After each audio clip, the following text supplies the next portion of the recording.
So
All right.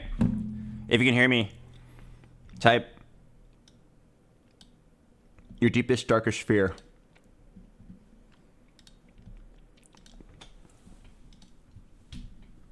Ugh. I woke up kind of late again, but I'm here.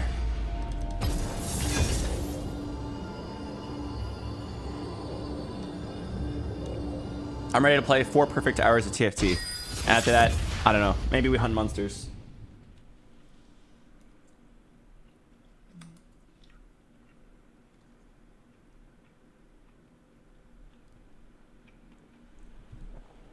I want to be a little healthy today. So I got unseasoned chicken and rice. And it tastes like unseasoned chicken and rice.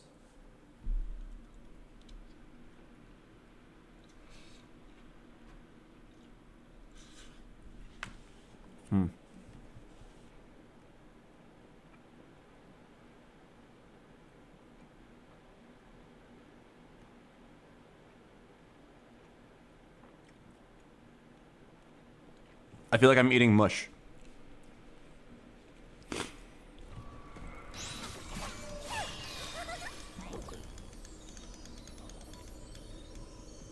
least he's in the chicken. Once cast me out.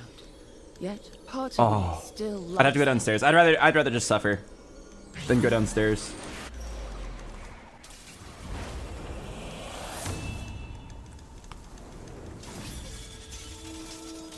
Is Factor better? Oh, Factor tastes pretty good. I was sad when I found out we ran out of Factor for the week.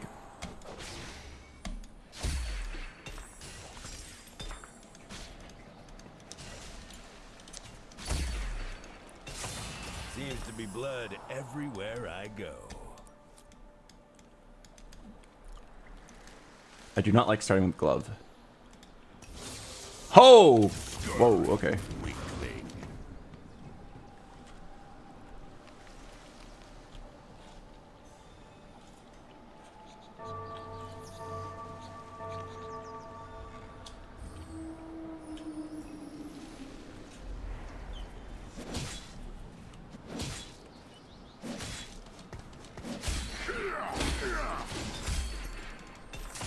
Death by my hand. I think I should have held the Camille.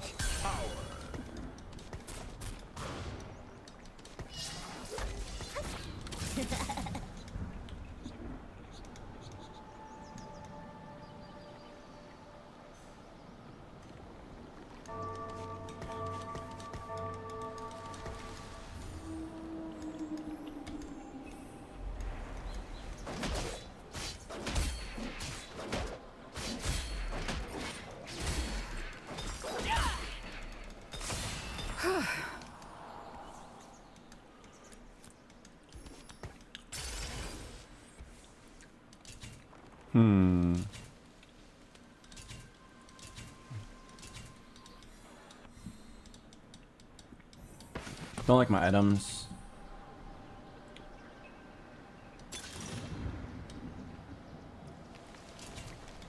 Mel's blessing.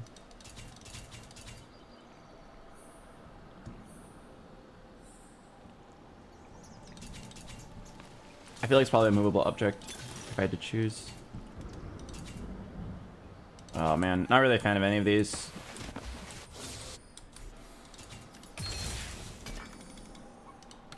Let's be friends forever. Death is in blue.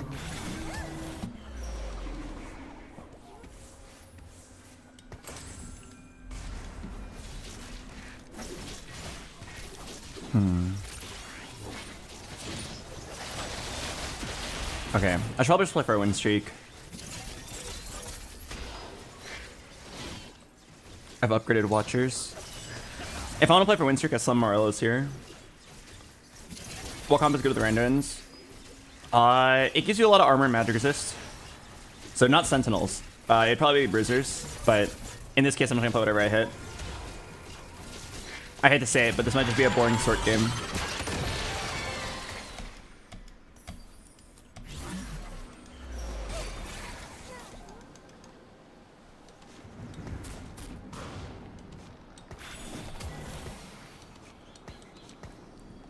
Okay, yeah, no, if I actually want to win, I should be making Morello's.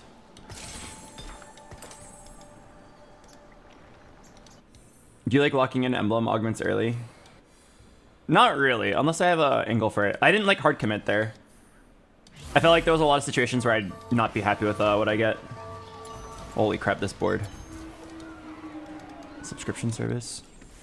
It's Mel's blessing, so a lot of people are going to be playing weak boards. I have a particularly strong board, so I'm kind of down to just like play to bully all the weak players, get win streak early. There's always gonna be like one win streaker. Maybe it'll be me this time.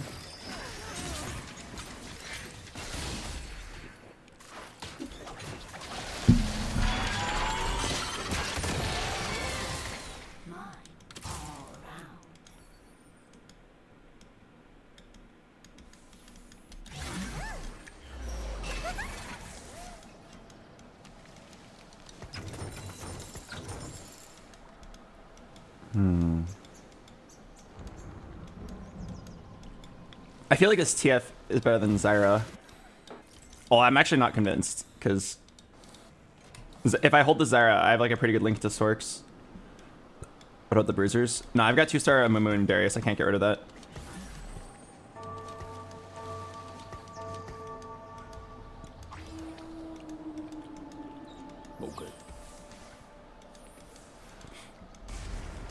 Okay, I'm definitely not playing these guys. Let's just pre-level. Oh wait, probably don't pre-level until I confirm the win. Imagine pre-leveling and lose here.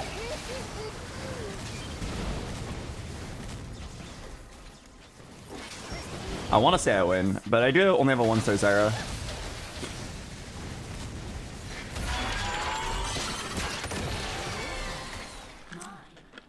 Hammer Cork on 2-3. He has subscription service, so he's actually not that strong. I don't think subscription service is actually that good. A lot of people look at it and they're like, wow, like you get such a strong board early, but like you're down a prismatic augment and you're down a lot of econ because 4 costs are expensive. That rod is so good.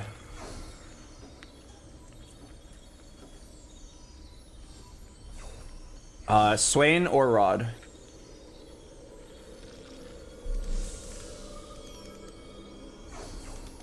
Oh man. Oh, did you see that line I took? I took the perfect line.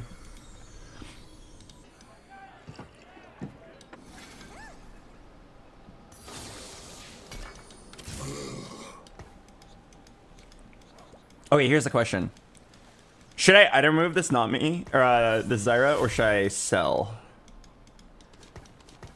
Couple thoughts. I definitely want to have a Zyra too. But item removers are also, in general, pretty expensive.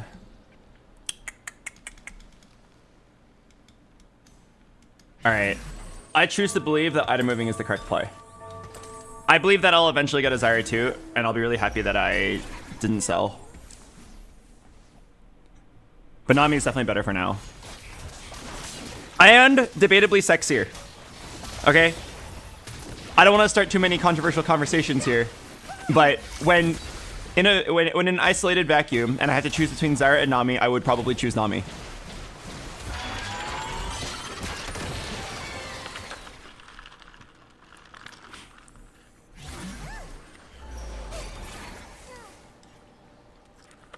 A conquered nation is a loyal one.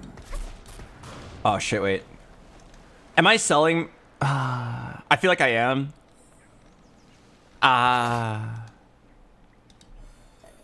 Am I? I feel like I am.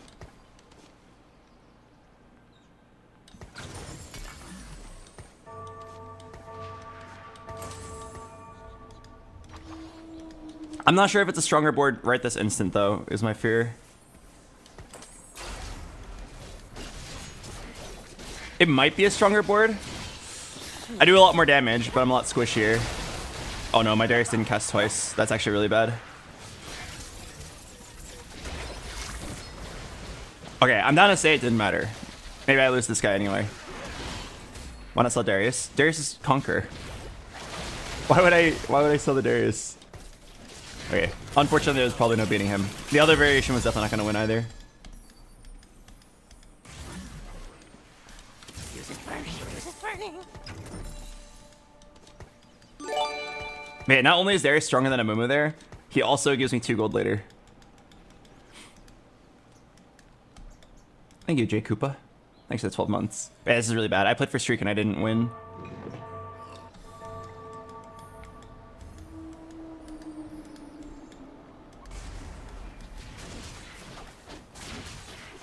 What are your plans when you go to Japan? Eat a lot of food, play a lot of video games, and then hopefully win in Street Fighter. I'm praying this is a spat. A dupe?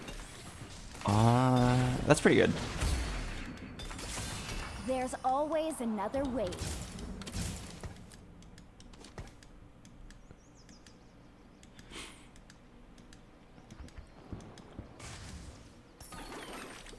Wonderful.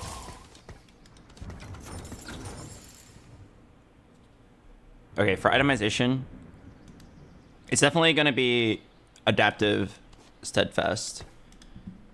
It's not very good at itemization, though. I feel like for me to win this game, like first place, I probably need to go for something crazy.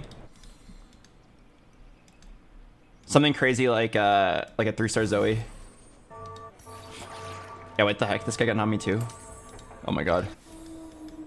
High roller. How long was your trip to Japan? Like a week. Maybe a week and a half.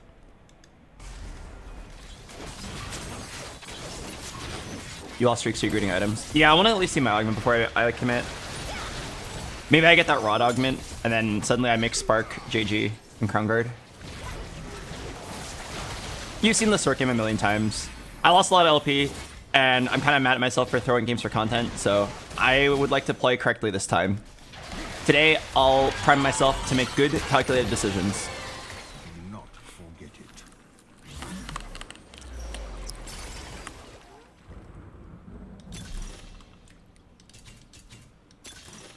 It's not little buddies.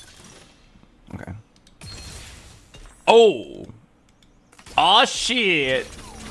Early Silco? Okay, that actually tells me a lot. Can't play him yet. Imagine us, heroes. But that actually tells me a lot about what I want to play now. Okay. And I have a dupe.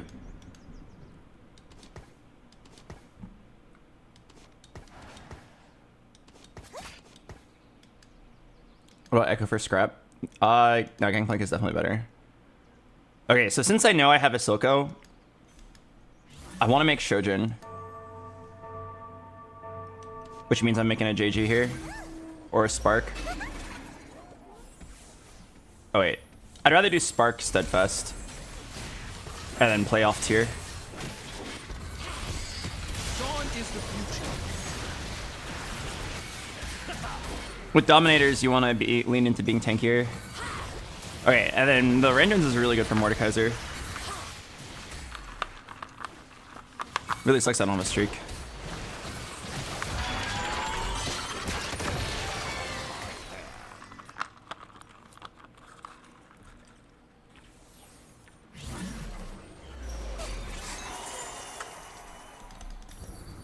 I found my hate in the fire.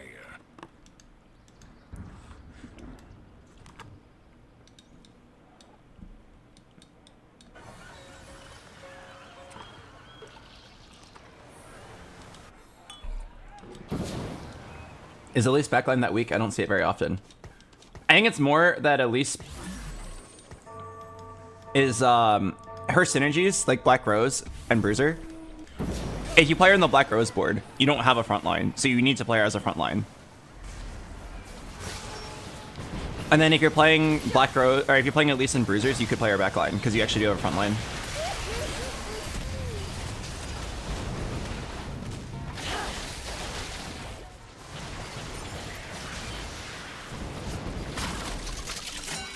I'm kind of surprised he's so strong. Okay, no, it was just Econ. I have a pretty good spot to just do like triple combat augment, level 8, Silco 2.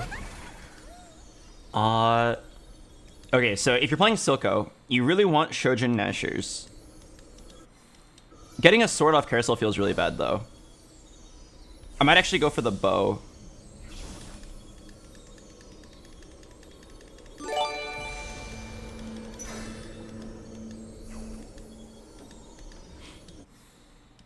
Okay, I hope I'm not throwing the game by not taking the Shojin. It is a Zyra 2 with Shojin, which is like very good improvement to my board right now. But I really worry that if I have too many swords, I'm gonna regret it. And I don't have a streak either. A conquered nation is a loyal one. I hope this is not the wrong play.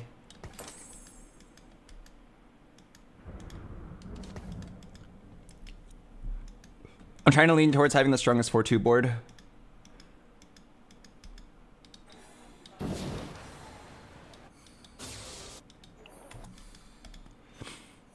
Okay, it looks like I'm uncontested.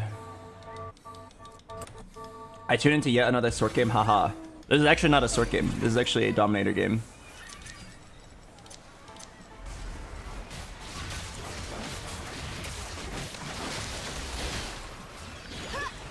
We're just playing Sorks in the early game to get there.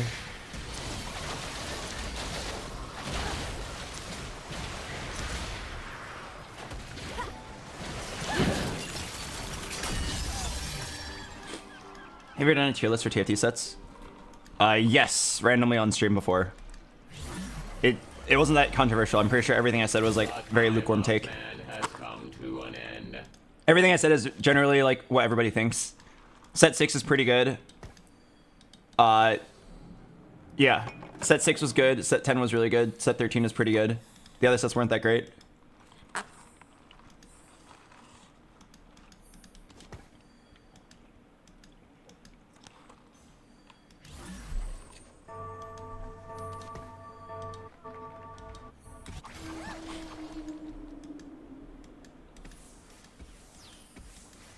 I will not tolerate interference. Oh yeah, actually, I should expect to lose here because we're playing down a gold orb while we wait to use our dupe. Yeah, we'll just use this dupe to get like early Silco 2, and hopefully my 4-2 board is really good. I don't think I'm contested. I'll check one more time to see if anybody looks like they could play Silco here. If I'm uncontested, I should roll slow. If I am contested, I should roll fast.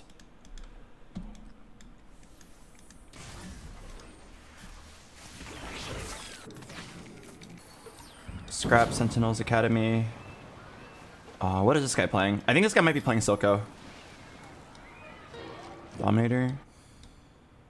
Oh. Okay, wait. I actually might be getting contested. I should probably roll fast. My quest beckons.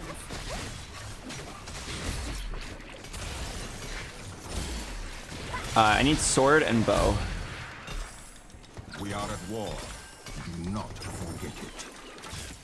Wow. Wow. Okay. Shit.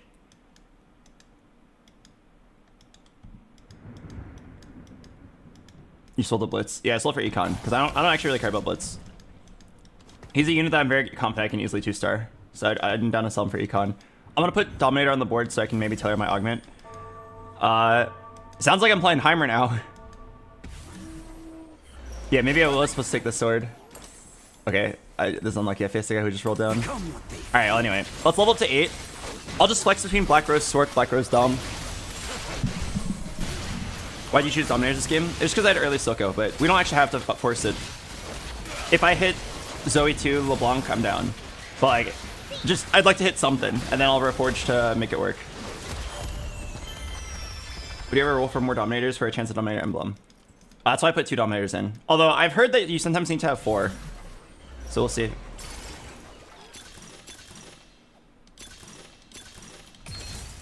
Alright, let's do this. Not too much money. Let's see if we can hit something. Gotta die sometime. Men live, men die. Change is good. Strike through progress. I need 1 Elise to play the game.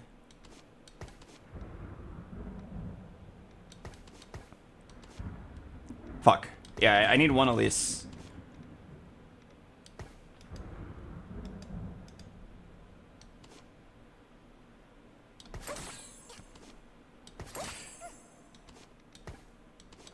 How do I do this?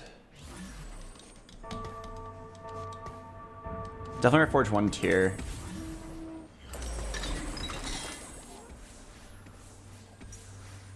Try to die with dignity.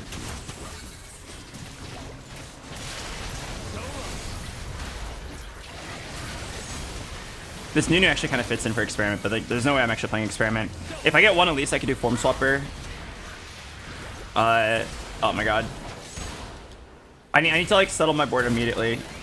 Please, I'm begging you. I know I don't have that much money, but please let me hit some 2-stars. I'm sitting on so many pairs. Very frustrating game. I didn't even roll. Like, I just played my strongest board. Oh wait. Am I stupid? I forgot to check the blessing. Oh my god. I actually forgot.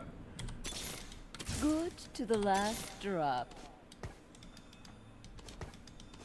No, I am stupid. I forgot to check the blessing. What's wrong with me? Like what you see? Okay, well, I'll just lose this round and then go all in. It's probably a spat. Oh, what the fuck? It's level 8 LeBlanc 2, at least 2 Zoe. That's all the units I need, man. Well, I'd rather have the Silco, but I couldn't hit that one either.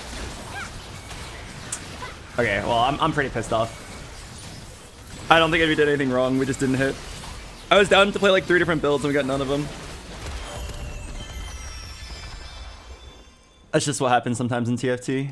All right, I'm gonna still assume I'm playing Silco.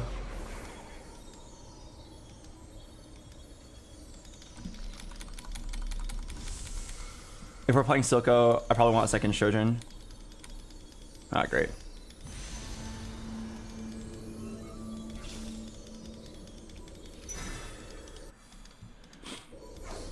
Oh wait, I had a bow. I'm trolling. Should have done Nashers. Sorry, I'm like tilted off the face of the earth. I was barely contested on the Silco. I think there's literally 0 Silcos in the game, and I couldn't hit 1 on my roll down. Yeah, there's literally 0 Silcos. Sacrifices must be made. I couldn't even hit an Elise. Dupe. Friends just get in the way. The time of man has come to an end. This world is all I have. Okay.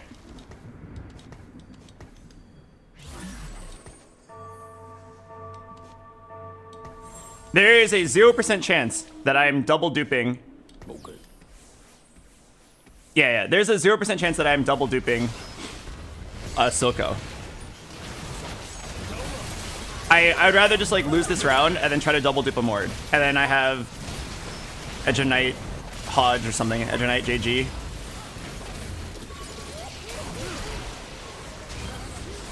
Oh yeah, or even like just sack and then. Okay, wait, I'm actually down. Let me sell this. It might actually be get any 6 cost double dupe. Okay. I can't be too picky. It might just be this.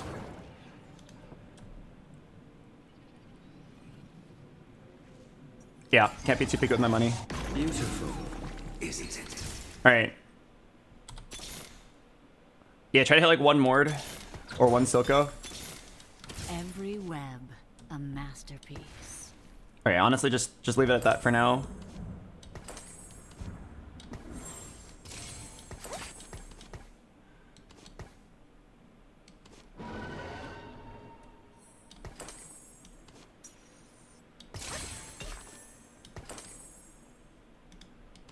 Okay.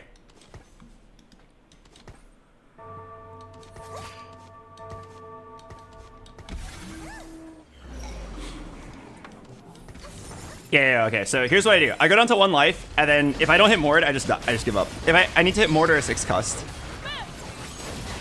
I held 2 dupes the whole game. Everybody else only gets 1.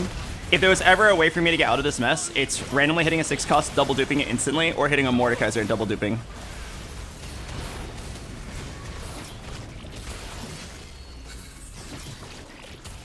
Oh wait, hang on, I won a round. Hypervelocity, not bad. Alright, you know the drill. I need a Mordekaiser or a 6 cost. Or in other words, I need a hero. This was a very frustrating roll down. Silco was completely uncontested. Everybody else hit and I did not hit. But I did hold a dupe for the entire game, like literally the entire game.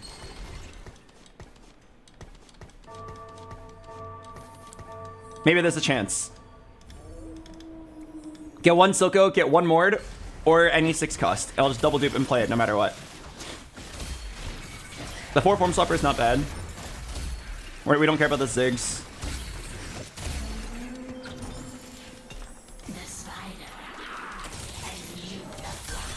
Okay. Any 6 cost? This world is all I have. Need blood sample. Every web, a masterpiece. No.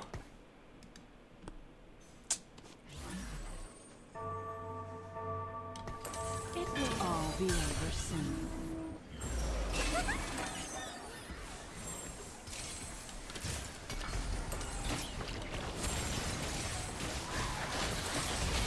No. No Mord, no 6 cost. I hate duping there, but I'm pretty sure I need to.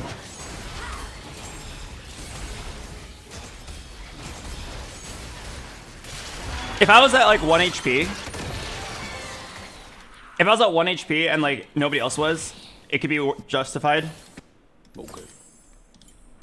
To like just sit there and pray that you win.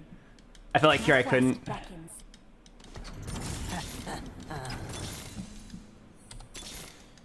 LeBlanc. Oh man.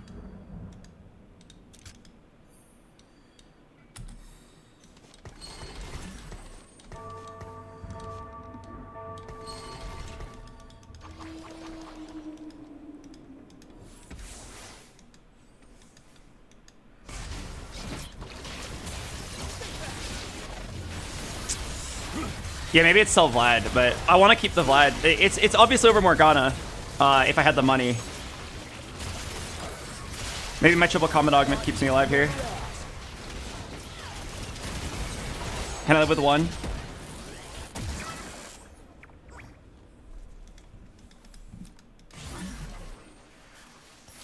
Surprised to see me?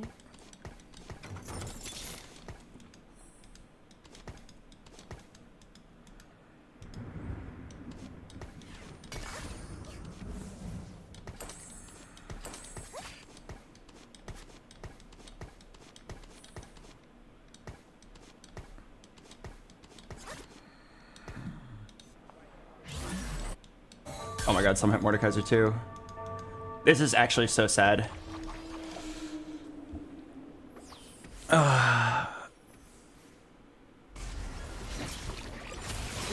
It's actually so sad. 2 dupes the entire game. Just need to hit 1 Mordekaiser to get first place. Well, any 6 cost or 1 Mordekaiser first place. Failed to hit either one. If I win this fight, it's like plus 30 LP. If I lose this fight, it's like minus 50.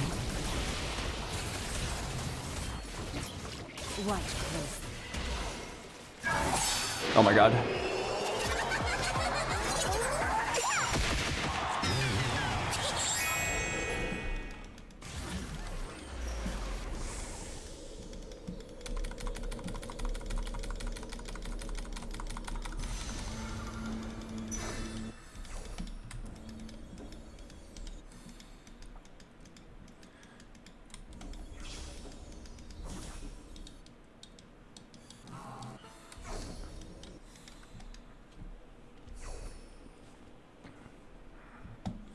I should give her 1.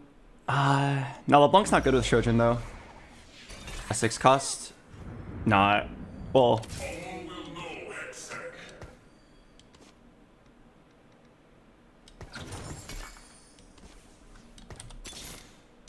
This world is all I have.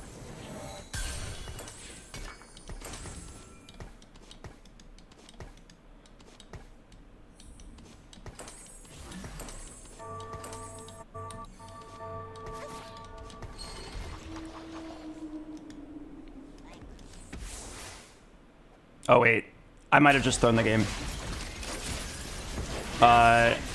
If my Elise dies before she casts... Okay, she got 1 cast off. Okay, well then, that's the best I could do. If I lose after that, then whatever. Yeah, okay. It was doomed no matter what. I fucked up my positioning. There was a chance that my Elise jumps over and then lets my Silco die, but it actually ended up working out how I wanted it to work out. We just weren't strong enough. The buy was too strong. But yeah, that's really frustrating. I was the only player in the game to get 2 dupes, so I knew all I had to do was find 1 good legendary and then double dupe it. And we couldn't find it! I rolled about 90 gold! Oh my god, I couldn't find my Silco, I couldn't find a single Mort, I couldn't find a single 6 cost. I'm not upset about the 6 cost, because that was only available like on like the last 30 gold of my roll down. But I'm mad that I didn't find 1 LeBlanc or Silco, LeBlanc or Mord to just double dupe. Just any of those, I just win the game. And I rolled so much. The LeBlanc angle wasn't really there because a guy rolled 120 gold to hit a LeBlanc 2 on 8 with forward thinking. But the Mordekaiser angle was definitely there. One guy had 1 at the time I rolled down. It's just bad luck that we didn't see it. The difference between what I got there, which is an insane salvage to a 6th place and a fucked position, the difference between that and just like, oh, first place, easy, is just, did you hit 1 Mordekaiser to double dupe? If I hit like any 6 cost, which is obviously a rare chance, I'm not expecting it, I instantly win. If I hit the Mordekaiser 2, I can win. It's so frustrating that like, despite being uncontested and playing my best board, we just couldn't hit our unit. It's so frustrating to lose knowing that the only reason you lost is because you failed to hit. Everything else was fine. My items were good. We played our streaks correctly. Not much you can do. If you were 9, you would have gotten it. If I was 9, I would have been dead. Please understand that. You can't just say, if you spent 80 gold to level up, you would have been fine. Like, no, I would have been dead. Did you see my HP bar?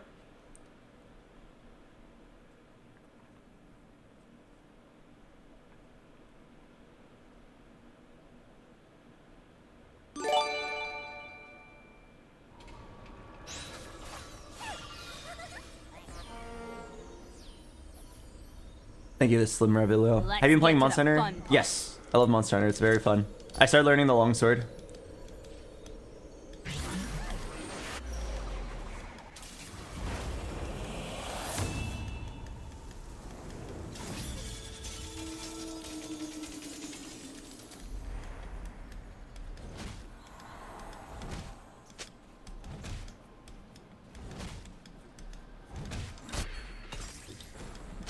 This guy randomly said fat ass.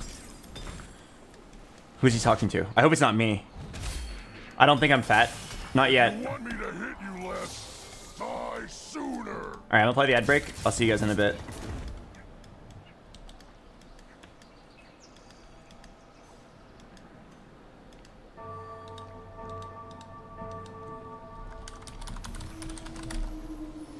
Show us some Smurf gameplay, please, Mr. Streamer, trying to push GM. If I showed you Smurf gameplay, that would teach you nothing about how to push GM. It would teach you how to make bad decisions and get rewarded.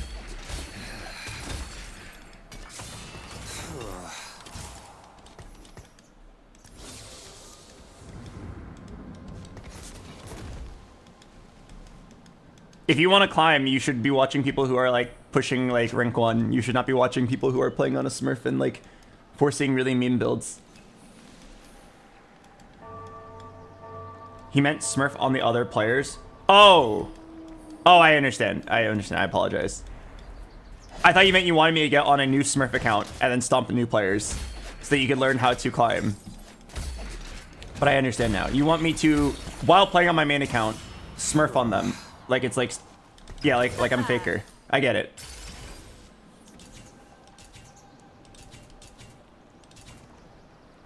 Okay, I have a pretty good angle for Bruiser into Twitch. No, Dominator. Oh, if I had 2 Vlads, I think I would actually be down for Crimson Pact here.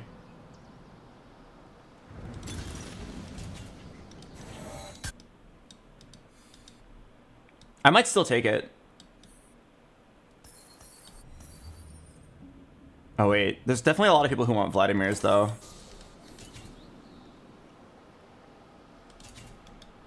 I feel like I'm down to still try it.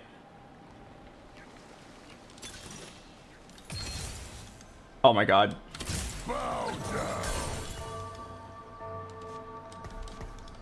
Oh. Nah, I threw the game. There's like 3 players that were obviously angling Sorks. And I have so many bruisers, and I'm uncontested. Okay, all right, that's completely my fault. I let myself get peer pressured again. I saw how much you guys wanted it, and I've never played it. I thought it'd be interesting, but nah, it's my bad. I threw. Wasn't it Starry Night? It could be if you want to just force Zeri or Trist. But yeah, no, it's completely my fault. This is exactly the same thing as yesterday where I succumbed to peer pressure. People wanted me to do the fun option and then I threw the game. I'll try to salvage it, but it's so contested, I basically give it like a 0% chance of working. Death is in blood.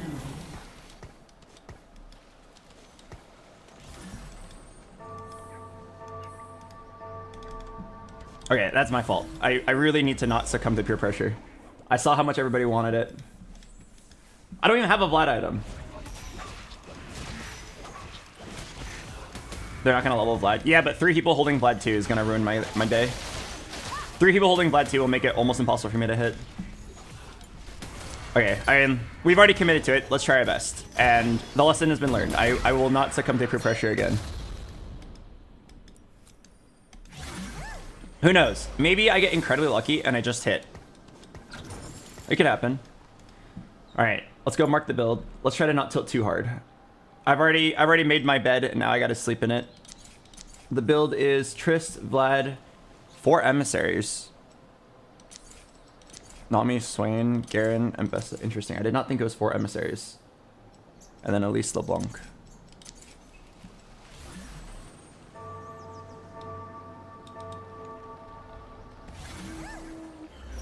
Is this really the build? I would not have thought it was 4 emissary. I would think it's like 6 watchers. I'm gonna hold the watchers just in case. I can't hold this Amumu though because I'm too poor. Okay, wait. So I need to open an anvil now and see what I can get. Vlad wants Guinsu's. Oh, he wants Rods and Tears.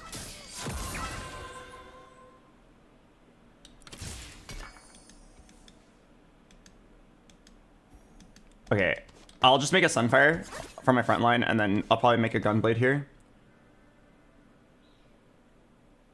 Yeah, I'll grab a Rod here if I can.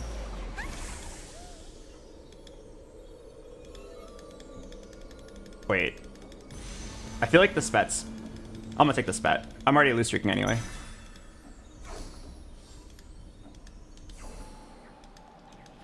Do you not like BT?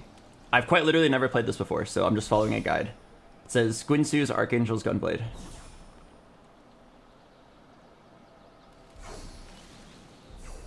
I'm pretty sure, from what I know about this Vlad augment, Gunblade is way better than BT.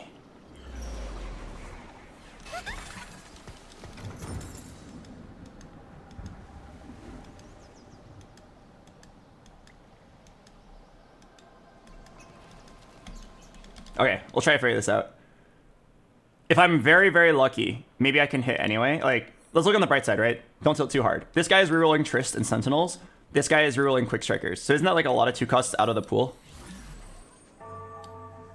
So like, while... Oh, this guy might also be playing Quick Strikers. So while people are still going to be holding Vlad 2s the whole game, I can maybe still hit. Also, I just realized I never played the ad break. I'm going to play that right now, and I'll see you guys in a bit.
Okay. I have no Slumble items for Vlad. I do have a Sunfire, which is not terrible, and I have a Spat, which I think can be turned into something pretty good. The problem is the Spat requires a Rod, either for Sork emblem with a Reforger, or for Black Rose emblem. Bring on the bad guys.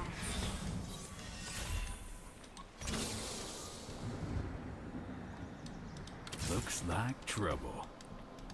So, yeah, the $1 million question is, can I get like a Rod and a tier, or 2 tiers, or 2 rods, and then use the anvil to like finish like 2 items? Yeah, as tilted as I am from the last game and the beginning of this game, it might be possible if I could just get a tier and a rod. Okay, Watcher. Tier and a rod, or 2 tiers, or 2 rods. Oh.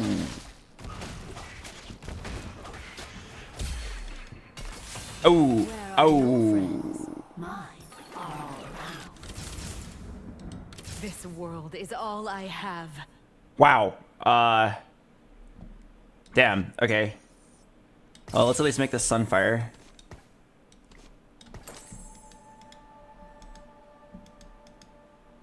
Okay, I'm just gonna open this now. It's just tier or rod. Okay. This is not good. I might have to just make the BT. But let's just sec one more round, see if I hit something good. 4 Vlads is not terrible. Just the itemization's not that good. It'll definitely be like frontline items.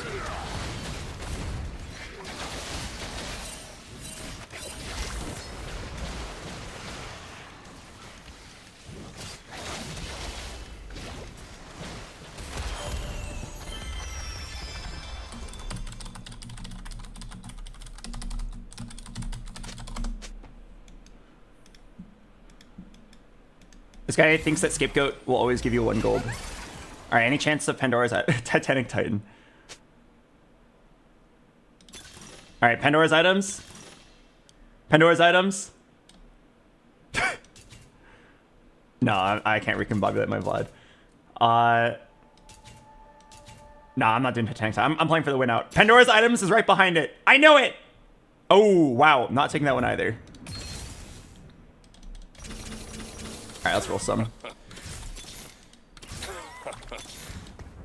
What do I need here? Like a Nami and some Watchers?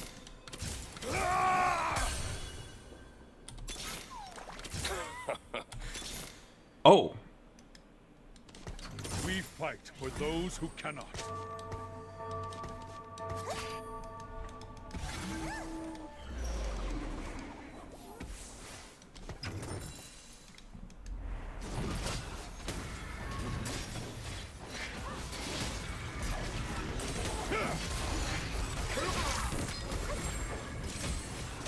I feel like I have to make this BT.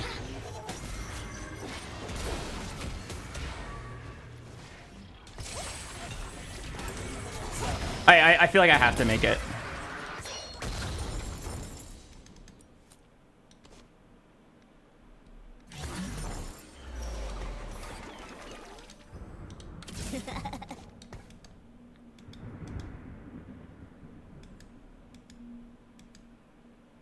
Okay. How fucked am I? Okay, so I can get a rod on this next carousel, and I can at least make an Archangels. What's the plan? I think I'm just throwing my Vlad into the front. I can't imagine, like, what else am I supposed to do here? If I get the Archangels, like, maybe there's a chance he does something. Oh, fuck. I naturaled 4 Vlad, so I was actually feeling pretty good at it. But our items were so bad. I probably was just supposed to not take the spat. It's too greedy. Taking the spat is basically saying I'm confident that like my items will work out. Because the only spat I want is Rod. And my Vlad already needs 2 rods. Like, I should have just taken Rod. Ah. Hello, 4-man dude. Thanks for the 73 months. Welcome back.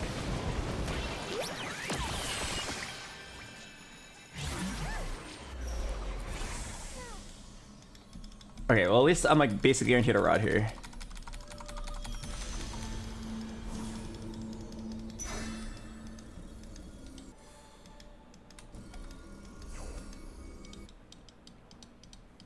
Okay, I hit like none of the units. Well, I guess the units are emissaries, so they're kind of rare. Down to just play 6 Watchers. Hitting the early Garen was really nice. I guess I'm only 1 Nami and 1 Mbessa away. Okay, it's actually like kind of doable. Wonderful. My quest beckons. Okay, wait, it's actually looking kind of good. Like, no cap.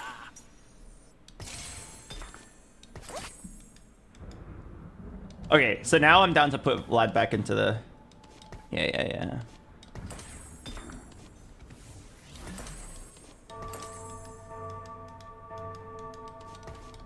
Okay. There's a chance that I actually hit. Like, just let the other rerollers thin out the pool for me. There's a chance that this Vlad goes infinite.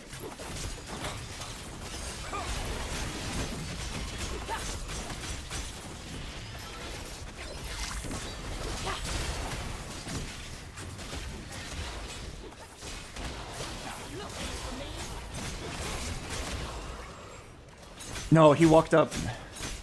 Only fools flee. I'm not gonna lie, this guy is incredibly underwhelming. With 6 Watchers, BT, and Archangels, he did not do remotely what I thought he was gonna do.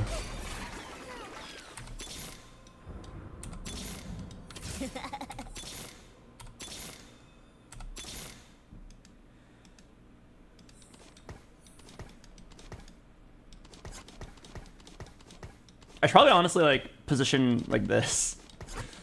Just let them surround my Vlad. Yeah, we really need that Gwynsu's.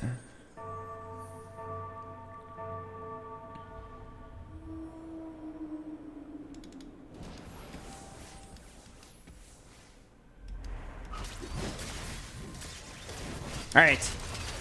Why does my Vlad keep walking up? Why don't you take Tristana 2? It's like a waste of money. Tristana 1, Tristana 2, it doesn't matter. At the end, when I have 4 emissaries, I'll take the Tristana 2. But like, she's not a unit that I'm going to struggle to hit. If you lock her in right now, it's just -1 gold.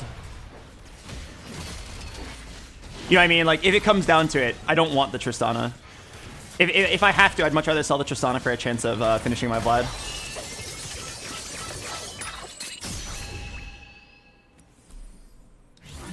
Alright. Computer, calculate the odds of me hitting 3 Vlads, 3 Vanders, one Mbessa, and then popping off here. Oh, and a rod, and then a rod, a reforger, and a bow. We basically have to send to 0 here. We're getting very low.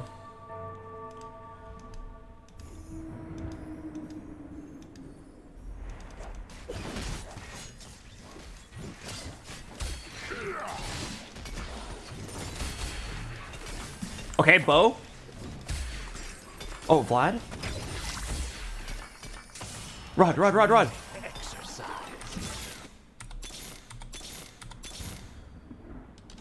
A conquered nation is a loyal one. Wonderful.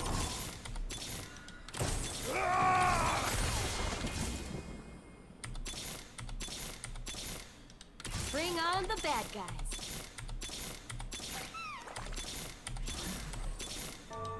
Do not force my hand.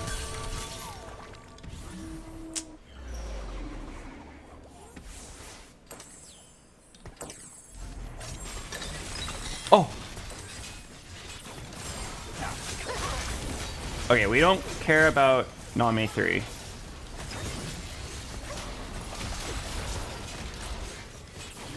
Is there a chance? Is there a chance?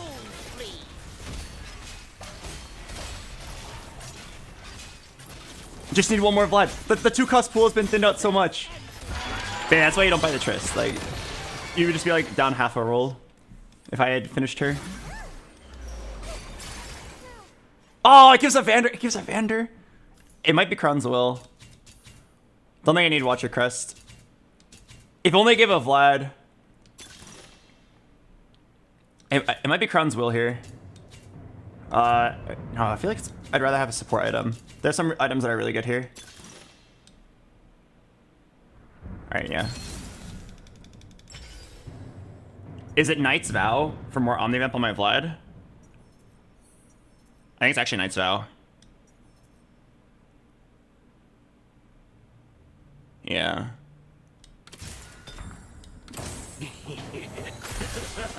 QSS. No, the QSS doesn't last long enough to be useful here.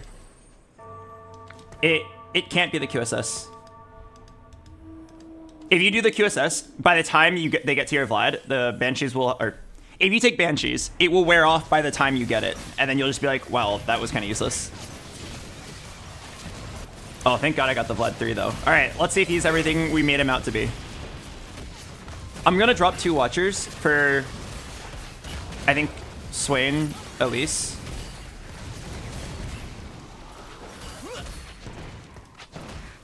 And then I get a Black Rose Spat here. Oh no, Rod for Spat. Like the Augment. Oh, the reason I didn't take the Augment was because I don't really need it. Like, yeah, it gives you a Rod, but like the AP doesn't really do anything because you already have an Archangels. You already have so much AP. I'd rather get a support cache, which helps you make your best unit stronger. It's not the greatest Augment, but it's better than nothing. Okay, so I'm gonna drop the 1-cost Watchers for Elise, Swain, and then I'll Black Rose somebody.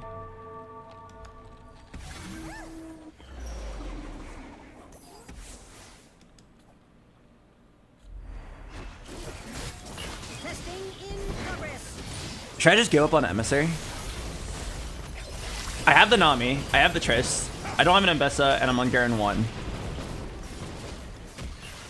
Isn't 6 Watcher better? I'm not sure. At least Swain gives you Form Swapper, Sork, Conquer. Oh, no, not Conquer because you lose Darius. And then it gives you Black Rose. Okay, now we just get to see this man rock. So far it looks pretty satisfying.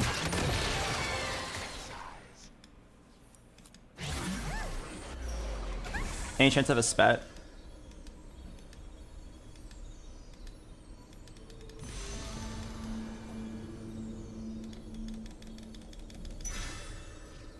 Okay.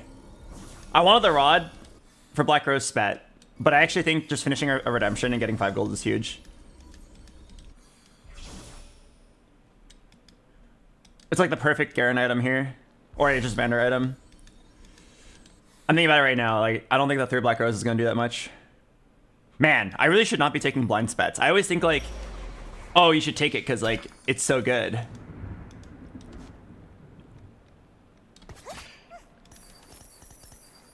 Oh. Oh wow, I finally got that. I always think like, oh, it's a 3 gold spat, like surely I'll find a good use of it.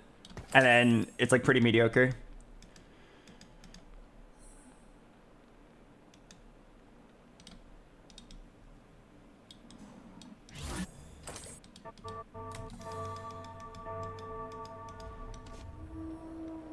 I feel like I was not supposed to hold this Nami.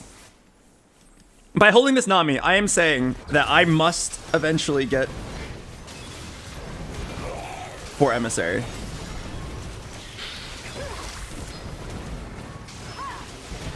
Oh fuck, do I lose here? Hang in there, Vander, hang in there. If you can split the aggro with Vlad, it's actually so huge. Is there a chance he goes unkillable? And just wipes out the whole board? Oh, hell yeah.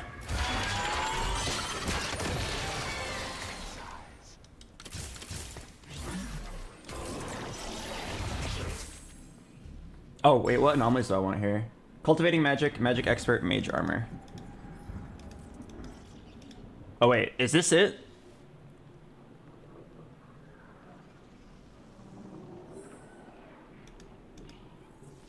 More Omnivamp? Okay, it does say Vampiric Affinity. Down to try it. According to the guide, it says Cultivating Magic, Magic Expert, or Mage Armor, but yeah, this looks promising. Maybe it creates a Vladimir that actually like goes infinity. I think I'm just gonna level here.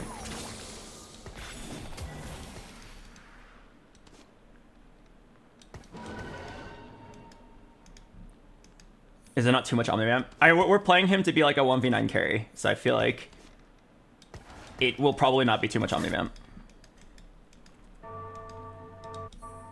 Like we're playing him specifically to lifesteal to full every cast. Health is wealth, infinite healing Vladimir with BT. Like we already, because we didn't hit Gunblade early, we're already making him like a super selfish heal tank. What guide are you looking at? Just TFT Academy. It's Froden's and Froden and Dish Soap's website. Isn't Omnivamp translated damage amp? I don't think so. Yeah, it's not. But him living gives him more damage amp. Oh wait, no it doesn't. Wait, does it? Does he gain 10 damage amp every cast? Yeah, he does, he does. So just him living longer makes him stronger. Holy shit! Wow, let's go. Okay, that was something else. Yeah, once he reaches like that critical mass, he is so strong that every time he casts, he heals to full. He takes more damage, he casts, he heals to full, and gets stronger. Yeah, it's basically like Lone Hero Lux, but even stronger. Okay, I'm gonna go 8 and then try to fit in 4 Emissary. Is it worth it to drop 2 Watchers? I'm not convinced. Oh, Vlad 4?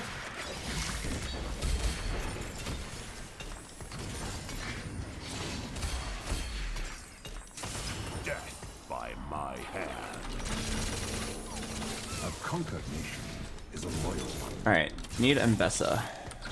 Just 1.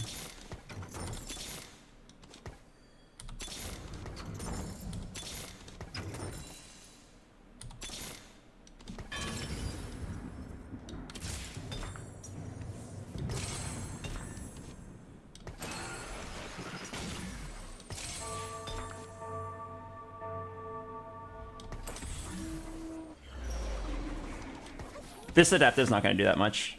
It's also like backline. It's also backline adaptive. But like, whatever. I definitely had to make the rod. It's the highest value way I could use the spet.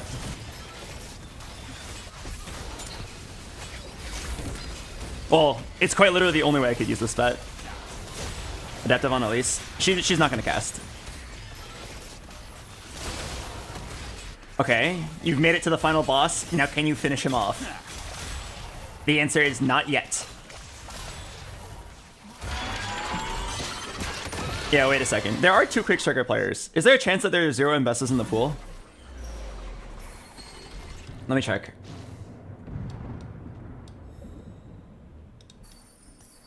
Three Mbessas. 4 Mbessas. 5, 6 Mbessas. Okay, he forfeited. Maybe now I can hit. Every web, a masterpiece. Okay, I mean, at least our board's kind of good for now. Are you too bunched up for at least? Probably, but okay, fine, yeah. I mean, like, is my Vlad really gonna die? Actually, maybe I just sacrifice the losers. Well, sorry, I don't mean to refer to Darius as a loser, just a Mumu. But yeah, if I sacrifice the losers in the front to like buy time for when he needs to walk up, I can avoid the least stun.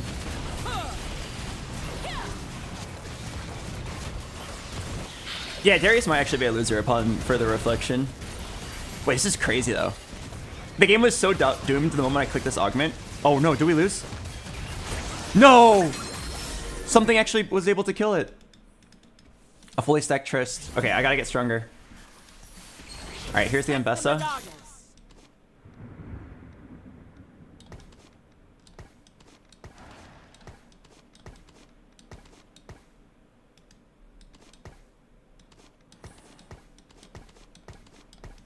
Wait, why does it like not feel that much stronger?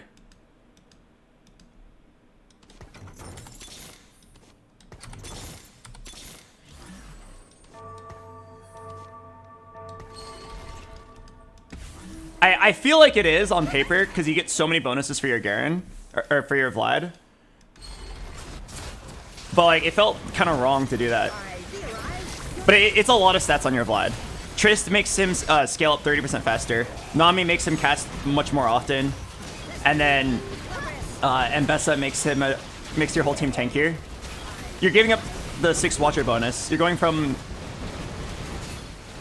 40% damage amp to, or damage reduction to 25. But I feel like the rest of the stats make up for it. I want to say this is the right choice. I want to say it's the right choice. You only lose a little bit of damage reduction. I need Shred really, really badly.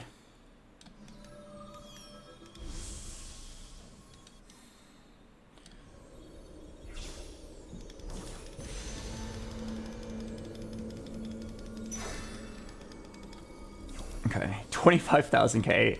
Lone Hero Vlad. Lone Hero Lux is back, but even hotter.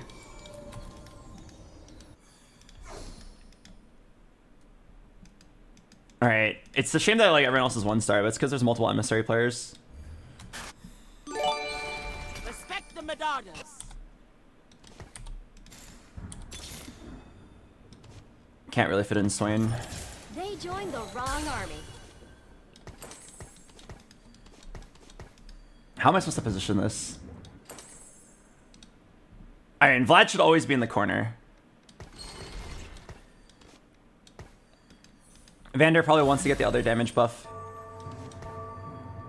Yeah, I mean, this is basically all I can do. Vlad always has to be in the corner. We want Garen to give his support item. Yeah, we want Garen to give the support item to Vlad, so he's also going to be there. I guess Vander doesn't have to be there, but we want him to receive the HP bonus. Okay, as long as Vladimir gets to critical mass, we are good.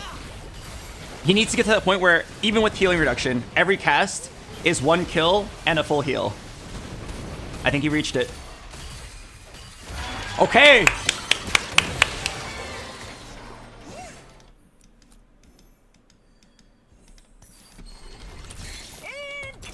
I'm down to sell this Mbessa if I hit Elise. What if you move the support item? It gives HP. I feel like you shouldn't put like, I could do like that with the support item and then move my guys to the front.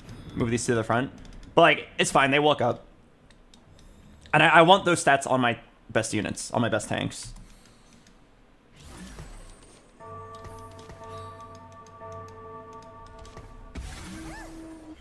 Okay, I like trolled there. I almost like fucked up my positioning really bad. When trying to move my units back, I had everyone in the wrong spot. Adeptive Helm Nami. Nah, I'm telling you, like, all I want is for my tanks to cast. Like, the only thing that matters is time. Like, Nami's cast is, like, 0 damage compared to Vlad. All I want is, like, my tanks to cast and live. Oh my god. Am I dead? It's the Trist again. No. 5th. Man, I can beat everybody except the Trist guy, but I was so low that 2 losses to the Trist kills me there. Wait, did that Trist get like hella stacked? Like, I was thinking, how does he able to one-shot me? It's like a average amount of stacks. What anomaly. Comeback story. Ah, damn it. It was looking kind of good. It was looking really bad when I first picked it because there was going to be a lot of people holding Vlad's. But then we actually hit because everybody else was thinning out the pool for their 2 costs. We only have 1 losing matchup, so you'd think like, oh, it should be a second, but because I lost too much HP early with like unplayable items, 2 losses. If I had 2 more HP, I could probably get 3rd.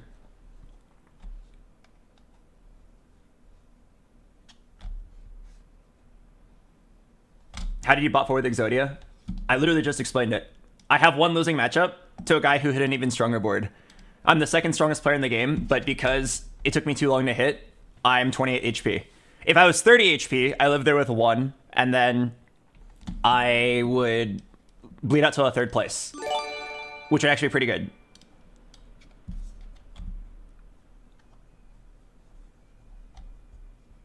Six Watcher might have been better there, TBH. Is it? I got owned even harder when I played 6 Watcher against him. I had 6 Watcher the last time I faced him.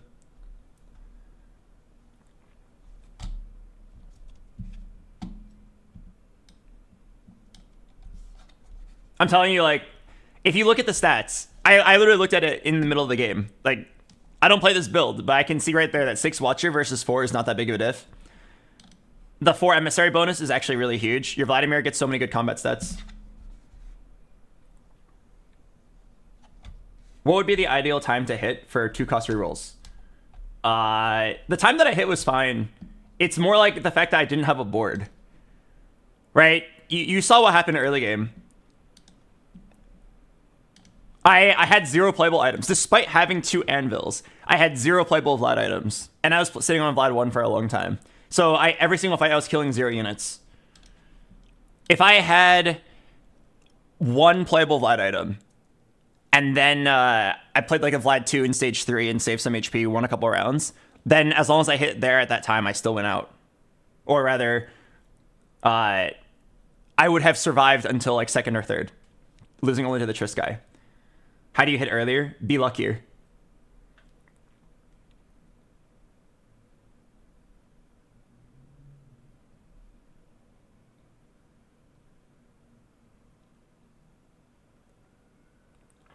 Dear Mr. Box, I finally hit Masters while playing only on mobile thanks to your stream. Thank you. You're very welcome. I'm glad my stream helped you. I think if you played on PC or even iPad, you'd probably be 300 LP higher. I've played on mobile, and my general conclusion on playing on your phone is that if you value your LP and like want to climb and play good TFT, do not play mobile. Playing mobile is like what you do if you just like are casual and like are bored. You lose too much dexterity in APM. In any high rank lobby, you will always lose to players on PC if you're contesting them because they will just always roll faster than you and scout faster.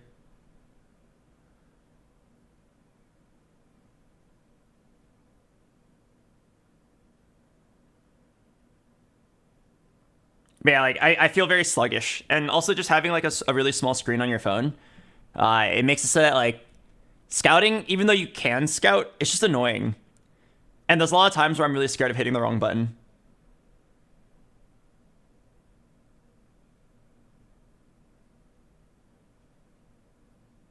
Wasn't there a guy in Golden Spatula Final Lobby who was a mobile player? Okay, bro, you say that as if that's like a defense for mobile players being good. The entire game is mobile. You're trying to say, hey, there was a Golden Spatula player in the Golden Spatula Final Lobby that plays on mobile. The Golden Spatula is a mobile game. It's TFT Mobile in China. But yes, there are some really cracked out mobile players because TFT Mobile is like, TFT Mobile is really popular in China. Like, if you play on an iPad with a stylus, you can maybe be okay. You may be debuffed only minus 100 LP. But I guarantee you, like, if you want to be the fastest you can be, and like play the best TFT you can, you need like a mouse and keyboard. Does TFT mobile and PC have different ranks?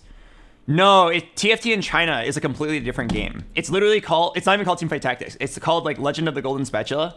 And it is a mobile app that is available only in China. And it plays very similar to TFT, but it has like hotter girls.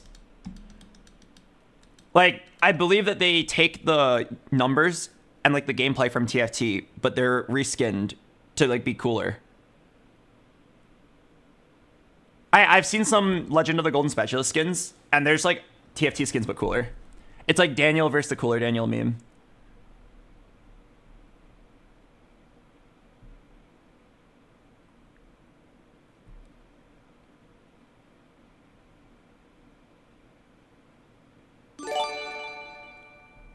Oh, hello, Ebchill. Thanks for the 5 months.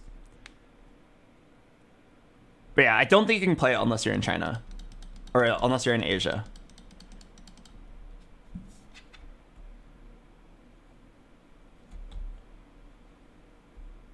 Any tips to get out of low masters? I hit 150 LP and then lose it all. I think it's totally fine. You just like improve at your own pace.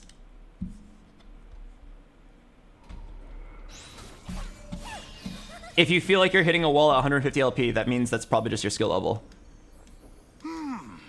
Any tips for getting out of a specific elo would just be like, in general, tips on getting better. It's why I really don't like the question of like, hey, I'm currently this rank. What can I do to hit the next rank? I hate that question because the answer is almost always going to be play better. Make better decisions. Make less mistakes. Because you could be Diamond 1 because you are really good at finding good comps and angles, but bad at scouting. You could be Diamond 1 because you are really good at the micro and positioning and you're perfect at your roll downs, but you always pick the worst lines possible. Like, there's a lot of different ways that you can be Diamond 1, or a lot of different ways you can be Grandmaster, or a lot of different ways you can be Challenger. And the answer is almost always gonna just be like, whatever you're doing, do everything better. For one player, like if I saw you play like 3 games, I could be like, oh, okay, well you suck at this and you're good at that. Let's go fix the thing that you suck at. And then you'll climb 200 LP. But like, from just hearing the phrase like, hey, I'm currently this rank and I would like to be a higher rank, how can I do that? I can't help you. I don't know how you play. I don't know what your mistakes are. Whatever your mistakes are, fix them. It's very r/Korean advice where it's like, oh, we'll just last hit the enemy nexus for 50 gold kind of advice. But like, unfortunately, I can't really give you better advice. I am sorry. It would require seeing very specific gameplay stats to know how to help you get better. That's why the question of how can I improve generally sucks unless it's like a personalized coaching session. On my way. How much for you to coach someone? I would never coach. I'm a horrible coach. The only time I would coach someone, quote unquote coach, is if it was like if it was like another streamer and I was doing it because like we're friends. And it would be like an excuse to spend time with them, not actually like coach. There are many people who are like actually good at coaching and help people improve like 500 to 1,000 LP. I'm not one of them. Academy emblem. No. Could be Crown's Will, Spark GG. It's not one for all in my spot. Investment strategy. Am I gonna be that guy that just forces? I've lost a lot of LP. Oh wait. Hang on, both of the builds I want to play are incredibly contested. Fuck.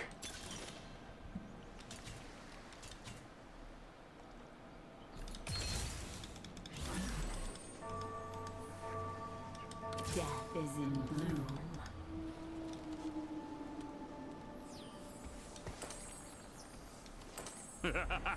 Okay, wait. I need to at least kill 1 unit.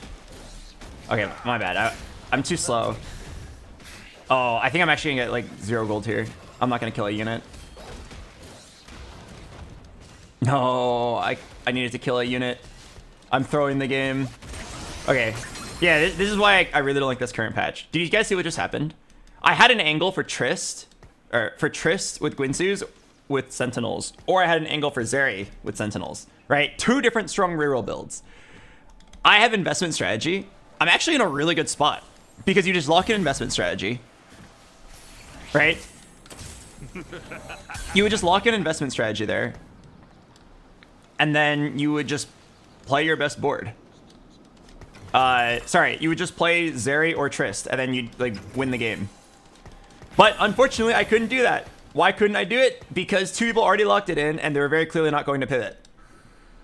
Like, this guy is not going to pivot off of Trist, right? And this guy is not going to pivot off of Zeri. So, like, what do you want me to do? Should I take investment strategy, contest one of the two, and then, like, go 8th? Or do I take Pilfer, a generic augment that maybe has a chance of doing something, and then go 8th anyway?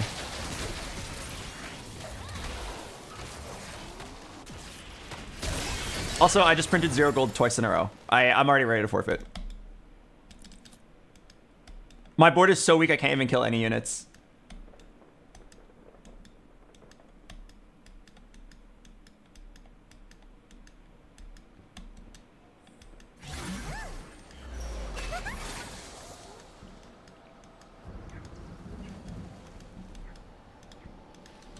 Wonderful. That guy's not going Zeri. Let me see. Definitely looks like he's going Zeri to me. I feel like if he randomly hits Ezreal's, he'll pivot. But I feel like he's very likely to just take a Gwynsu's here and then commit. And then just play Rune on Zeri. If I'm wrong, then like, okay, my fault. I take responsibility. But like from the quick scout, that's what I saw. And I'm just like, okay, my options are go 8th or go 8th.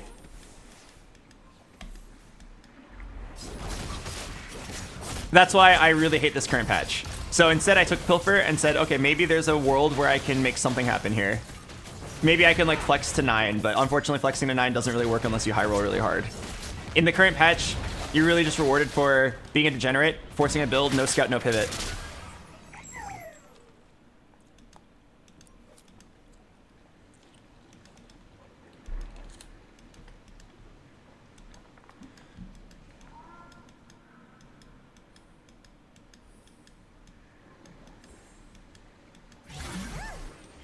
Piltover will achieve its destiny. But yeah, what you're seeing right now is exactly why I hate the current state of TFT. I will try my best to play something flexible.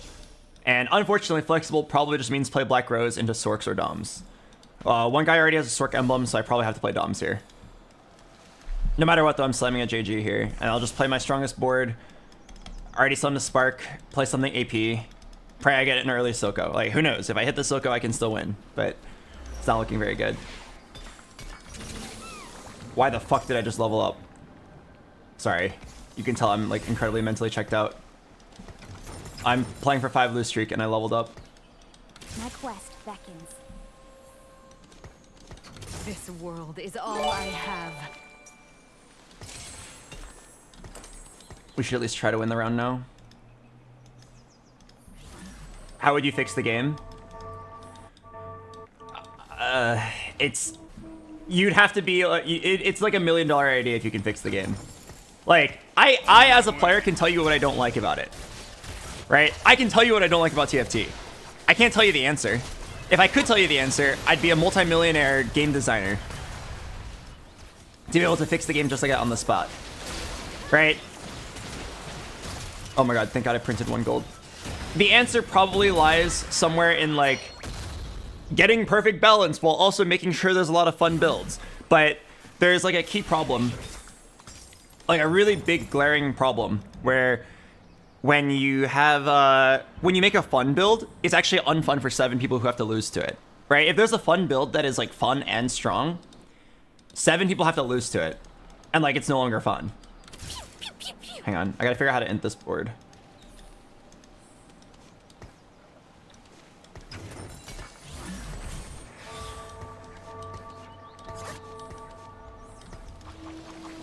Okay, if I win this, it's probably a forfeit angle. Okay, well, my dumbass leveled to 5, so I probably deserve to lose this game. I rolled the 1 and 3.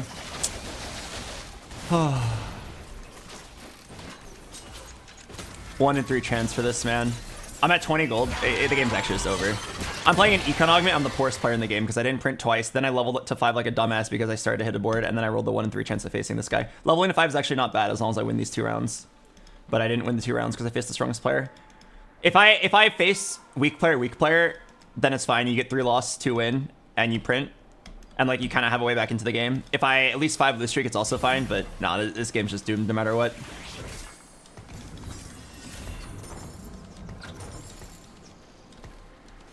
I'm like ready to quit TFT.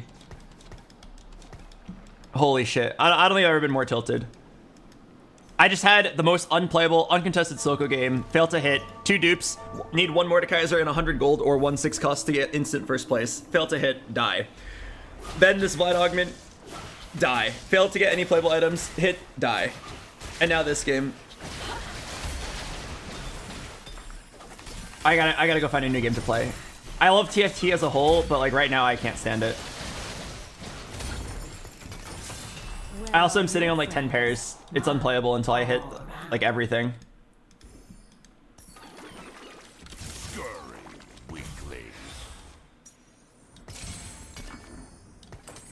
Alright, I'm gonna put this on Darius. That way I can move it to Swain.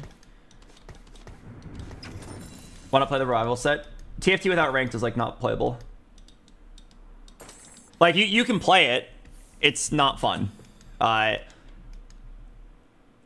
tell you what happens in the revival set. Everybody chases the prismatic trait and then gives up if they don't hit it. Because if there's no rank on the line, what is there to do other than chase like a really crazy trait?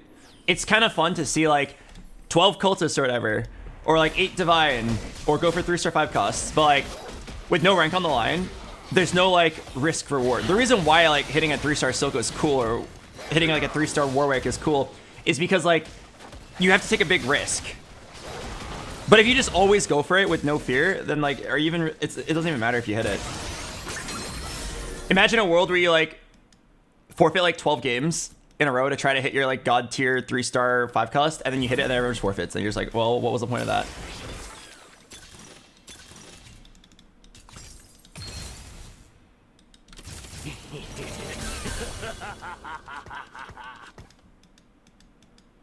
Okay, I need to roll like twice and just try to hit something good, like a random Swain or Nami or Zyra. Okay, that's probably good enough.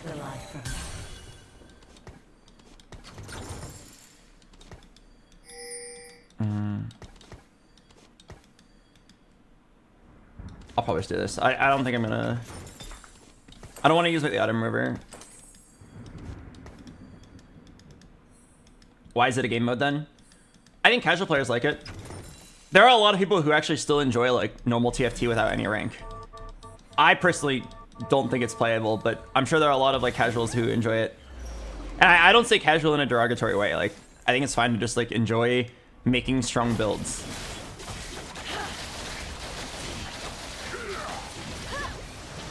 Me personally, I play TFT because I think the balance of like fun strategic gameplay while also trying to like, it's also kind of like you're going to a casino with a certain amount of money and you're trying to walk out with more money. I feel like that kind of experience is pretty cool. But like instead of money, it's LP. Removing the risk reward part of the game ruins it for me.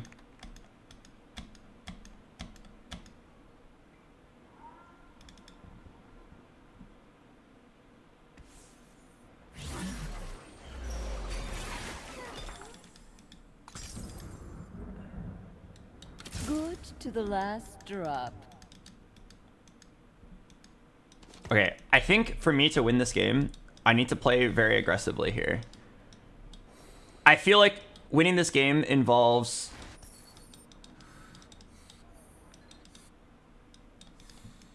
Yeah, winning this game involves going 7 and just like hitting a Nami 2 and a Swain 1. And then either building into Silco or building into Zoe.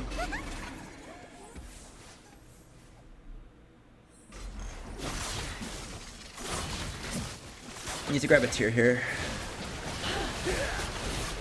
I'm like 20 gold behind the lobby right now, so if I don't do something crazy like hit a LeBlanc on 7, there's not really any chance for me.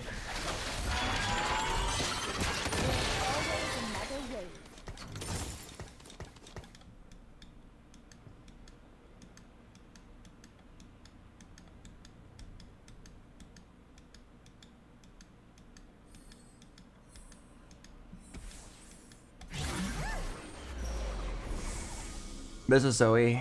Oh fuck, I need tier, but it's a Zoe. No. I'm gonna take the Elise. I think it's a good middle ground. I really don't want to take Zoe with Chain. It is a Zoe, but like, I don't know, having only a JG doesn't seem playable. Elise is a unit I know I'll need on the board, and Bo is an item I know I'll need. So I think it's reasonable. 1 gold tier feels really bad here, even though Shojin is like my best item that I can make here. Do not force my hand.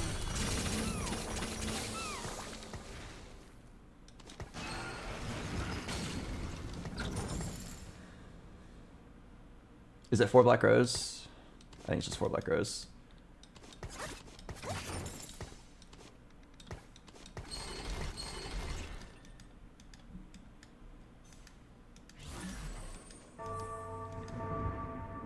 Okay, I do not want to slam a GS here. I still feel like most likely we're playing Silco, so Nashor's Shojin is a must.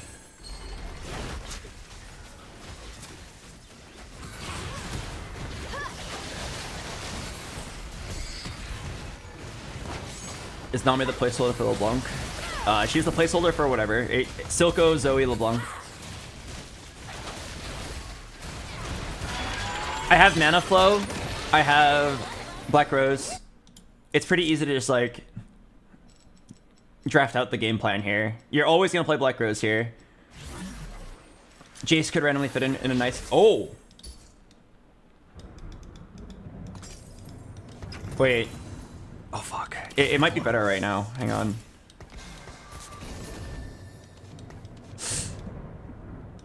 It's definitely worth considering. It might not be stronger right now though.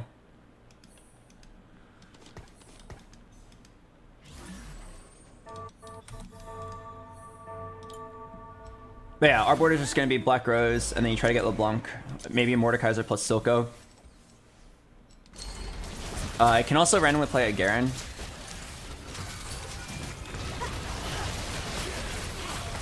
But now that I have this Malzahar, definitely down to just play him.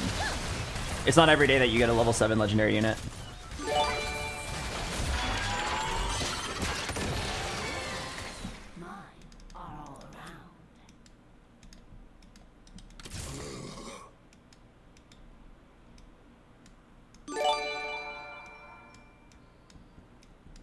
Hello, Dearbrium. Welcome. Hello, Judo Phil. Oh wow, Nunu. Life is pain. Okay, down to level up and just see what I get. Try to get a win streak here. Praying for a Nashor's and a Shojin. Really need a tier here. Could maybe be Gunblade.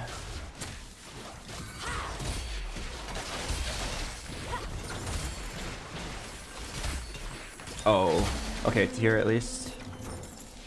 Oh, okay. That's actually pretty good. I got Nashor's, Shojin, and Gunblade. I have like 2 gold.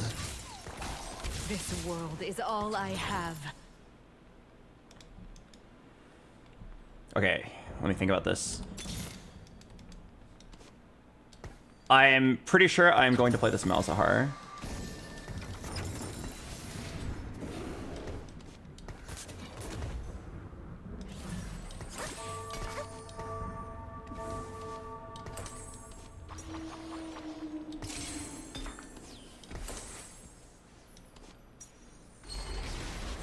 Is it Gunblade? I thought I had Nashor's for some reason.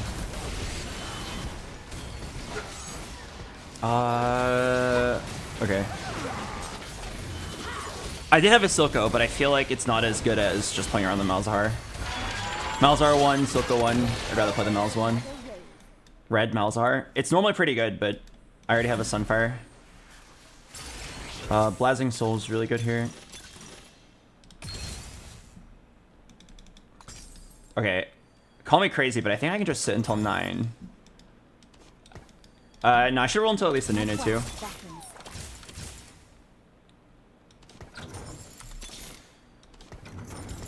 Oh shit. Wait, if I hit this, I might play it. Oh, okay.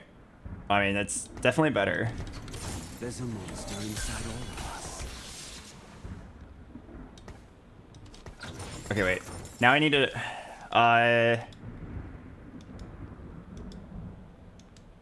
Okay. Okay, honestly, that's not bad. I'm not... I don't think I should be upset about this. I hit a Soko 2 really fast. That should be a high roll. It's just like awkward because I have to choose between the Visionary board I was originally playing. Ah, what in the Zephyr cheese? Zephyr on his Twitch? Damn, he really did that to me. Man, it's like at some point it's too many pivots. Oh man, he lost and he has Zephyr on his Twitch. The Malzahar wasn't stronger. It's not stronger than Silco 2. It's crazy that I hit this. Like, I sold a Silco earlier because I thought I was done with my roll down. Oh, what? Oh yeah, I forgot. That's literally like the main reason why you take this augment. Pilfer. Pilfer like gives you at least 2 because some people play at least in their front line. But yeah, I'm looking for a Gangplank now. Gangplank, I can play 4 Form Swapper over Morgana.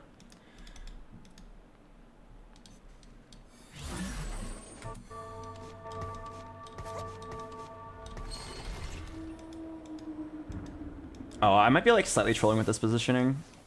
Oh, but I get a Swain.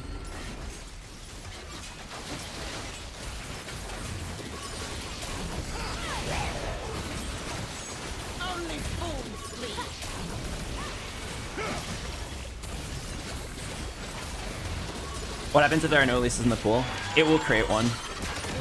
I want this Blitzcrank, but I actually don't think I need it yet.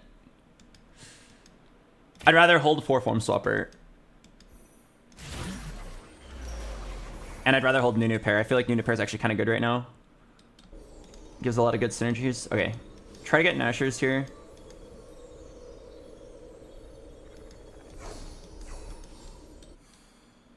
That's crazy. This game was over, and then I high rolled out the Wazoo with that level 7 Malzahar, and then 4 Silcos.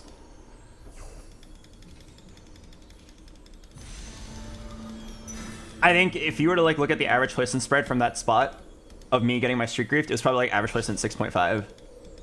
But we somehow high rolled a miracle.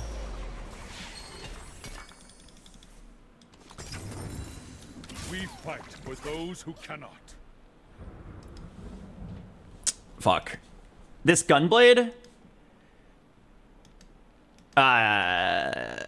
This Gunblade is pretty good on Silco.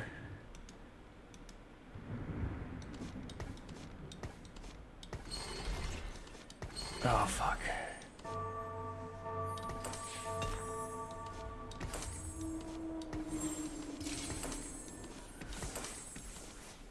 Okay, just throw it on Nami for now. It can go on a Mordekaiser later. I have to sell something. I'm probably selling Morgana.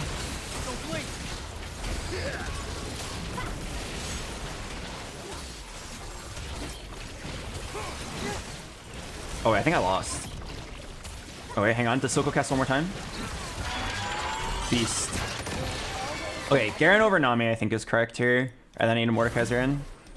And then 4 Form Swapper. Dragon Soul, no. Just something for Silco. Or something for Garen. Cybernetic Speed. Don't really need it.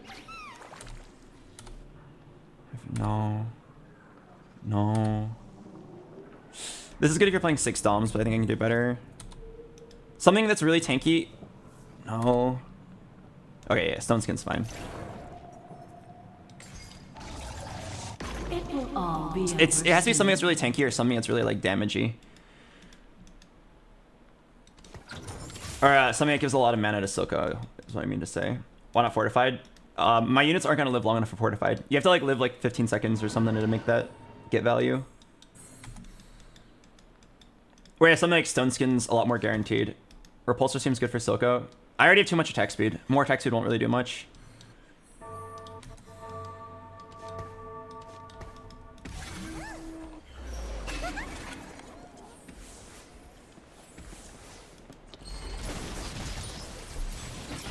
You want to go Watcher for your main tank?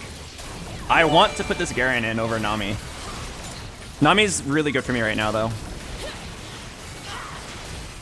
So much mana for my team.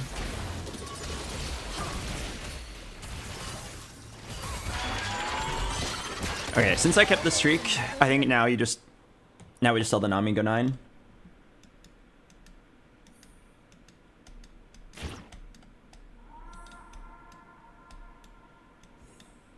Garen over Nunu. No, then you have 2 Emissary. This guy did end up pivoting to Academy. Yeah, I see it. Now I feel really stupid. I could have played Zeri.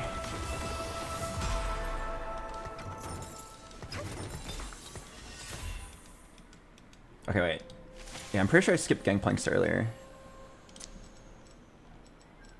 Let me just go mark the remaining Doms and then the remaining Form Swapper.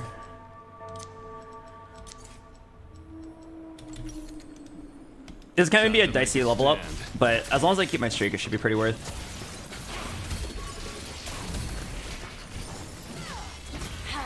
I'll take the Nunu. Any front line's good right now. Violence is so messy. Yeah, it's a dicey level up, but I've got Pilfer. Good to the last drop.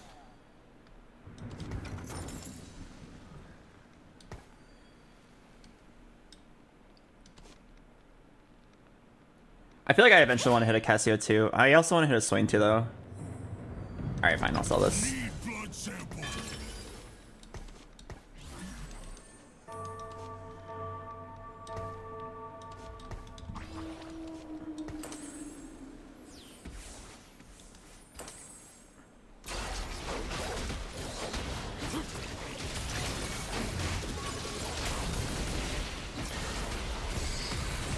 Okay, it sounds troll, but I think it's actually a Rageblade here. The only existence of Jace, the only reason he's here at all.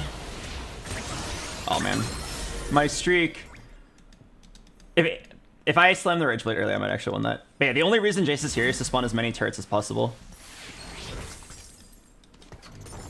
Imagine us, heroes. Okay, also, I really need to hit an Elise 2 and put items on her. Right now my items are still on a Vlad 2. I only have 2 removers though. I should just chill for a bit. I need to position better. Something like this. But yeah, that's my fault. I could have positioned that better and won that fight.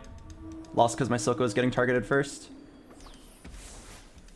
But yeah, the fact that I'm still playing Vlad 2 carry is kind of sad here. Holy large Mundo. I need to Pilfer 1 Elise at some point. It's kind of hard to target it though.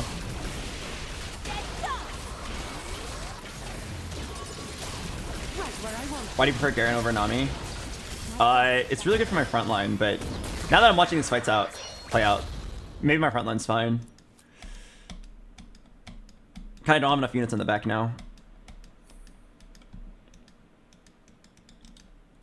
Okay, wait, now I'm panicking a little bit. I really need to hit. Oh, okay. Well, there it is. Okay. I found my hate in the fire. I will carve my name in their skulls.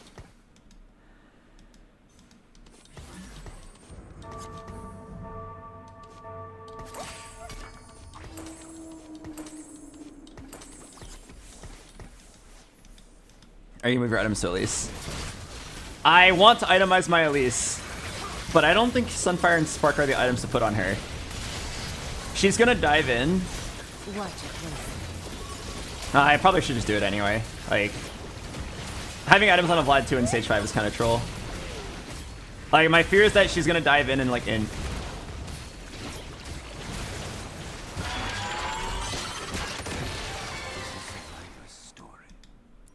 But yeah, I should just do it anyway. Did you get anything on her? Black Rose Sped is really good here.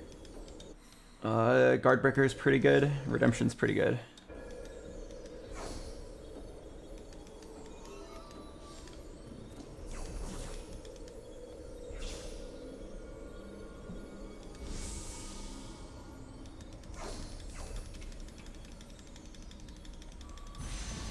Do you want to play Nami over Garen? I got rid of the... Oh, wait. I didn't get rid of that. Oh, okay. No, you're right. I thought I got rid of him last round. Oh, no. It's because I got rid of 2 Dominators. No, you are correct. I should play Nami over Garen now. Ooh, a Garen.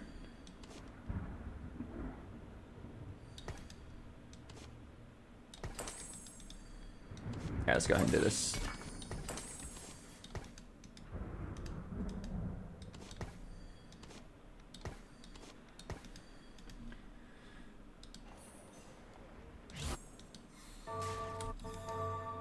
Oh, that's really nice. The guy who griefed me went 8th. That's very satisfying.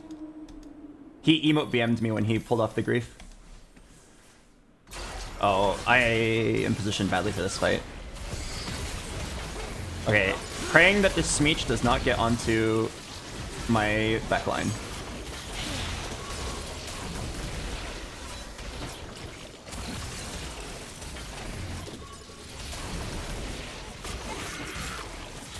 Oh my god.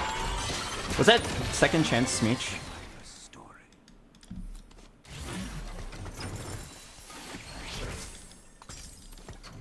Good to the last drop.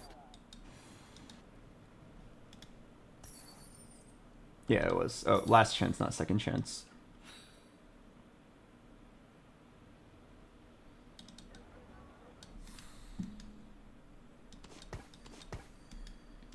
Okay. I'm not a fan of playing 4 form swappers normally, but I feel like it's actually quite good here.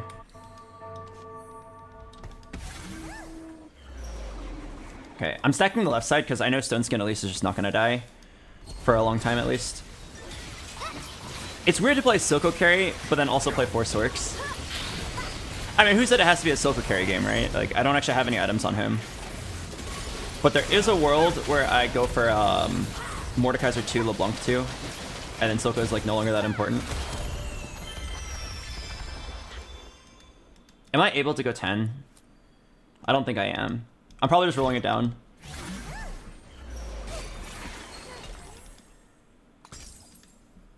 Wait, actually... I'll be at 60 gold. 10 is actually 1 round away. Oh, fuck. Okay. My options are 1. Roll it down for Nami 2, Cassio 2, LeBlanc 2, Jace 2. Or 2. Go 10. Play any 6 cost. Watch Chris. I mean, listing out the upgrades alone already makes me feel like I should be rolling through the upgrades. Need blood sample. Okay. I'm rolling it down. Imagine us here. Imagine us here. Mundo 3 is actually not possible. Someone has 3 already. I need Mordekaiser. We fight for those. Mordekaiser? Surprised to see me? Oh my god.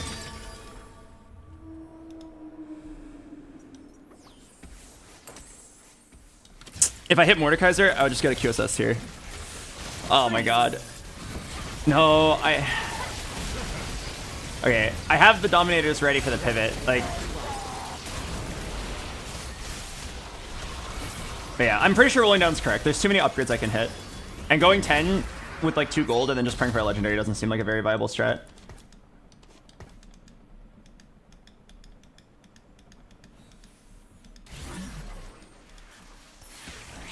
Alright, come on. I don't feel like Nami's worth it anymore. Actually, no, it might still be. My quest beckons.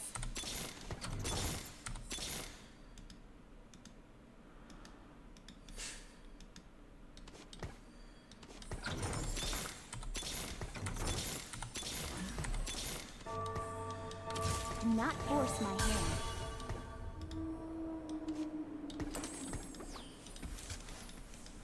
Okay, I think that's a little bit stronger. Plays more around Silco as the carry. I finally hit the Mord. No, I don't even think you buy it.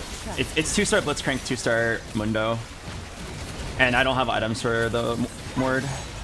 If I hit him earlier, I could have taken QSS and then given him Gunblade. Am I dead? Hopefully I live with 1.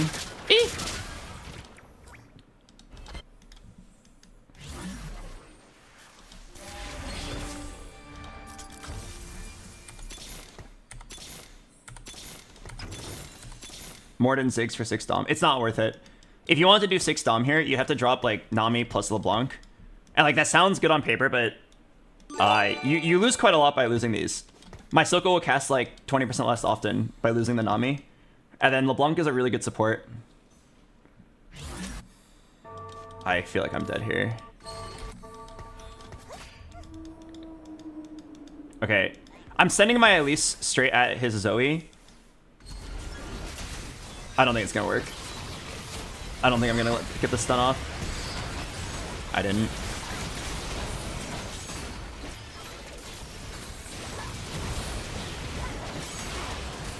Six Dom is stronger than Stork. I don't think it is without +1. I think we just like lose no matter what. I'm just praying to not lose as hard as this guy. Dang it. Yeah, like Mord 1, Ziggs 1 is not it. Sad 4th. Mordekaiser was completely uncontested, and I didn't see one until after the roll down. Oh, it's so sad. If I didn't get griefed in the beginning, I could have easily had enough money to go 10 and kept them on board. If I had like either like 10 more gold or 10 more HP, I could have gone 10. And the 10 gold alone was already from the griefing.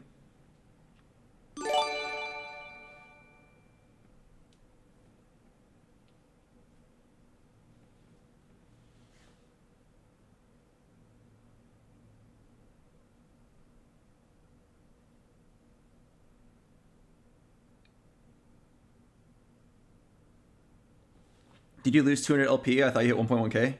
Yeah, I did. I ran it down. I made a lot of really stupid decisions. I played for content. The amount of times I had a perfectly winnable game and then I took the fun augment and then died was very high. It's what happens to every single streamer at the end of the season.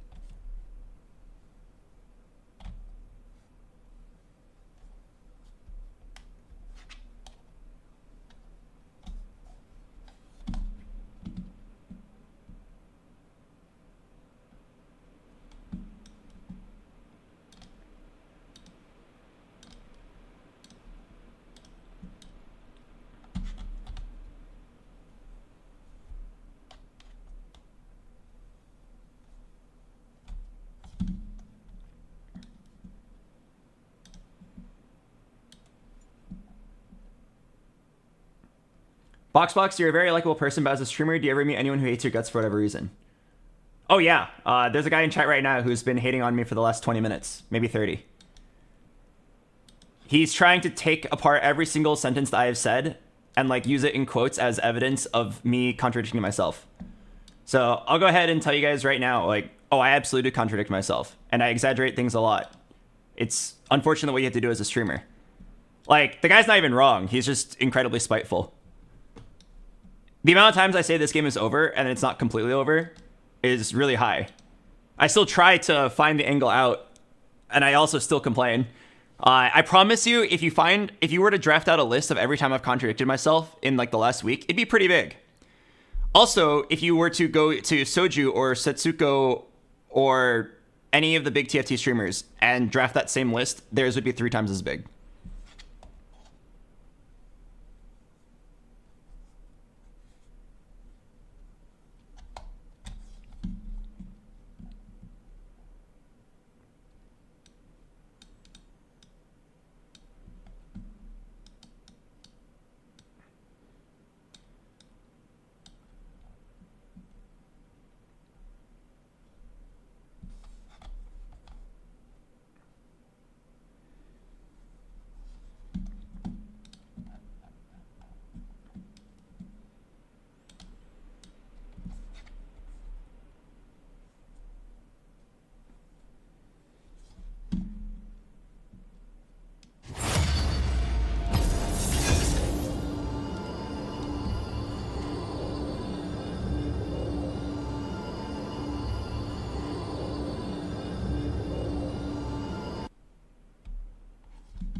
Hi, Mr. Bucks. I got my box plushie today. Oh, congratulations. I hope you like it.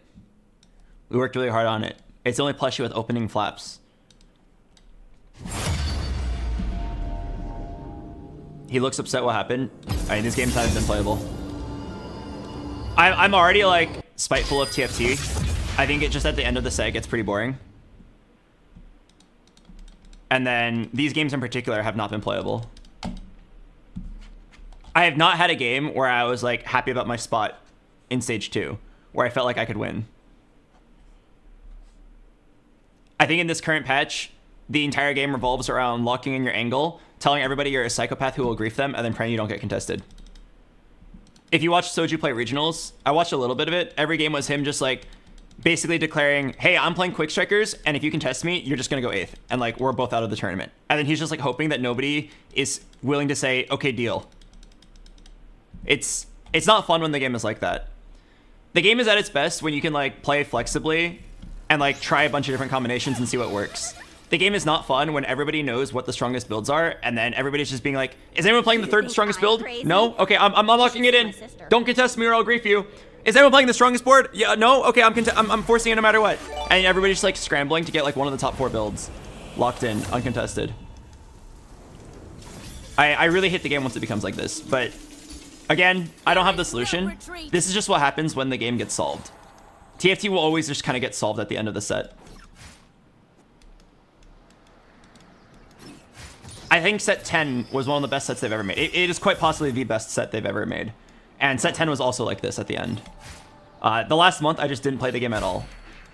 Because I was like so over it. Even though I think that set was amazing. In the first 2 months of that set, it was an amazing set. There were so many different combinations to try. There was so much skill expression and so many fun builds. And Ari was hot. In the last month of that set, game was solved. It was no longer interesting. Scurry, weakling. Yeah. Game was solved. It was no longer interesting. And then it was very, very boring. Everybody all knew what the best builds were. Did I line this up correctly to get the kill? Oh, I didn't. Oh my god, I trolled. No, I could have gotten 2 stacks here. Instead I got 0 because I'm bad at this game. Okay, wait. I think it needed to be the other way around, like that.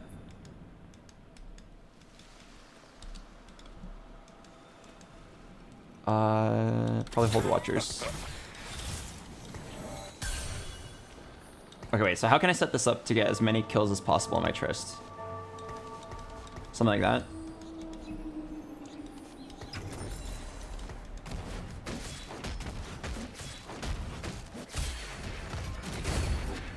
Oh, I got one. Death by my hand.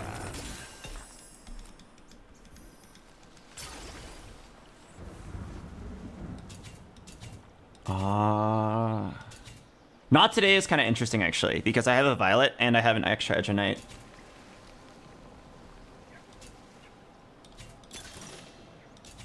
Investment strategy, I could do the thing that I wanted to do last game, where I just force... and just tell everybody that I'm a psychopath.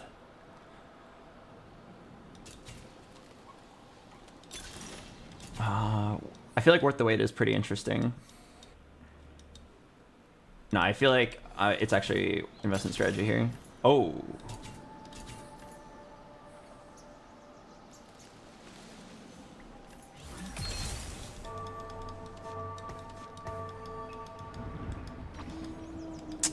I think both of them are really good. I don't know which one's better because I barely played this build.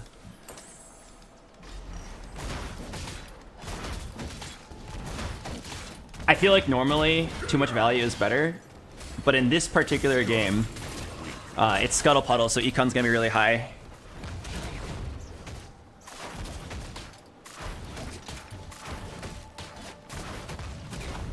All right, we play investment strategy, Trist or Zeri. And we're probably gonna play Watchers.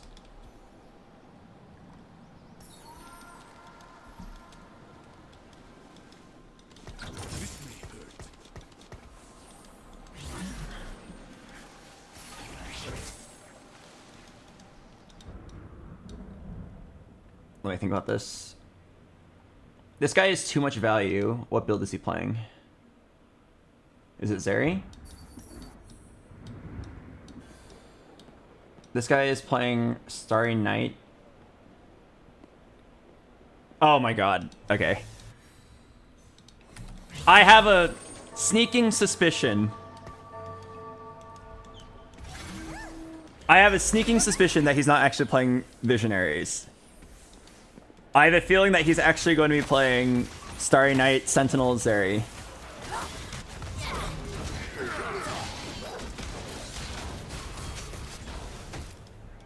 Okay, well, it's definitely not family. I think I fixate on Trist here. There are two players that I think are angling Zeri. I don't want any of it. Too scared. I'm also far away from Gwynsu's. Yeah, let's just focus on Watcher Trist and just pray that we hit.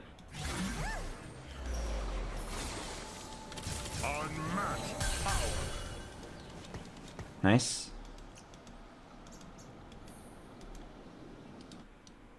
Okay, I gotta play the ad break. I'll see you guys in a bit. I gotta use the bathroom. I'll be right back.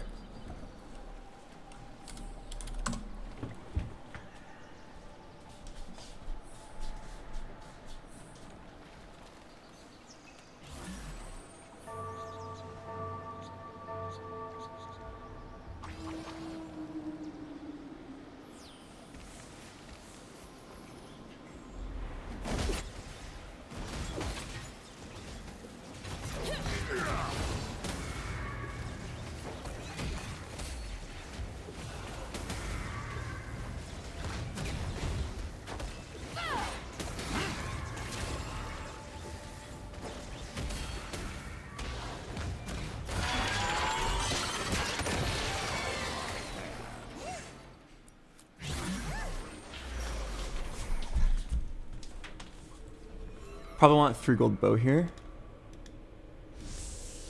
There is a Trist with a chain. I'm pretty sure I want bow.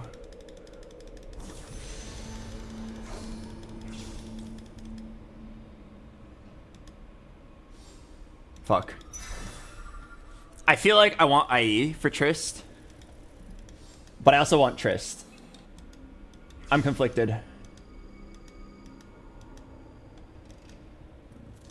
I can do Sunfire Vow, make a pretty strong front line. Okay, that's a very unusual board.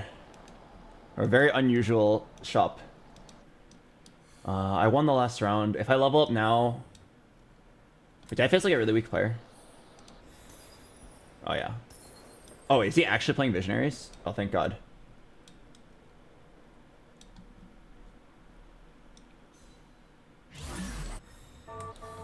I think I don't level here. But since I won, I'm down to Slam, Sunfire, and Vow.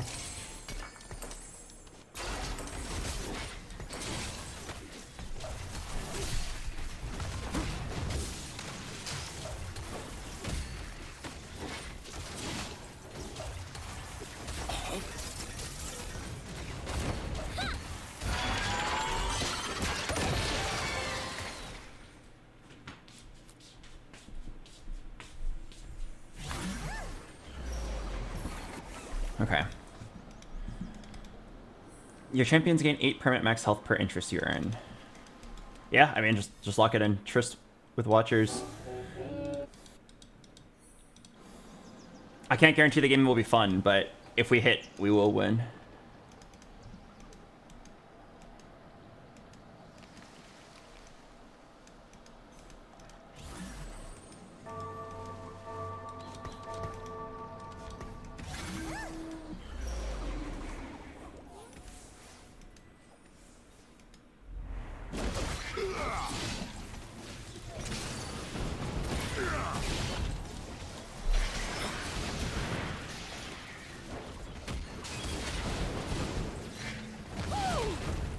Gwynsu's, Gunblade, IE.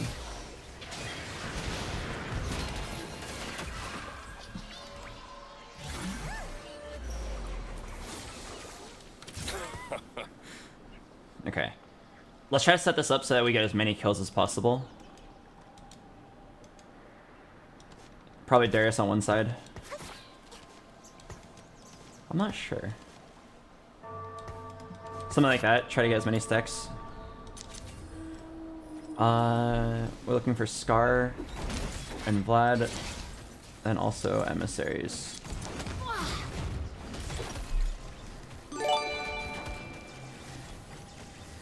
I'm like really bad at lining up these kills. Okay, I got one. Okay, whoa, whoa, whoa, whoa, whoa, whoa, whoa, whoa, whoa.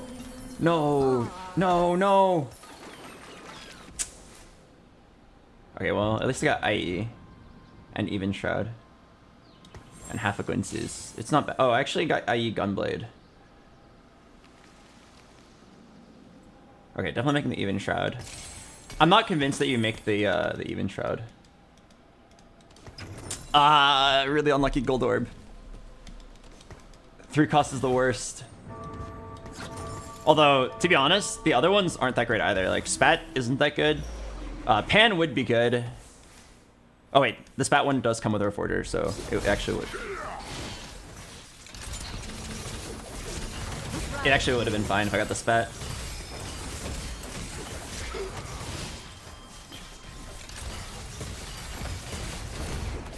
Don't you need that Ezreal?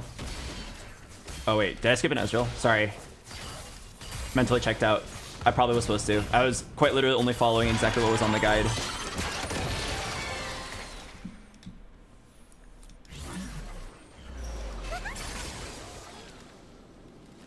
It's definitely not Unleash the Beast. I think it's Mentorship here. Pretty good with Sentinels. Replication. Nah, I don't really need it. I was like, what if you did Replication Bow? But you'd only really need one. Just do Mentorship. Alright. What the fuck? Should I just... Wait.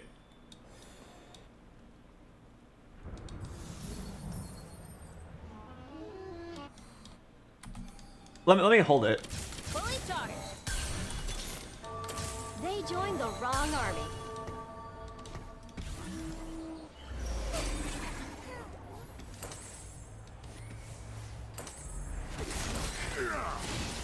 Tristan and Zarya have like the same itemization, and they can both be played with Watchers. I probably was supposed to play Leona though.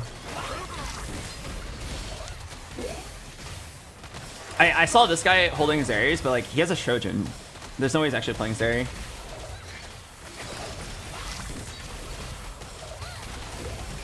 No, she barely didn't get the stack.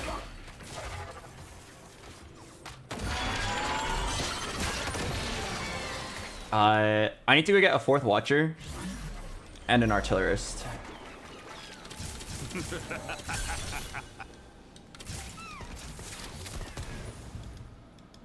Okay, it's definitely not Sentinels. Piltover is a parasite. Wait, could it be Sentinels? Hang on. One guy's playing Watchers for sure. I think I'm just contesting it. Oh yeah. Sorry. Again, brain is off. I'm trying to turn it back on, but I'm so frustrated.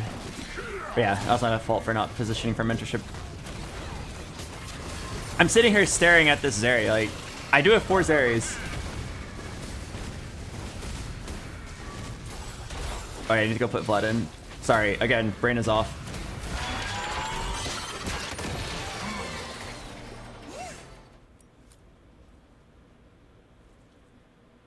I've been stacking this Trist up, so I kind of want to keep her.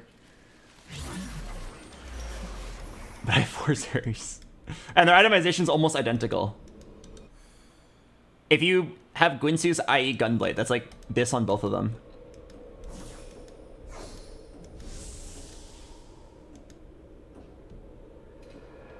Okay, I'm just taking this rod and then praying for a bow.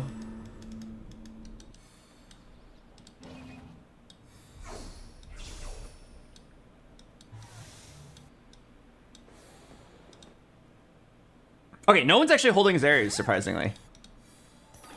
I could. I don't know if I should, but I could. I was lucky to get into the academy. I can't let the school down.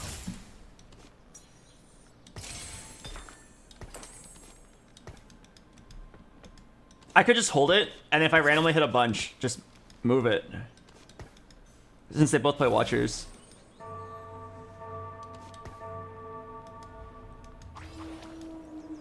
Should probably item move from Darius to Vander. Are you the world's most flexible player? If your idea of world's most flexible player is playing Watchers plus a 2-cost carry, then yes, I am the world's most flexible player. Playing Watchers plus one of 2 carries that both use the exact same items.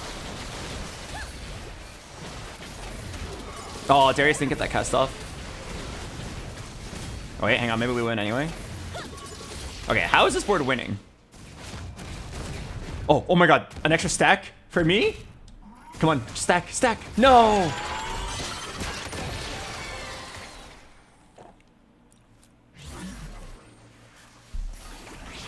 Bring on the bad guys.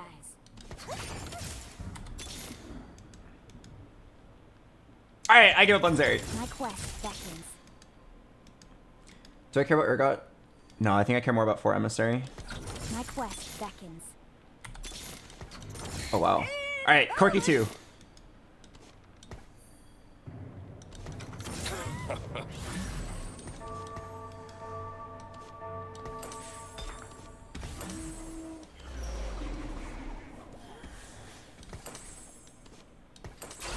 How am I winning? Can somebody explain what's going on? I'm playing Triss 2 and I haven't gotten stronger in a very long time. Oh my god, that's an investment strategy diff. My Triss would have died if I didn't have extra health on her. Wait. Investment strategy, the unit has to be on your board, right? That is my understanding. The unit has to be on your board to gain it. Okay, so then it won't affect any new units. Or it won't retroactively affect them.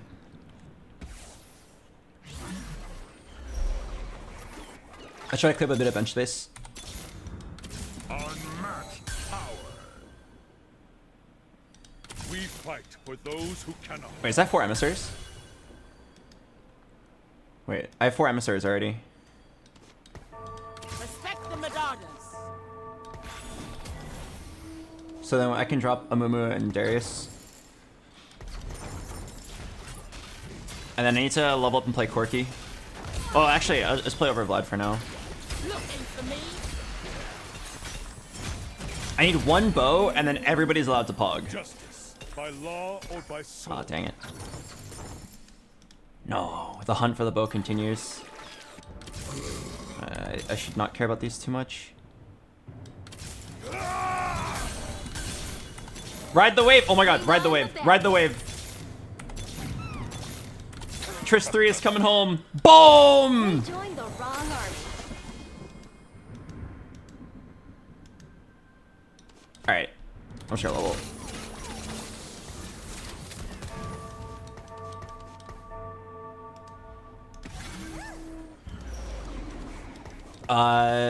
Okay. What's my game plan from now? I want to get a Gwynsu's. Okay, sure. And I want to put Scar in. For now, we'll just put Scar in over Vlad.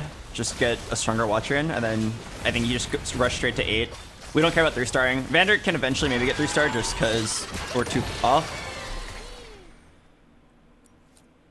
Since we're waiting for a Gwynsu's, right? Maybe I'll just like slam an IE for now and then move it to Corki later. I don't believe it's Little Buddies. Yeah, not if you're playing Trist. Duo Q is not really needed. Like, maybe it gives me a bow, but that's not something to bank on. And we don't really need any legendaries in this build.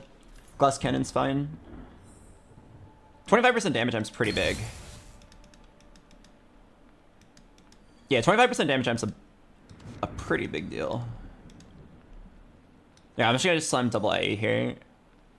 And then I'll auto move it once I hit the Gwynsu's.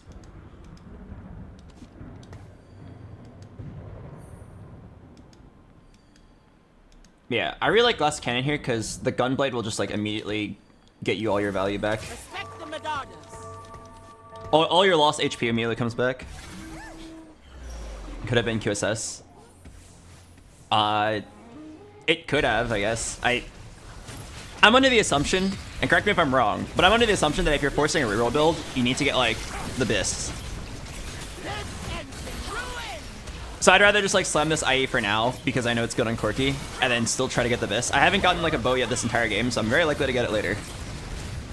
For those of you who don't know how the... Oh, do I win this? What the heck? Okay. For those of you guys who don't know how the item system works.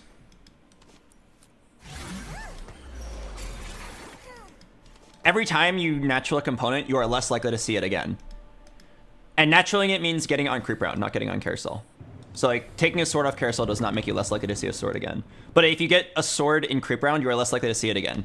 So at this point, I've gotten like every single component besides bow, which makes me more likely to get a bow.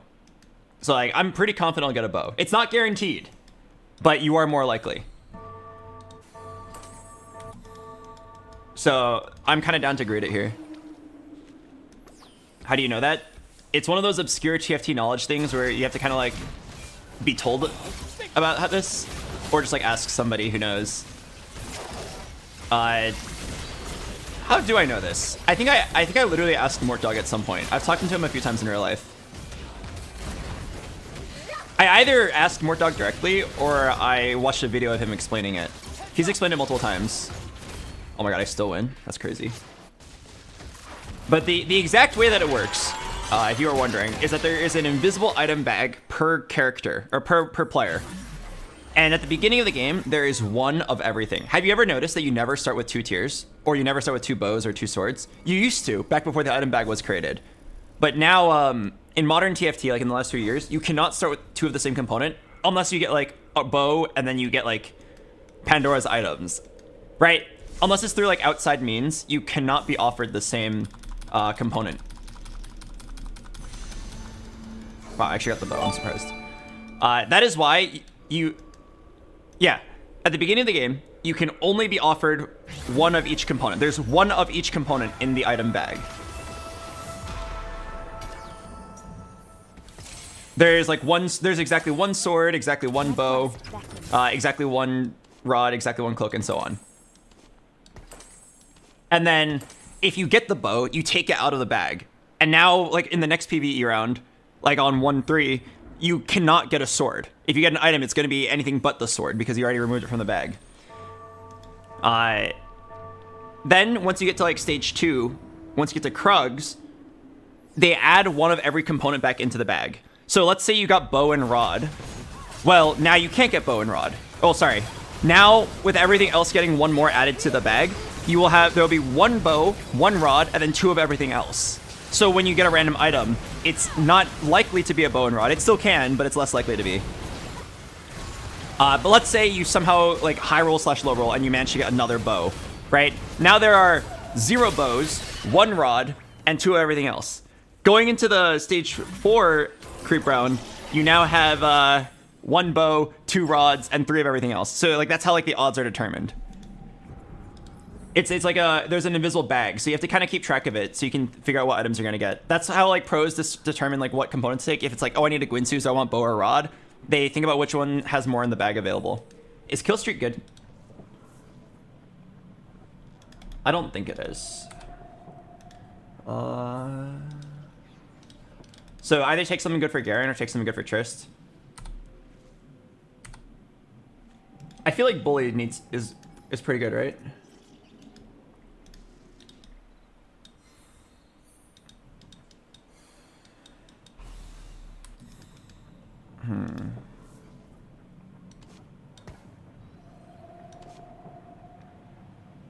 Yeah, I already have a lot of amp. Maybe I can... Uh-oh. Oh, okay, there we go. This one's one of her Biss. Okay, I almost trolled. I'm like really bad at picking anomalies. I took way too long to figure that out. I didn't understand any of that. Tell you what, I'll explain it better after this game is over. I stuttered a lot and I didn't explain it cleanly. I think it's like really important info to know if you actually like want to play TFT at like a good level, because a lot of times you have to know about the item bag to be able to hit your Biss more often.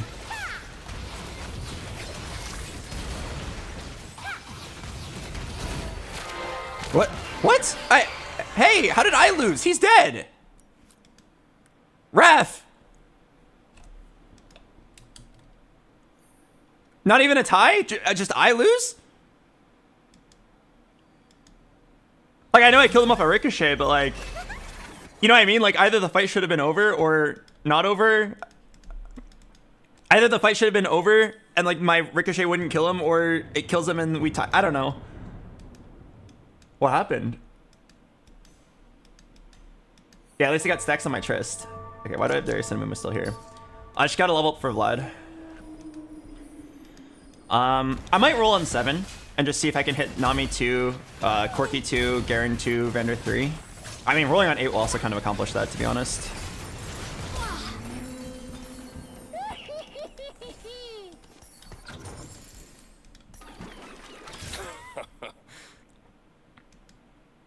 I'll roll a little bit on 7.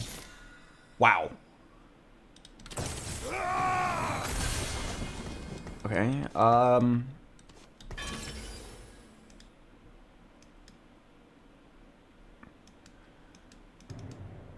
Queen's is not very good. What item can I build here that makes sense here?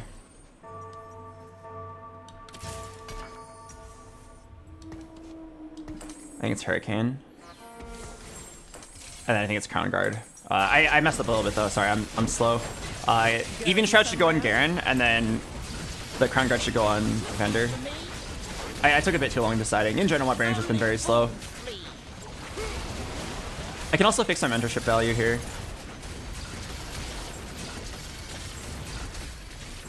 Oh no, it's a Crown Guard diff! No, it's actually like literally a Crown Guard diff. That's completely my fault.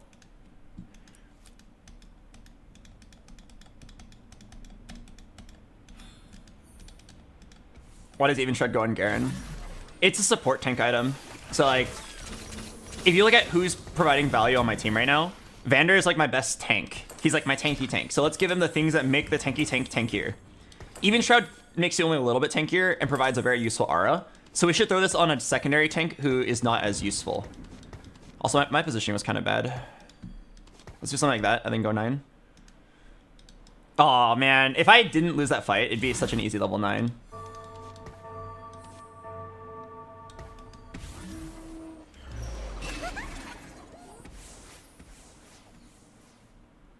Okay, I'm gonna try to keep 50 gold here. Keep it scaling off of my investment strategy. This Vander should be very tanky. 4,200 HP. I want to say this is the first place. I went investment strategy and I somehow didn't get punished too hard for it early game. And now we can just stack up to infinity. What's your next in? Any 5 or 6 cost to get mentorship value on my 4 costs. If I had to choose one, I would choose Mel 3. If I had to choose one after that, I would choose Mel 2. And after that, Mel 1. And after that, Victor 3. Show your Trist stacks. Whoa, man. Take me out to dinner first before I show you my Trist stacks. It's at 52.5 because I trolled the early game. It'd be at 60.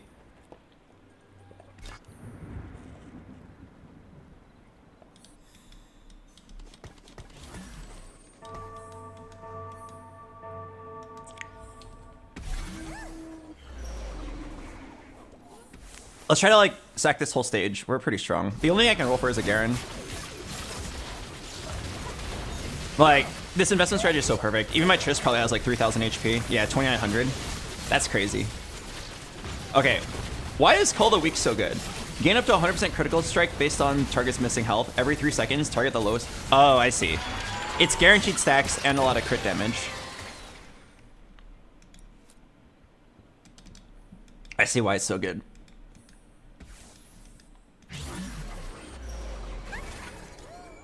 What do I want here? I'm down for a 3rd quirky item. I'm down for a tank item. My strongest competitors are all AD. So Bramble's pretty good here.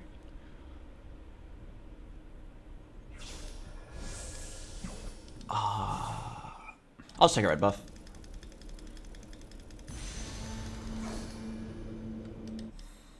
Okay, I'll just take a second Sunfire. It's not bad.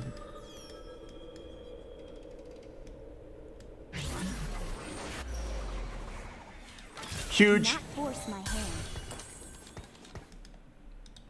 Okay, don't tell my boss I'm doing this because I'm supposed to just go 9 here.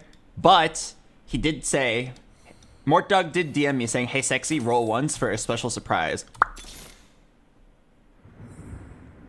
Twice. My quest. Okay, I'm gonna stop trolling. Let's just go 9.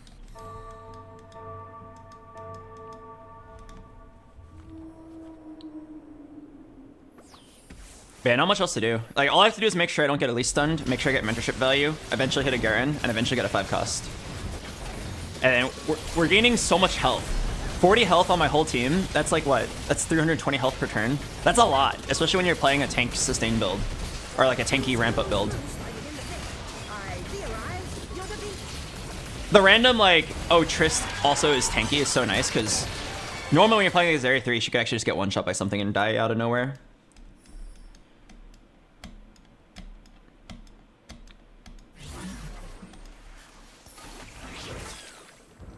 Guys, Mortdog just texted me again. It says the exact same thing. Should I believe him and roll? Okay, I'm gonna close my eyes and roll.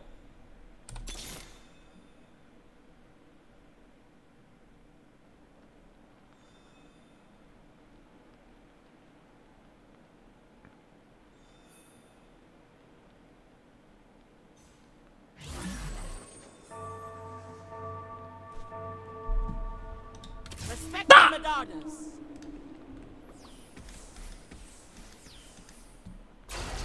Watch that be the diff. The Madonnas. Only fools sleep.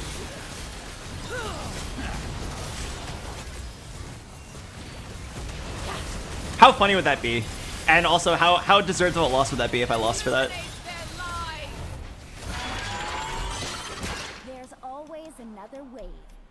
Can I get a G in the chat? I feel like we're already gonna win. But I'm down to take a Garen. To the Madonnas. Is this Crybrave? No, it's not. Okay, how much does Corki matter? Corki is doing half the damage of Triss, it's not bad. I'm stuck on, like, hey, get a 3rd item for your Garen so your frontline lives longer, versus your Corki has 2 items, you might as well give him a 3rd. Tell you what, if I get a Garen in my next shop, it's a sign to get a Garen item. And otherwise, I'll get a Corki item. Oh, wait, it just gave me both. Oh, okay, well, deal. I will take a Giant Slayer and then a tank item. I guess it's adaptive. Ah, shit. Okay. Now I kind of wish I did it the other way around. Okay, Warwick to randomly proc mentorship? I am down. Get a Warwick item. I feel like Corki 2 is better than Warwick.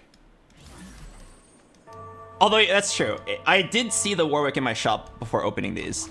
Maybe I take like Edge of Night and then get tank items. Or bruiser items. But I feel like Corki 2 is better than Warwick 1. Holy max greeting investment strat. I have so much HP, like, can you blame me for doing this? Why risk it, right? If someone actually was stronger than me, the way for me to beat them would be to like greed a little bit more investment strat and use my HP as a resource. Although we are so strong. I won? This is disgusting, man. I hate how strong this build is. I hate how much of the game comes down to getting this build uncontested. Okay, well, I already beat this guy. Okay, out of curiosity, I am not going to touch anything. And let's see if I win. Yeah, this build is busted.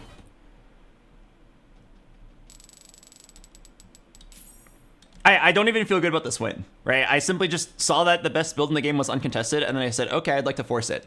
And you wanna know what got second place? The second best build in the game.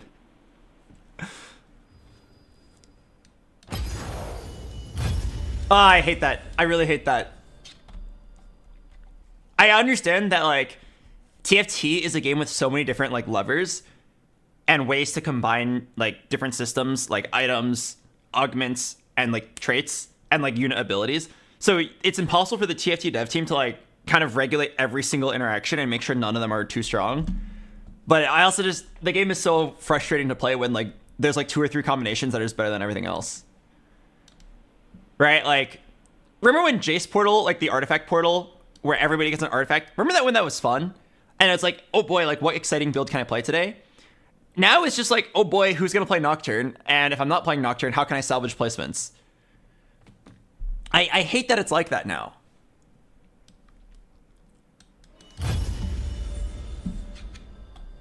I only won this game because I forced Trist and nobody contested me for whatever reason. I even played it really badly. You guys saw it. Like, the amount of times I didn't play my best board, and I was just like, oh, fuck, my brain's not on. It's so high. I played it very poorly, and like we just won anyway because we hit like the correct augment and we hit on our roll down. I rode the Trist wave. Oh yeah, I said to explain the item bag. Let me go ahead and explain the item bag. Before I do though, let's ask ChatGPT if ChatGPT knows about the item bag. I'm very curious. Hey, can you help me explain to my chat how the TFT item bag mechanic works? Let's see if it knows. Here's a simple and engaging way to explain the TFT item bag mechanic. In set 13, the item bag mechanic changes how you get items when you sell a champion. Instead of dropping straight onto the bench, the items go into a bag. It's a sack. The bag holds all items until you click it.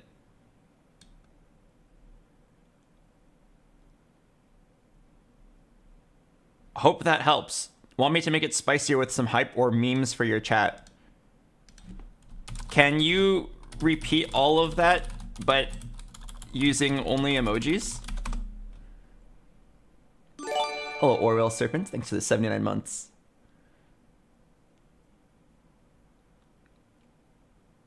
Okay, anyway, it's completely wrong. So let me go ahead and explain the item bag mechanic. Okay, I think I know how to do it. I need to find like an image of TFT item components. Like I just need to find like an image of them.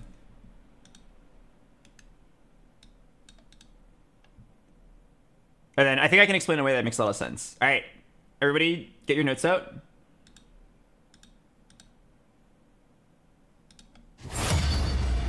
All right, hang on, let me actually decline this. Okay, get your notes out. Okay, here is an actually very important explanation. If you are playing TFT and you don't know about this mechanic, you need to know how this works. And that sounds ridiculously clickbait, but it is actually a very important thing that a lot of players don't know about, even in like master tier. I do think every challenger player knows about this already though. Okay, so there's an item bag mechanic. Let me just go ahead and like yoink these as like a screenshot. All right, perfect. Okay, so I just like stole this screenshot from Google. All right, so at the beginning of the game, all players have their own independent item bag. Okay, this mechanic is very, very important for making sure or increasing the chances of you getting the correct item for your build. Very important, double important if you're playing reroll and you want to hit this. At the beginning of each game, you have an item bag.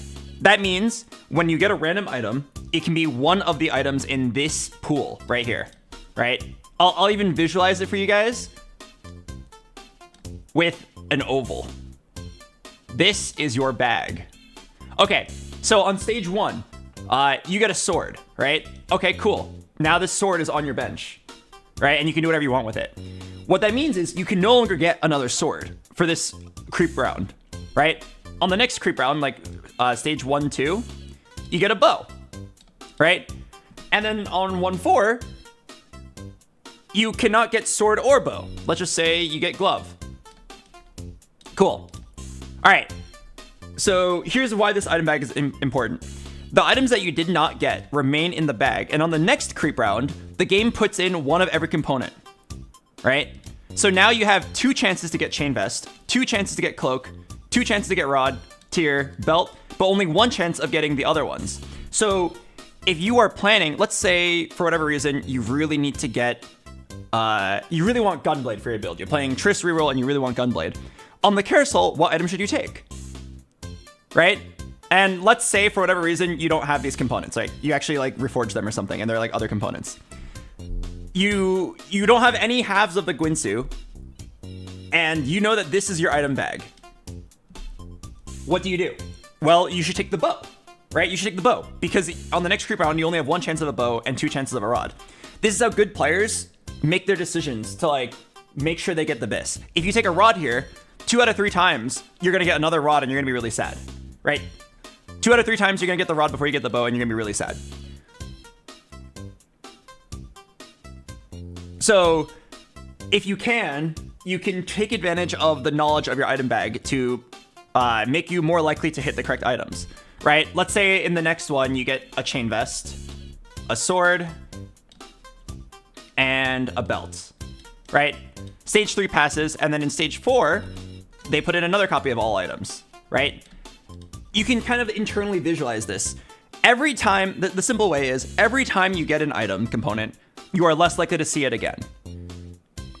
Also, at the beginning of every round, you can see any component, right? Because they added in a sword, even though you already got a sword in stage 1 and 2, you can still get it in stage 3.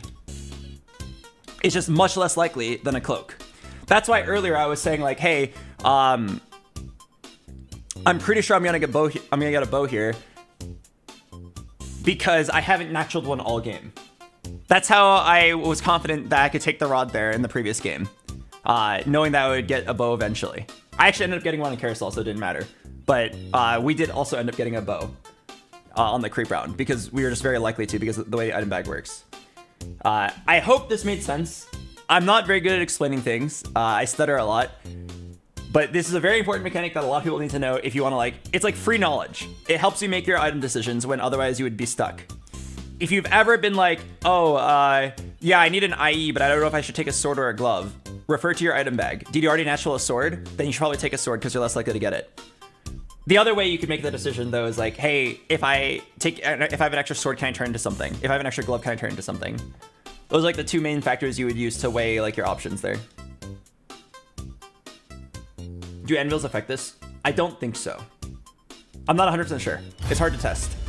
But I don't think it does. I'm also not sure if the 4 options are pulled from the bag. I currently think it's random, but I'm not 100% certain. It's like very hard to verify without just like straight up asking a dev.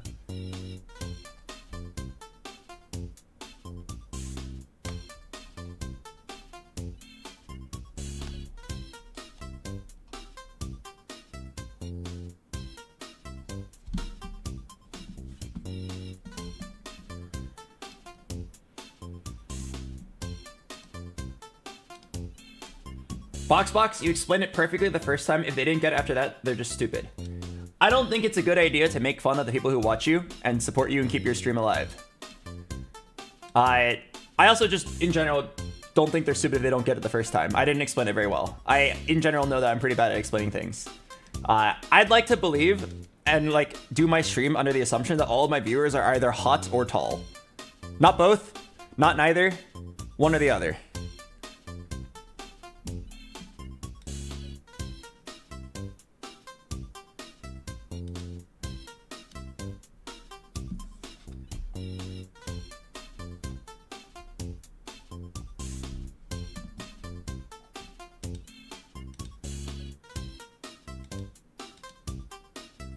What about Spats and Nikos? Those come from gold orbs. That's independent.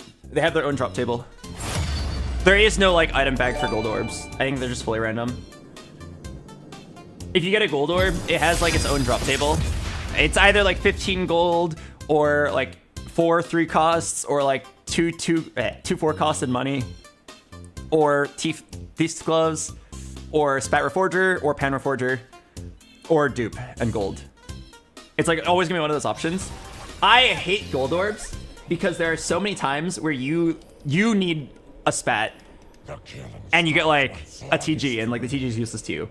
Or like you really don't need a spat and you get one and you're just like behind. There are too many times where like the high variance nature of the gold orb just like fucks you over. I hate it. In terms of like a fun casual game of like you just want to like hit a fun crazy trait, gold orbs are really fun. In terms of like, I want to gain LP by being better than my opponents, I hate it. You get screwed over by variance way too often. Death by my hand.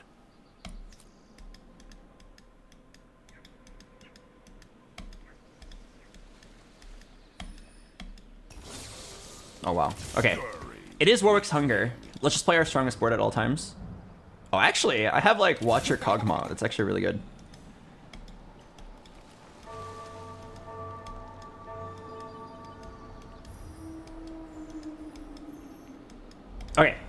gonna play the ad break. I'll see you guys in a bit.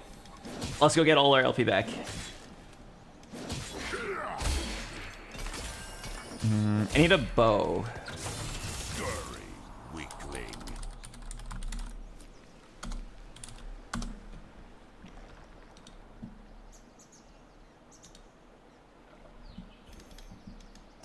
Unmatched. Why do you not buy the Darius instantly? It's good to have less gold on the board during creep rounds. Okay. I need to have like a playable item slam. Guardbreaker is not very good here. Sunfire would be good. Nashers would be good. Oh god, there's not that many outs here. Okay, I'm begging you for a Sunfire or a Nashers. Bow or chain, bow or chain, bow or chain. No. Oh, that's so bad. That's really, really bad. Life is pain. Oh man, okay. Is it eye for an eye? Hello, Haloak. Hello, Teddy Cobb. Hello, Zia Isabel. Welcome, all of you. Is it just eye for an eye and try to get some playable items? It's Warwick's Hunger, so I'm absolutely gonna level up and try to play my strongest board.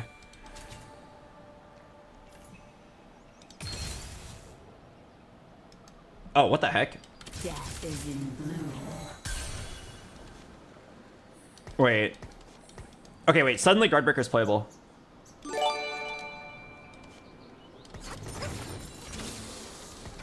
world has seen enough. Wow, that's actually crazy. Okay.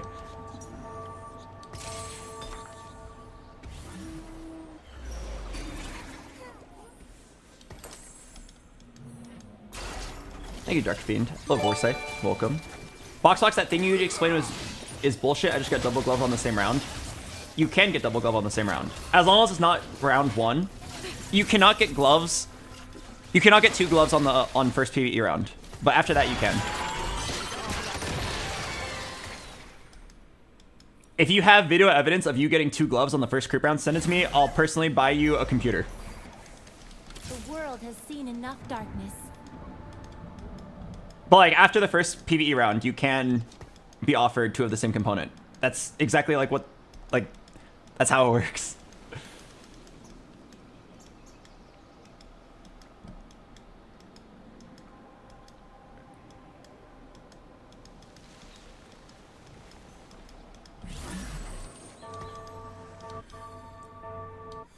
I wonder if I should go 5. There's not really anything I'd play though, and I'd have to sell a useful unit. If I win this, it's actually so huge. He's wrapped perfectly around my Darius. Oh, but we didn't get a cast off.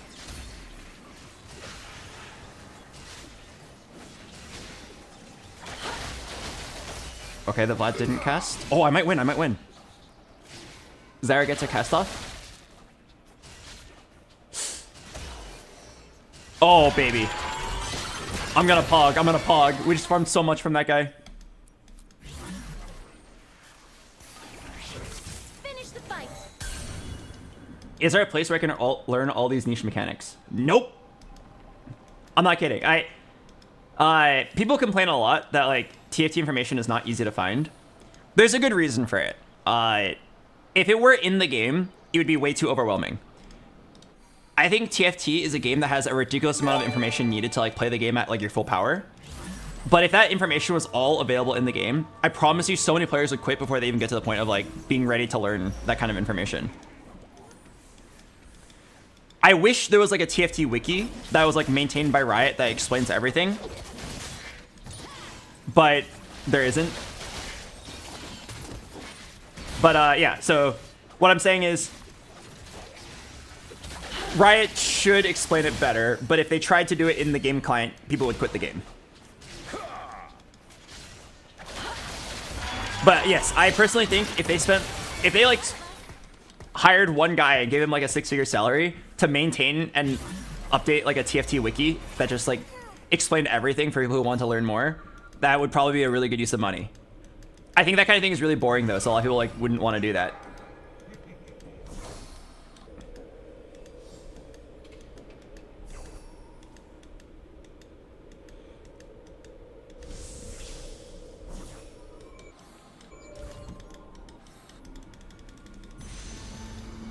I'm not sure if Spark... Oh, I was gonna say Spark or Gargoyle here, but I didn't really have the choice.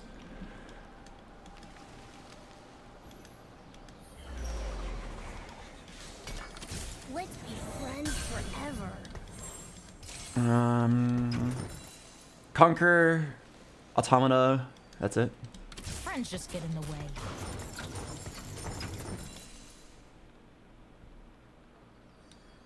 BoxBox, here is a video of 2 of the same component on stage 1 2 weeks ago.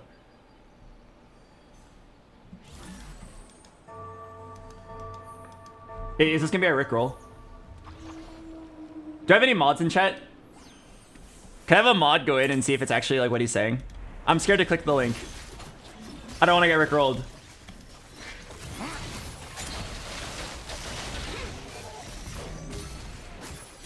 It's a Froden VOD? Okay, I'm gonna click it. I'm gonna click it.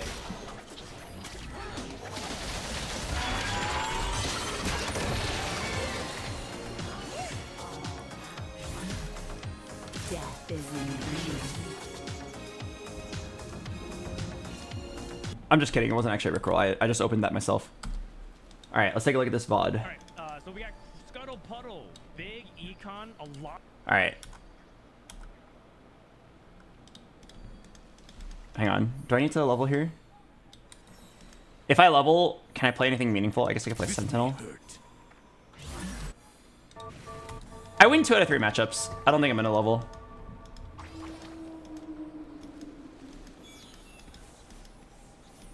I think we're good. Okay, so this guy in chat says, here is evidence of an early game where someone got the same component in stage 1.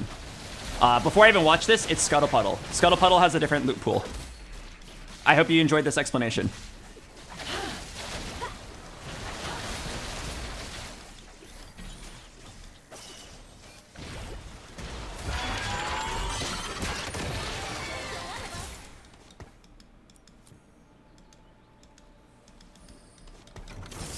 I got an early Corky by it. Can't really play it.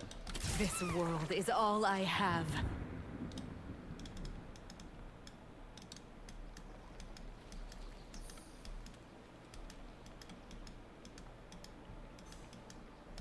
Do you know in what way that pool is different in Scuttle Puddle? Nope. They never explained it. That you'd have to ask a writer directly. I don't believe it's common knowledge.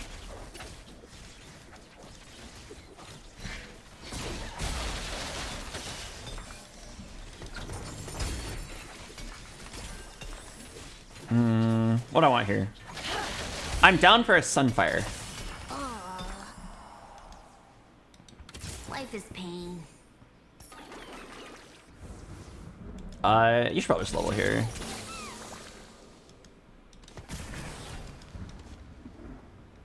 Oh, okay. I'm actually quite conflicted here. Tear and Rod are really good AP items. But I don't want to make an Archangels because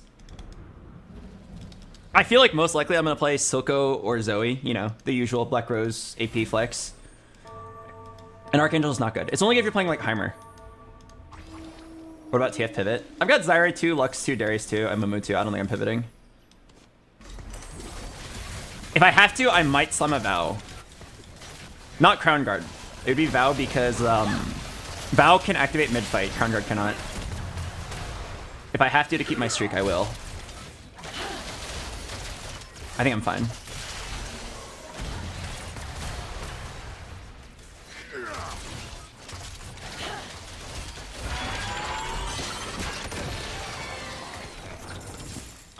If I'm a psychopath, I level up right here.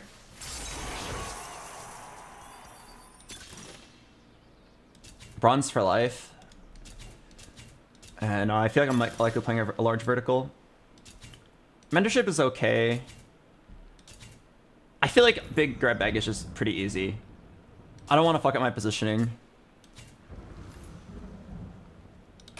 Alright. Yeah, I'm just gonna level up to 7. And then let's roll twice and then play the first legendary I see. I found my hate in the fire. Oh shit. Don't think I can play that.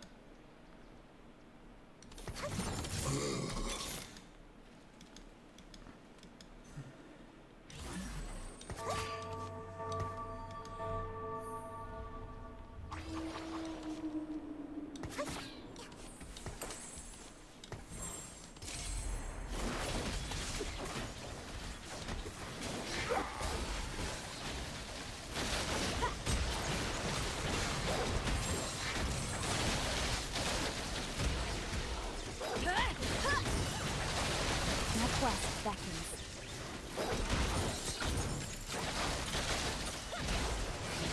Oh my god, I lost. Panic! Panic, panic, panic! I threw the game! I didn't slam the vow because I thought I was gonna win! And I lost!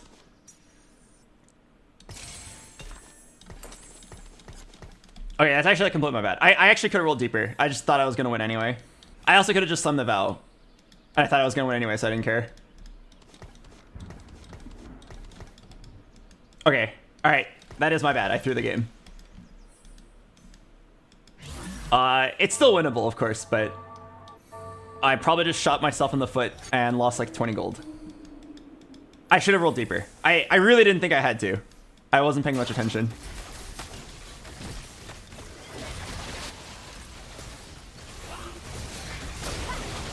Was that even a bow diff? Yes, my Zyra died early because I didn't slam bow.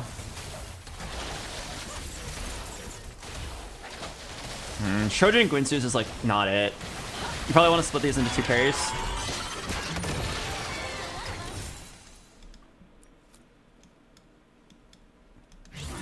How is Shojin versus Gunblade on Triss reroll? Shojin's not very good on her. I would just probably avoid slamming the item entirely. BoxBox, you missed my sub, but it's perfect timing because I need 2 new pairs of Bluetooth headphones. Unfortunately, I don't have any extra... Oh, wait. Wait, I do actually. It's really sweaty though, is that okay?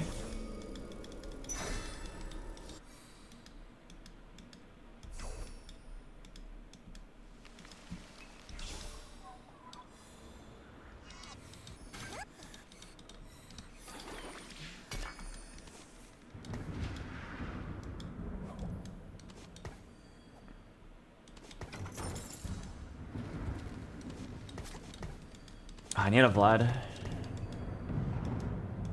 Oh, I definitely was supposed to keep rolling. I didn't even have Force Sork. What am I doing, man? My brain's not on. My brain's been off all day.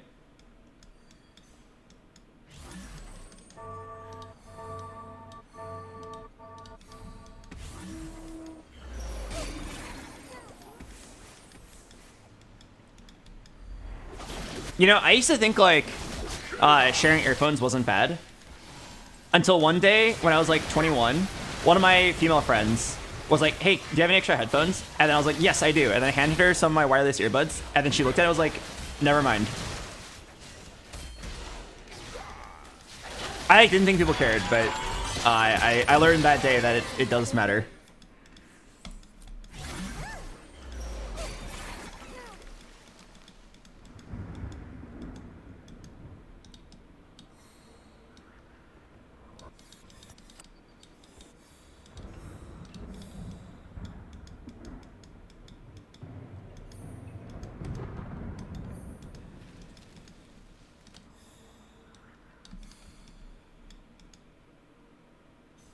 What am I supposed to do here?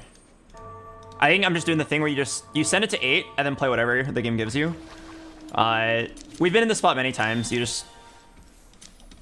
can play Sorks. You need to hit Vlad.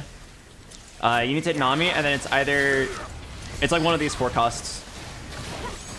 And then you really want LeBlanc, you really want Jace. We've been in this spot many, many times.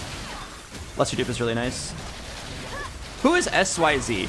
I've seen so many users with like the name SYZ fanboy, SYZ fangirl.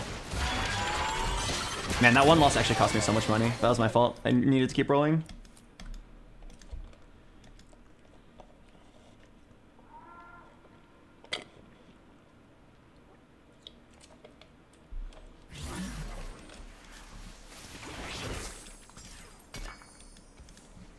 Alright, yeah, I'm just gonna send it. I haven't been paying too much attention. What is everyone playing? This guy's looking at Silco. Twitch. Silco. Okay, it looks like I'm probably playing Sorks. I could sack 1. No one's contesting Sorks. You just let them have their Silcos. Sack 1, die more money, and then roll down. If I had a streak, I would probably roll this round. Where are your friends? Mine all around. I'll hang on to this. I found my hate in the fire. I feel like you usually wouldn't play Rebels here, but I would be open to taking a look. As for items, I like Sunfire a lot here. I like JG.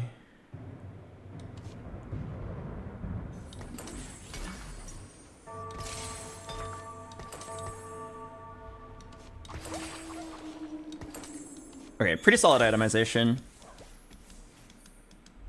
Okay, I'm gonna hang on to this Jinx, but unless I hit like Zoe 2, Alawi 2, I'm probably not gonna actually play it. Do you need Alawi? If you're gonna play Jinx, yes, you need the Alawi 2. It's nice that I faced a weak opponent here. Okay, let's just level up and roll. You know the drill.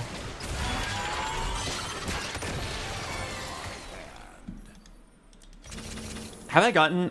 I wish it would tell you if you got your components already. I can't tell. Sword crests? Okay. Alright, well, that probably makes it really easy.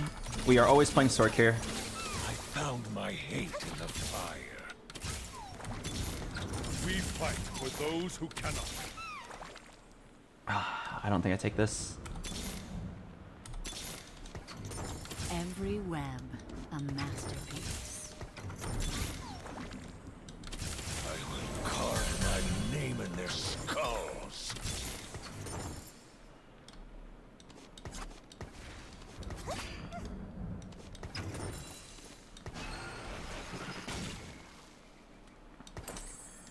We fight for those who cannot.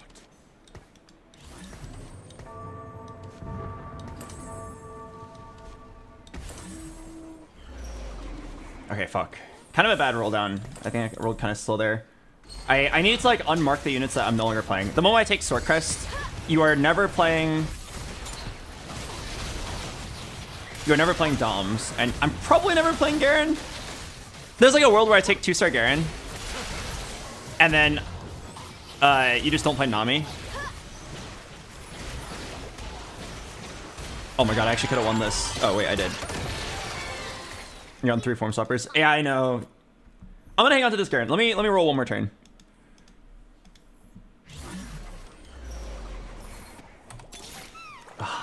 Can't play that anymore.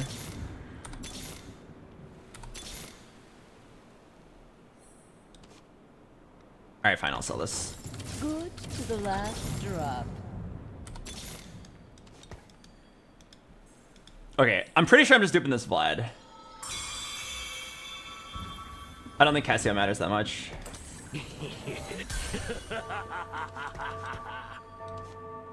Okay, I need to get rid of this Sork plank. Grab this Zoe.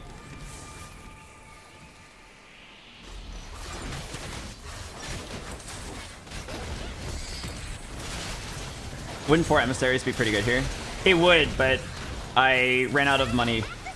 At some point, you have to like sell one to try to hit the other. I guess I could have sold the Gangplank and keep trying for the Garen.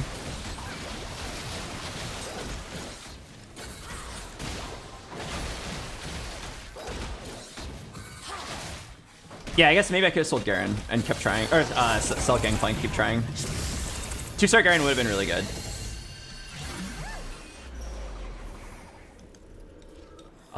Okay.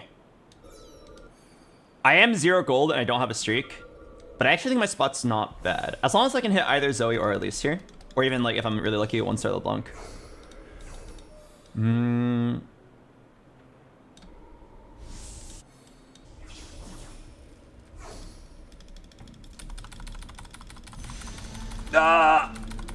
No.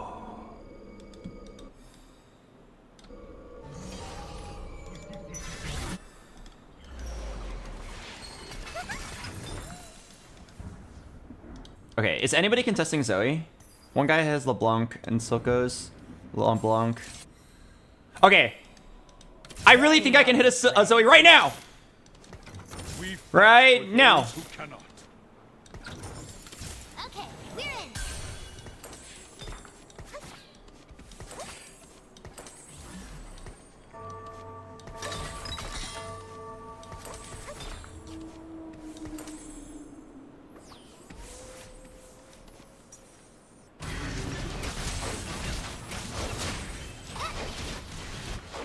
Okay, I'm still playing like a useless Gangplank. It's probably better to have the 2-star Gangplank than it is to have... Oh, I imagine if that was a LeBlanc. It is probably better to play useless Gangplank than it is to play a random Morgana. Oh, is he dead? Oh my god, he's dead.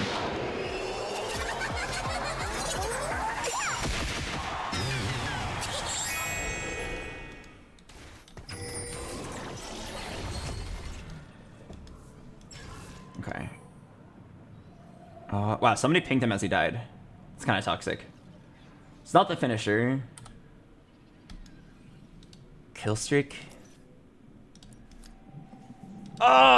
Is kill streak good on Zoe? I've heard that kill streak is actually on assist, not kill. Like maybe there's a world where she gets a bunch of assists. I feel like it's playable. And then now we just go 9. If it's truly actually on assist, then I think it's really good here. Okay, my level 9's probably just Jace. And then play LeBlanc over Zyra. Yeah, she needs to get 4 kills to get a free cast. Isn't Gwynsu's Biss on Zoe? It is on Rebel Zoe, but it is not on Black Rose Zoe or Black Rose Sork. Okay, lots of LeBlancs out of the pool. But yeah, I remember I had a game earlier where I had a 4-star Zyra, and then we took kill streak, and we confirmed that like on assist it gives mana. Why only Rebel Zoe? It's because on Rebels, you have more frontline units. You have a stun to buy time. Okay, I'm not even sure if you have more frontline units, but like you have a stun to buy time. The fight usually lasts a little bit longer, and then Rebel gives a lot of attack speed. The Rebel trait gives 70% attack speed, which jumpstarts her Gwynsu's. Without it, Zoe's a bit too slow. Do you want to hold Nami to remove items? I'd rather just rush to 9. Dude, someone was impersonating me. Somebody pinged St. Vicious after I killed him. Like, I didn't ping him. I'm not toxic. I think St. Vicious is a nice guy. But, like, somebody pinged it while I was facing it, and then they immediately ran away. So it looks like I pinged him. So now there's a chance St. Vicious is like, wow, BoxBox is toxic. Was that the 6th sniper? Oh, it might have been 6th sniper, actually. Oh, yeah, it is. Wait, Marshall lost Sniper and Bessa.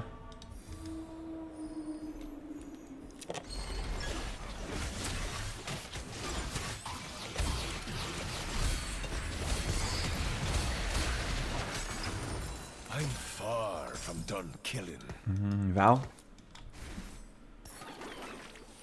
Don't think you can play Garen anymore. What do I need now? Just a 3rd item for my backline. I already have Shred. I already have anti-heal. Okay, definitely down to make Vow Elise so that she gets 1 cast off. And then JG.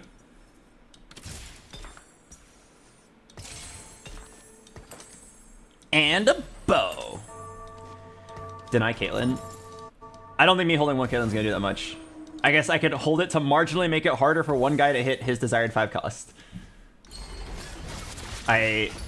Sure, if it doesn't cost me econ, I'll do it for 1 round.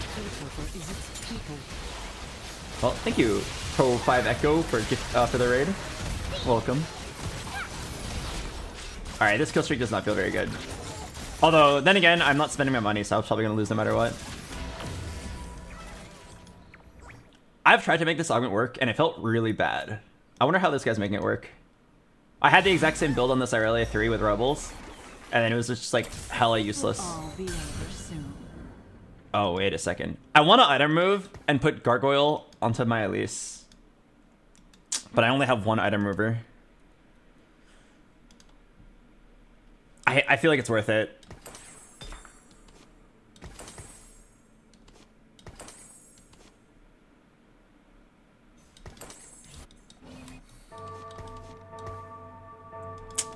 This means when I hit LeBlanc, I have to rebuild my Nami.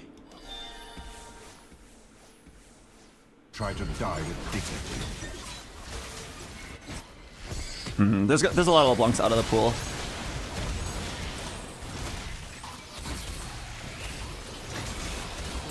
Oh man, kill streak does not feel that good. Okay, to be fair, she did kind of pop off with it just now. She saved me a lot of HP. What is GP doing here? I actually didn't have a unit to play. So now I'm going to look at Jace as my last unit.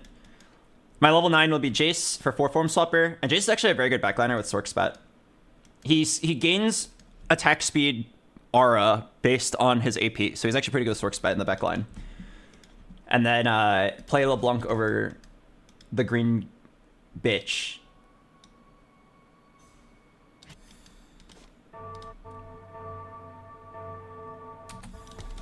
Oh, I saw him move the Caitlyn. I didn't react in time. Isn't Stork on at least 2 really good? It's pretty good. Didn't want to sell Gangplank for it though. I only have 1 remover. This is why removers are really valuable. It's why like early game, you shouldn't always necessarily use the remover. I'm kind of regretting it now. God damn, my whole board is gone in 2 seconds. This guy is level 950 gold with Caitlyn too. Oh, it's the Caitlyn that I didn't hold.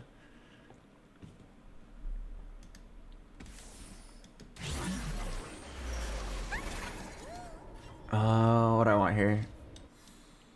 Another tank item? There's not really any tank items. I could just take a second Sunfire. Or maybe just take the BT.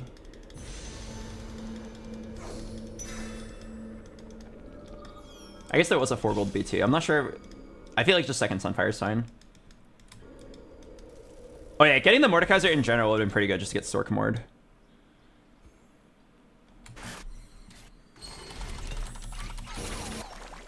A conquered nation is a loyal one. Oh, actually.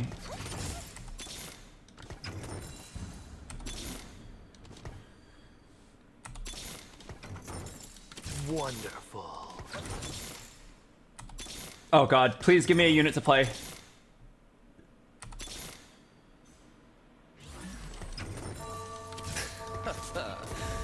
No, I didn't hit a LeBlanc or a Jace. No. I was holding the Garens, because if I hit Garen 2 and a LeBlanc, you could drop the Nami instead of Zyra. Oh man, I didn't have that much money, but damn, that feels bad. It's fine. I shouldn't have expected to hit a LeBlanc in such little amount of money. 1 more cast from Elise. Oh, game changer. Can Zoe get a kill streak? Oh, she can! She can! Let's go, girl! Okay, kill streak actually popped off there. Actually, like a 1-step diff.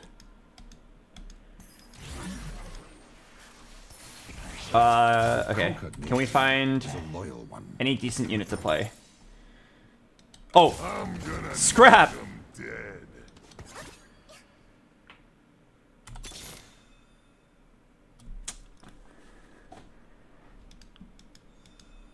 Okay.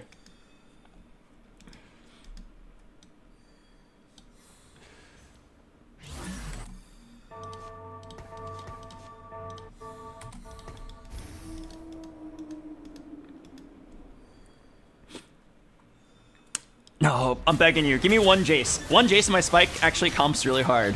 What the hell did I just say? You know what I meant. Are we looking for a 4th? We're looking for a 2nd, baby. If I can hit 1 LeBlanc. Okay, this kill streak's actually looking really good. I was shit talking it earlier, but it's actually popping off right now. Oh, whoa.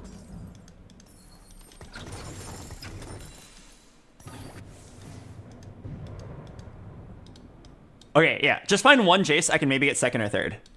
Find 1 Jace. 1 Jace, 1 LeBlanc. Or 3 Mels. I've been playing this random Gangplank 2 for so long. Transfer bow for scrap value. There's no way I'm playing Trundle. If after like 40 gold on 9, Trundle 1's the best unit I can play, like, this game is just fucked. Like, surely I get something a little bit more playable.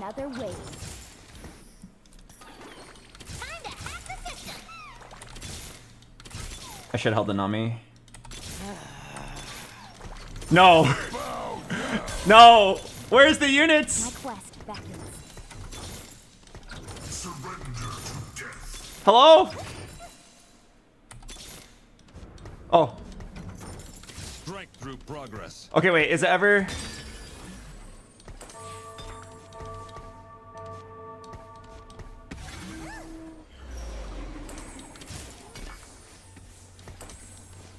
Pave the way. Let me think. Is that ever a 6 cost? instead of Jace Mord, or instead of Jace Gangplank, it could be Mord Victor.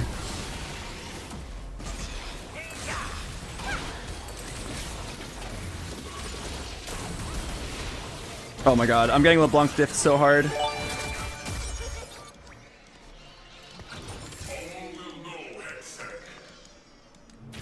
Okay, I'm probably not playing Mordekaiser here. That's for sure. But like, holy crap, there's like 60 gold rolled on 9 now with no LeBlanc. Okay, if I find another 6 cost, I'll drop Jace and Gangplank for this.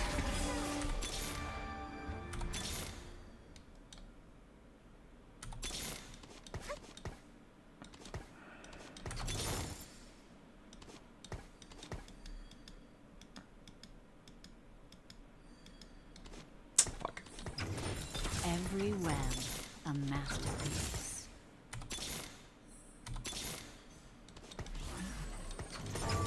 Strength through progress.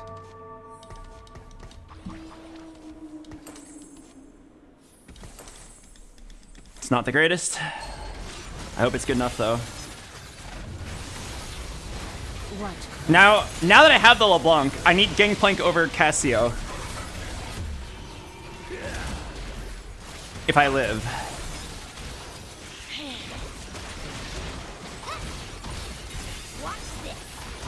Nope. Ah, this is so frustrating. It took so much money to hit my 1 LeBlanc. Oh, I got 3rd. Okay, not bad. Yeah, okay. We're always dying to 6 sniper guy, so the best we could have gotten was 2nd if I hit earlier. If I hit like 10 gold earlier and could keep that Gangplank, I think I actually could have won. Man, I'm not as upset about this guy high rolling. I'm upset about me not finding a LeBlanc for so long. I just needed 1. But yeah, not a bad game.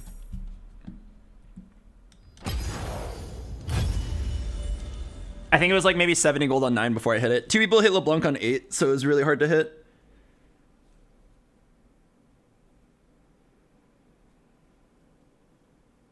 Did that guy ping you too? Yeah, he did.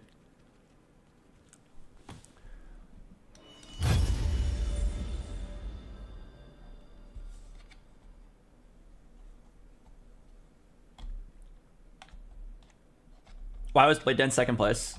I don't know. Probably because he hit the Jinx. I played it earlier. I hit the Irelia 3 pretty early, and then it looked really useless. But I don't remember if in my game I hit the Jinx or not. Why is pinging like a middle finger in TFT culture? I mean, pinging isn't rude inherently. There's somebody in the lobby was spam pinging people as they died, which is definitely like a BM move.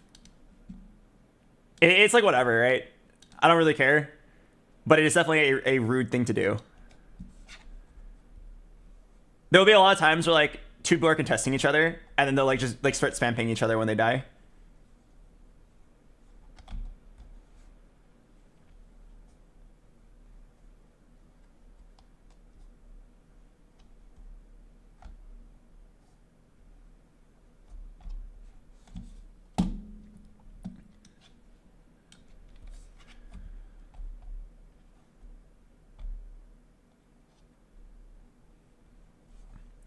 What does it take to go from master to grandmaster? I answered this earlier in the stream. If you weren't here for it, the answer is you have to do everything better. This question sucks because it's ridiculously generic unless I know exactly what your strengths and weaknesses are. If I saw somebody play and I was like, okay, you are masters because you are good at this and you are bad at that. So now let's just simply fix the things you're bad at. Right? Like, there could be one guy who's masters because he knows the meta really well and knows what builds are good, but he rolls like a snail and his item slams suck. There could be another guy who rolls really fast but keeps choosing the wrong build. He's just like playing builds that aren't good in the current patch. For both of these people, they could both be masters 100 LP, but the advice for them to improve is completely different. For one guy, you'd be like, oh, hey, you should like use the team planner and like roll fast because like when you're playing contested builds, you need to like hit before your opponent, and rolling on the same turn, it comes down to speed.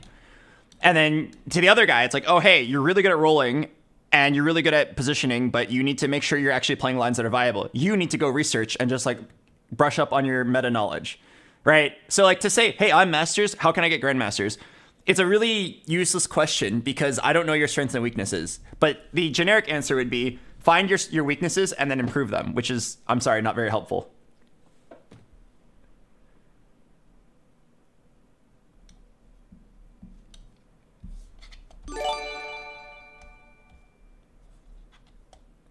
Hello, Pokoli. Thanks for 34 months.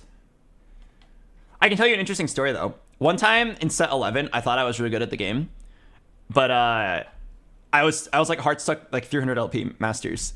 And then I asked my friend Asa, who has hit rank 1 multiple times, I was like, hey, can you watch some of my games and like tell me what I'm doing wrong? Because to me, I think I'm playing it correctly, but I still feel like I lose every game. And I was sitting there, I was like, I told him, I'm like, there's no way I'm just like unlucky 20 games in a row, right? It has to be me. I'm doing something wrong. And then he watched my game for 5 minutes. And then he's like, from watching your stage 1, I can tell you right now that if you held Darius, like regardless of all your other skills, if you held Darius, you would climb 500 LP. I was like, what do you mean? And he's like, oh, you probably don't do research, but like in the current meta, Darius in set 11 was the best one cost in the game by a mile. Starting off with the Darius 2 was like an instant top 4. And then he was like, I noticed you skipped the Dariuses, which means you don't see him as a valuable unit. If you just change your priority list, you will climb. And then in 2 days, I went from 300 to 1,000 LP. I played everything else the same, except now I hold Darius's. Right? So like, the reason why one person's Masters could be a completely different reason from another guy. I was Masters instead of Challenger because I was holding bad units. And like, once I had a friend tell me like that I had a knowledge gap and I could identify it and fix it, I climbed 700 LP in 2 days. But for another guy, it might be something completely different.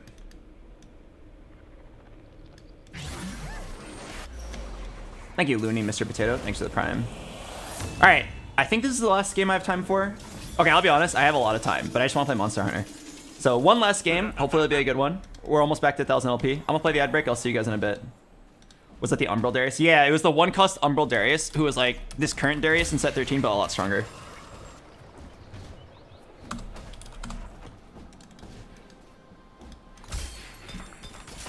How'd that taste? Oh my god.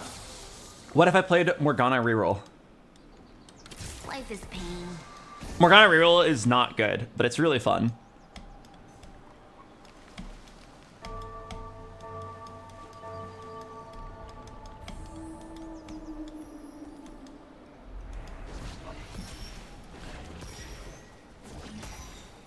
Oh yeah, I kind of have like a family angle here. Oh, okay, maybe I should actually hold this. One less person to deal with. 3 Dariuses. If I had a nickel for every time I've gotten 3 Dariuses in one shop, I would have 2 nickels, which is not a lot, but it's weird that it's happened twice. Today.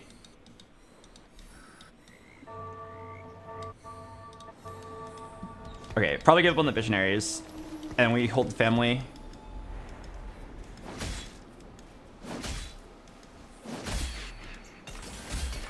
I don't like my items, though. Oh, wow. The game's like, bet, I got you. Don't like dual purpose if I might be rerolling here. Let me think about this. I feel like a movable object is, in general, a very solid combat augment. But I usually would want... I would want an econ augment or something that helps me hit my board. I don't think... Like, a movable object is like you want to play for a win streak. If I actually want to play family here, it might be hedge fund.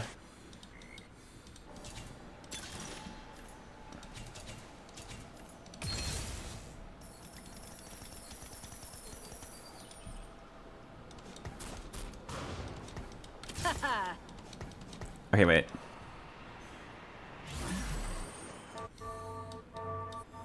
Nobody's playing family? This guy has a family crest, but he's definitely not playing it. I do have... I do have 4 Morganas. And I even have like pretty good items for it. Fuck. 1, 2, 3, 4, 5, 6, 7, 8.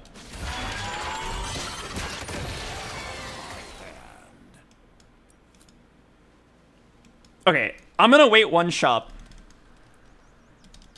I'm gonna wait one shop. I won't be able to make 40 next round anyway. I will pay 1 gold to see like if I get more visionaries. If I get like a 5th Morgana, I'm down to commit because I'm 1 tier away from having insane items for her. Okay, this tells me nothing. Is anybody playing Morgana? One guy has a Morgana, but I don't think he's committing to it.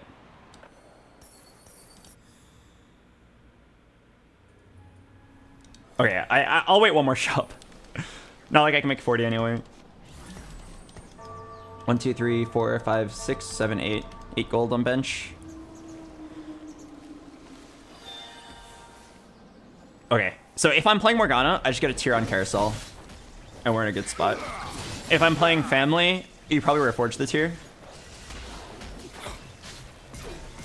Hopefully my next shop tells me like what I need. If I hit 1 Violet, I'm down to just commit. That guy had Rebel and Sentinel Sweat. It's fine. Like if he's holding a Morgana 2, it's whatever. I care if he's holding Morgana 3. But yeah, Morgana reroll is not very good, but I personally think it's really fun. Okay, I probably have to like, go lock in an angle now. Sorry. Sorry, Morgana. I think it's too late. Family is completely wide open. Hedge fund family is kind of weird though, because you kind of need combat augments. I feel like usually you'd want to start off playing family with like a gold econ augment, and then like 2 combat augments.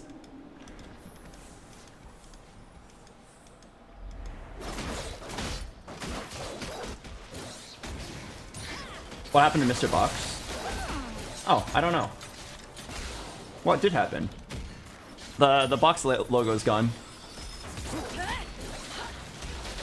All right, I'm committing. I'm reforging this right now. Oh, wait. What if there's a spot? Yeah, Boxy is kill. Oh, I see. No mods are around to update it. Understandable. Vander with belt. 3 gold sword.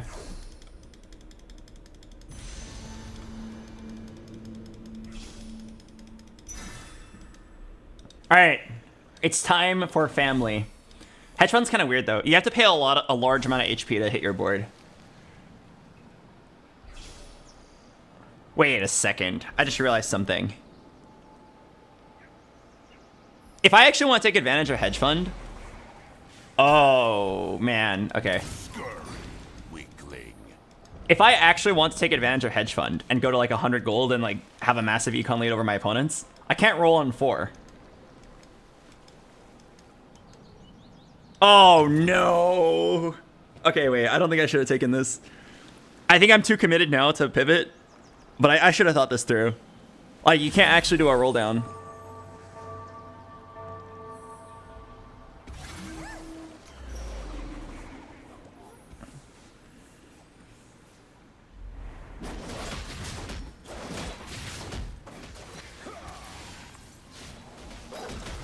Is your name really Albert? That's a great question. As a streamer, you have to be careful with the kind of information that you give out online for free to strangers. So Albert is just like a screen name. It's like a fake name I use to like try to seem relatable. The actual truth is that my real name is Pog No Way. Oh, I won.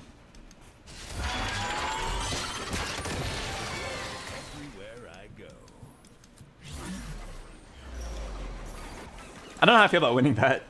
On one hand, yeah, I save HP. On the other hand, I can't get a streak. It was like a 3-loss streak. It's whatever.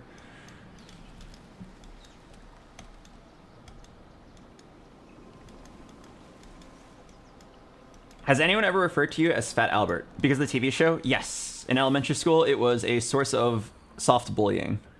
It never got that bad, but people did call me Fat Albert. Because I was Albert, and I was fat. And because there's a show called Fat Albert.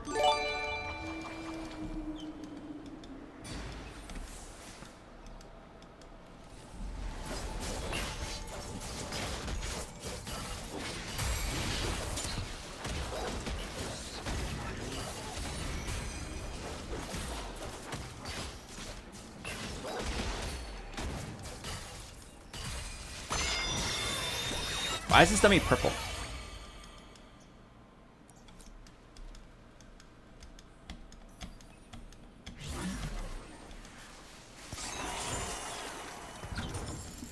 I don't lose this, right? Scurry, weakling. Wait. I'm gonna roll for a violet too. Come out and play.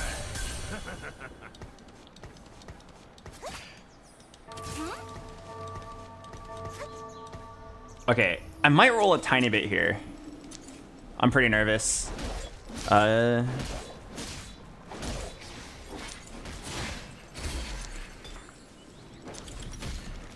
Yeah, like I feel like I should roll a little bit on 4.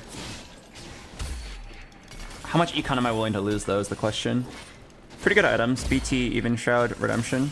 Half of a... Yeah, okay, so the question is how much am I willing to roll here? Knowing that I can go up to 100 gold. I mean, honestly, maybe I just stop here. I hit my violet.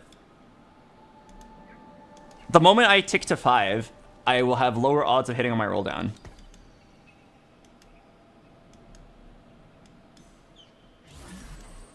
No, I think I don't roll at all.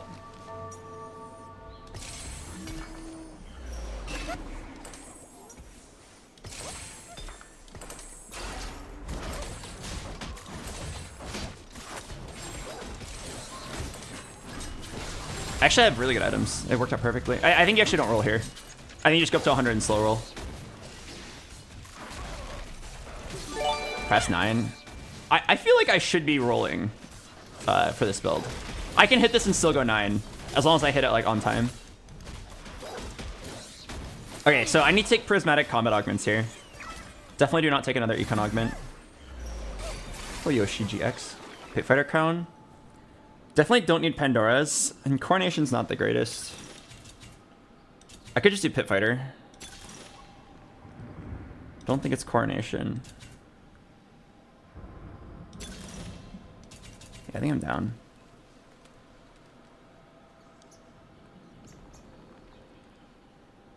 Yeah, I think it's reasonable.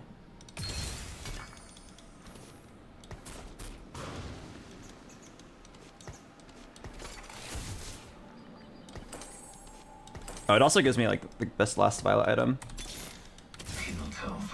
Is a parasite. But yeah, because of the new change to Chem Baron, there's actually like a way you can force 8 pit fighters now. If you have a Civica before the anomaly and then you roll for calling card, you guarantee that you get Pit Fighter Crown, because they made it so that Chem Baron emblem doesn't exist anymore. It's kind of like how Emissary doesn't exist and how you could get like a Sort Crown guaranteed by putting Nami on there with the calling card, because there's no Emissary emblem. You do the same thing about Civica because there's no Chem Baron emblem. So I have that as like a potential out if I make it there. But I'm still going to definitely roll for the Violet 3. The Civica thing will just be like a bonus if I get there.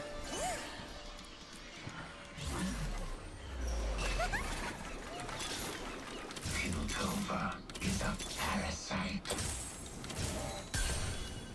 I found my hate in the fire. Okay, if you're wondering why I didn't just wait at 100, I really wanted a Vander 2. I really wanted a Vander 2, and I was willing to go down to 90 for it. And then once I got the Vander, I couldn't make 100, so I was like, might as well roll down and see if I hit Gangplank or Darius. You know what? How am I going to play this Darius 3? Oh, shit. Yeah, how am I going to... Isn't this rollout actually kind of unlucky? I'm like on 4 Dravens, 3 Violets, 3 Powders, 3 Vanders. But I don't feel like you can just move on. Pit Fighter is so weak without Violet 3.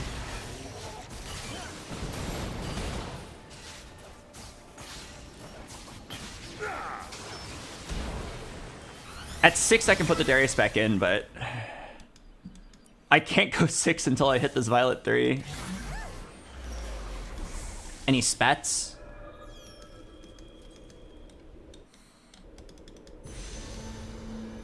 Oh man, what do I want here? I want Rage Blade. This is rough, actually. I thought I was in a good spot, but my roll down has not been so lucky.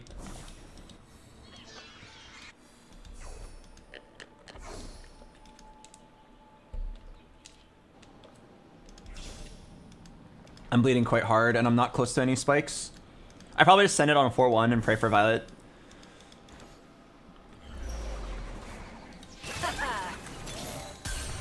Something need killing? Fuck, I did it again. I might as well keep rolling. See if I hit Darius 3. Okay, wait. Is it just me, or did that roll down look kind of good, actually? Yeah, wait a second. Did that roll down look kind of good? Should I ride the wave? I should keep going. I should keep going. No, I shouldn't. It's irresponsible. How do you already have a Nocturne 3? Oh, worth the wait. I should just lose one more after this, get the full loss streak, and then start winning afterwards.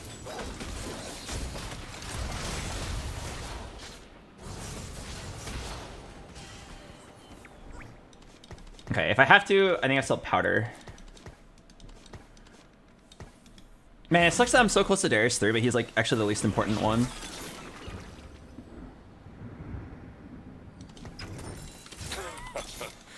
Okay, last loss. Next round, I send it until I hit at least Violet 3, and hopefully Darius 3, and then if I'm close to anything else, we can look for that as well. And then I send it to 9, I get a Savika, calling card on her, GG. Or as Soju would say, a G. Can you spike hard enough on 4-1 in Prismatic Lobby? If I get a good Prismatic combat augment, yeah. Oh wait, if I don't lose here, it's actually pretty nice. Like, yeah, I don't get a streak, but whatever. I'd much rather have the HP. With Hedge Fund, 10 interest, like all you want is to just save HP.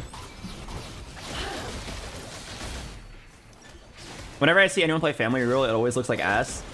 You have to hit, and you also have to like high roll your augments. But if you're uncontested, I think it's still reasonable to play. We're kind of like average right now. We haven't hit anything too crazy. Will Hedge Fund work with Chem Barons? Maybe if you had it as like a full, like at the very beginning. Oh man. Okay, this sounds crazy, but come back later. Oh man. All right, come back later. No, trust me. She'll come back. She'll come back. Powder will not take that personally. Powder will not take that personally. She'll be back.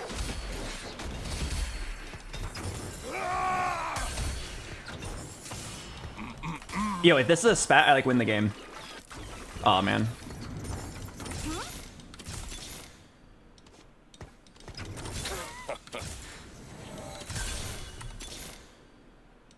Something needs killing.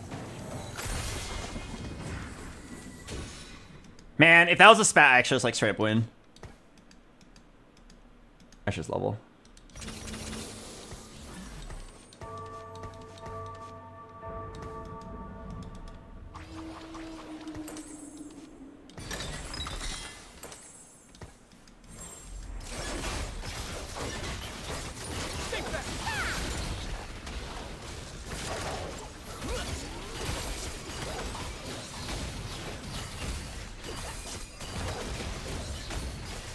I'm so sad. That gold orb had like a 30% chance of being in instant first place. I can still win the game, but there was just a chance of winning the game on the spot right there.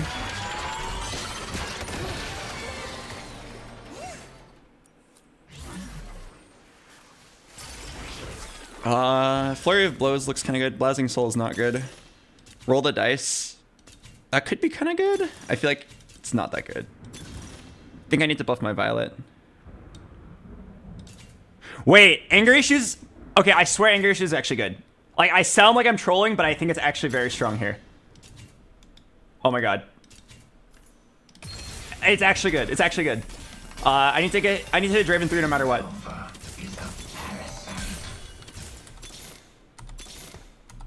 I have to hit Draven 3.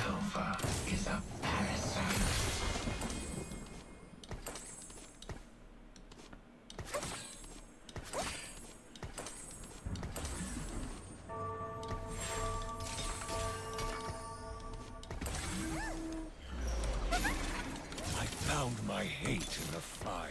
Crap. No Draven 3. Draven 3 Angry Issues with Pit Fighter is ridiculously strong. And it's also not bad on Violet. She gets like 3 procs of Angry Issues every time she ults. But Draven's like the real carry here now. I regret leveling to 6. Okay, I should just roll until I hit it. Draven 3 is so important here. Okay, fuck it. Urgot 3. 1 Draven! 1 Draven! Please! 1D! I found my hate in the fire. I will do anything!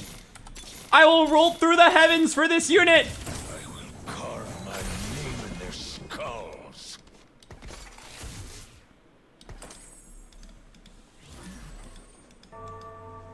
With 69 gold left. Okay. It's time. BoxBox, quit acting like you grew up on this music. I definitely did not grow up on this music, but I still like it.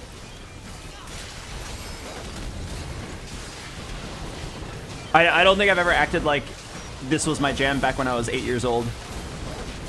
Wait, do you guys want to listen to music that was my jam when I was 8 years old?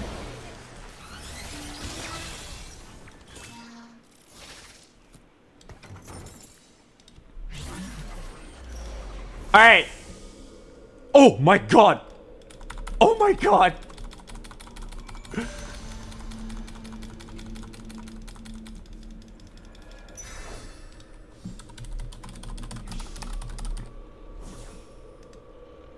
All right. Ladies and gentlemen, give it up for 8-year-old BoxBox music.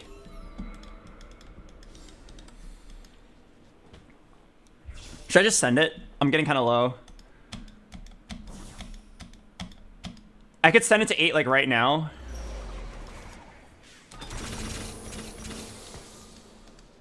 Maybe do this.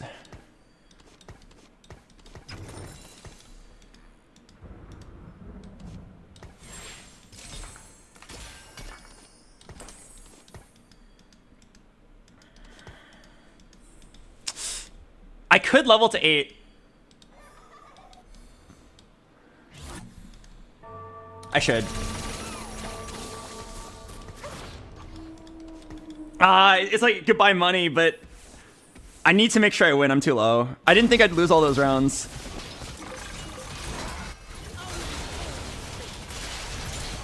You need calling card? I do, but there's also a lot of other ones I could just take that are pretty normal, that are strong here. Calling card is the free win, but I would need to actually be like level 8 to play. I would have to hit calling card and then go 8 and then... yeah, hit calling card and have money to go 8. I think it's really scary. Okay, fuck. Giant size is really good.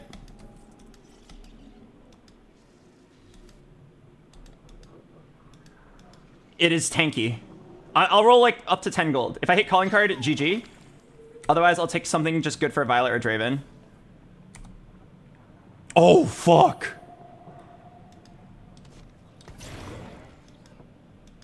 Can I make it? Can I survive 4 rounds? Normally, you would do it on Draven because he's your carry, but it's actually good on Violet because she just needs the HP. Yeah, believe it or not, it's actually Violet. She needs the HP. Draven will still pop off, I promise.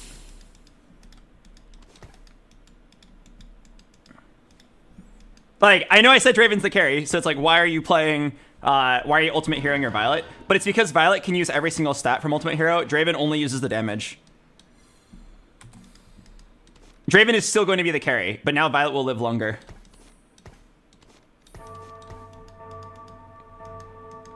Is 1-star Vi better than Urgot? No, Urgot Sunders. I'm holding this Vi in case I get a spat on carousel or on creep round. Okay, the question is, can we live long enough? I need to win 3 out of 4 fights. Hey, yo, Violet in the back line.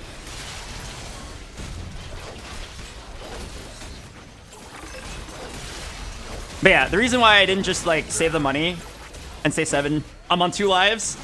And then if I, with calling card, the game is just over on the spot. I'm too scared. Hello, Sharoon. Thanks for the 27 months.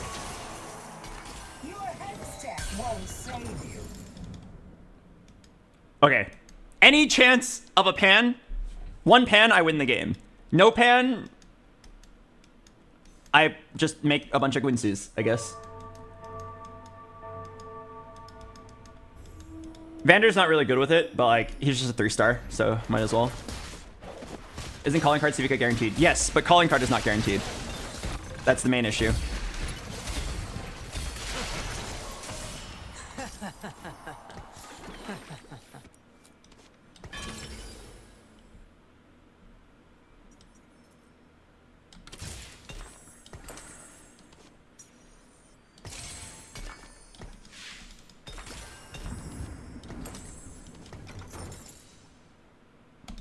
I think I should have sold this Vi.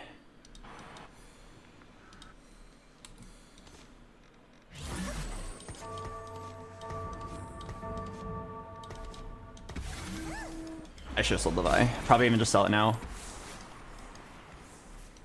Bring on the bad guys. I'm begging you. Help me make it to 9. Is this guy 10 Rebel? Oh god, he's 10 Rebel! Wait a second. No, no, no! This is how I die. Why do I have to face him right as he hit? That sucks. No, please. If I can just live... Wait. I found my hate in the fire. No, it's like barely not enough. Fuck, if I sold the Vi earlier to make Econ, I could have done it. No, no. I just have to win this round, and I get my 4-star. If I live this round, I can get, like, top 4 at least.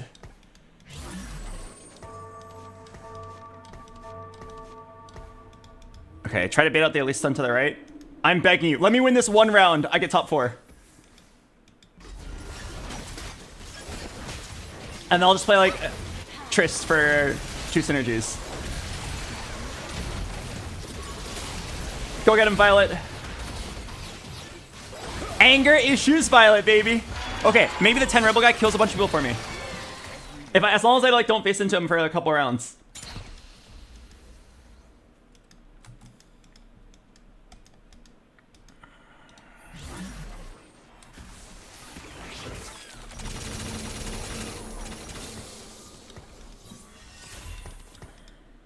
Okay, Violet 4, baby. Just focus on your positioning.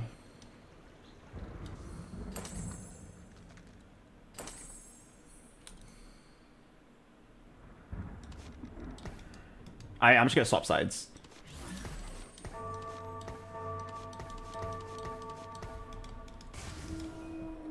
Just gotta keep my Violet alive. What does 8 Pit Fighter do? 8 Pit Fighter is really strong. It won't beat 10 Rebel, but it beat everybody else for sure. It's just a lot of true damage. 45%. And 80% healing. Your Pit Fighters are basically unkillable. Alright, Violet 4, baby. Just stack it up. Farm infinite stats. If 10 Rebel guy didn't exist, I could get a first tier. Look how low everybody is. Every single round, like 1 or 2 people is gonna die. Oh wait, no. This guy has Mel. Pit Fighter emblem?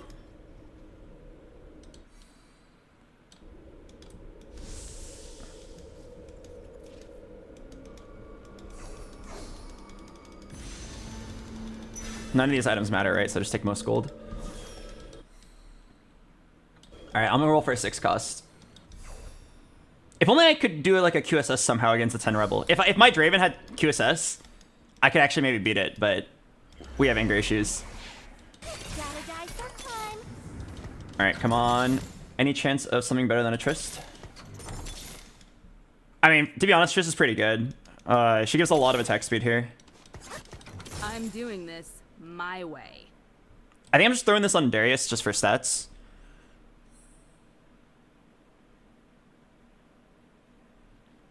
No, maybe Gangplank.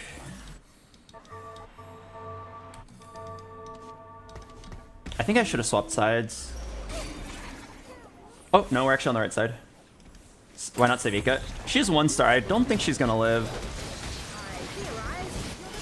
I feel like she's gonna die pretty early. Gangplank is more likely to survive. He's scrapping a chain vest. and his ability keeps him alive.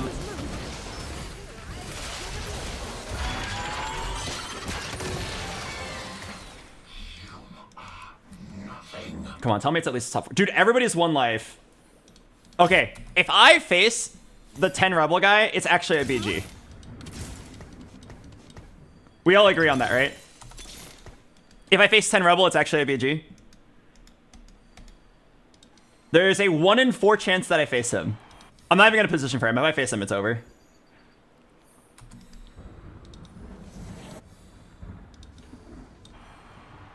Dude, just don't face him. Just don't face him.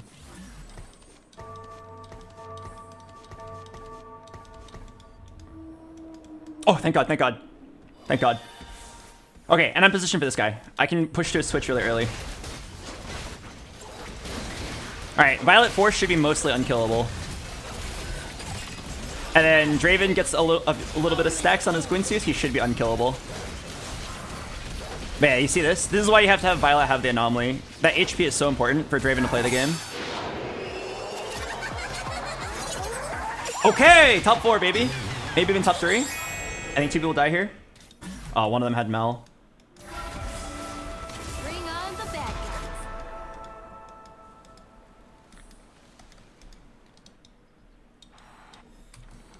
Okay. Whether or not I get first, whether or not I get 4th or 2nd is just dependent on if I face 10 Rebel or not.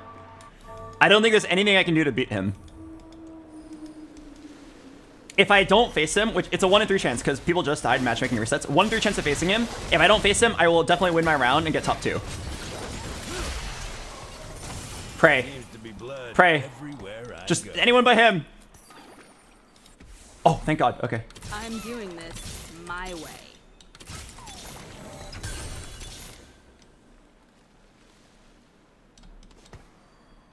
I'm doing this my way.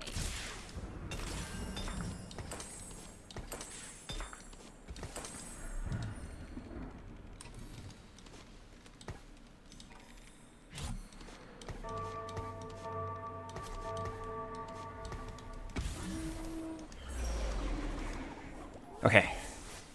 I think I beat him. I got a Civica too.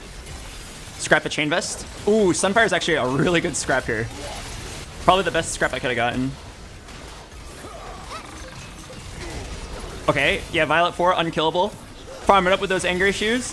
Draven can actually kill this Warwick, believe it or not. We got insane single target damage. It's over. Wait a second. I just realized. It's not a top 2. The first place guy didn't die. Oh, wait. No, it's a 3rd? It's a 3rd? Surprised to see me?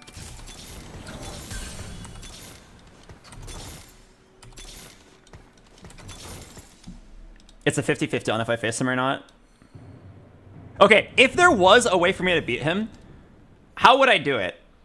I feel like I would do it by putting my Violet 4 right here and then just having her push through somehow. Like that. Like, just punch through somehow. Like, maybe there's some miracle positioning where my Violet and Draven just kill the Jinx immediately and I somehow pull off the most bullshit win of all time.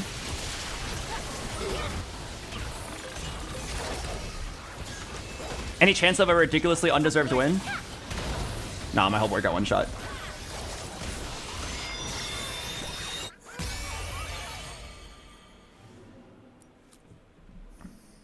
Man. If that guy did not hit, if he died 1 round earlier, I could have gotten first place this game. Okay, it's not too bad though. 3rd place is fine.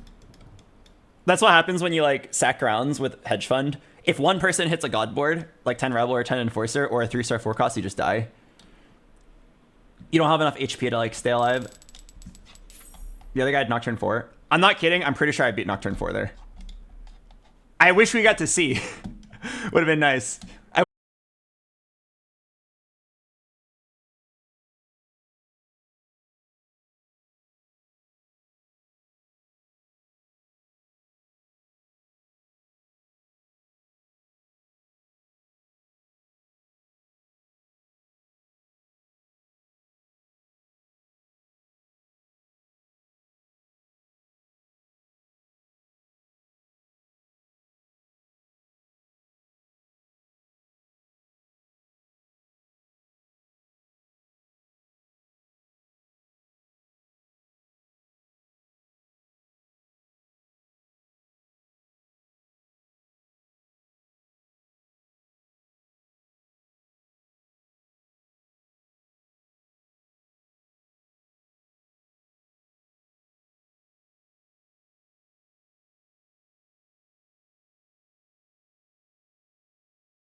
It's 8:39 p.m.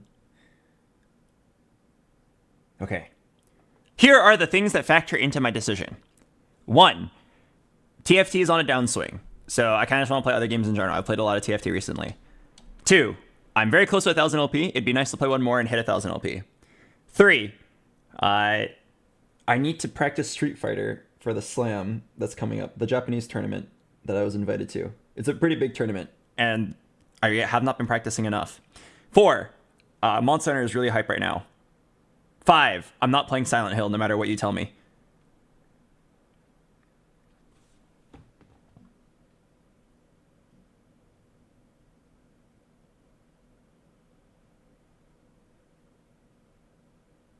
I also really want to end my stream within like the next hour. I have a friend who just got employed and his only free days now are Mondays and Tuesdays. So I want to end my stream to make sure I can hang out with him. Oh, with 1 hour left, what can I do? Okay, let's lab this out. Let's draft it out. If I continue to play TFT, if I don't go like first or second, I'll probably be pretty sad. I won't have enough time to play another one, and I'll just be sitting there like, oh man, I didn't hit. But if I do hit, it'd be pretty sick. If I play Monster Hunter, it's guaranteed going to be a pretty good time, but I won't make any progress towards either of my goals of being good at Street Fighter or being good at TFT. If I play Street Fighter, half of my viewers are going to evaporate, because that's just what always happens when you switch to Street Fighter. Hello, why does the fox say? That's a funny name. Hi, Mr. Bo. A cyclone is about to hit my city. Do you have any words of comfort or a wheel that may help? Yes, actually, I do have a wheel that might help.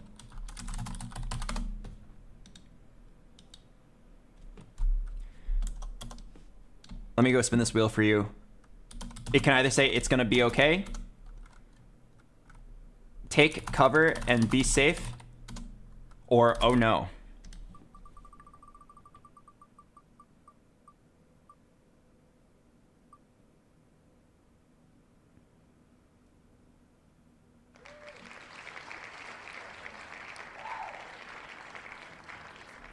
I hope these words of wisdom help you out.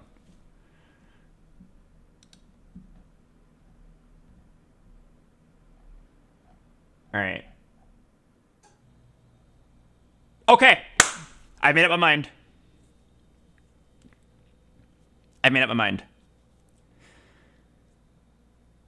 I will play one more game of TFT, and then I'm going to play 30 minutes of Monster Hunter, and then I'm going to end my stream. And then I'll go practice Street Fighter off stream. Nobody wants to watch me practice Street Fighter. It's so sad. I like the game so much, but it just doesn't do very well on Twitch.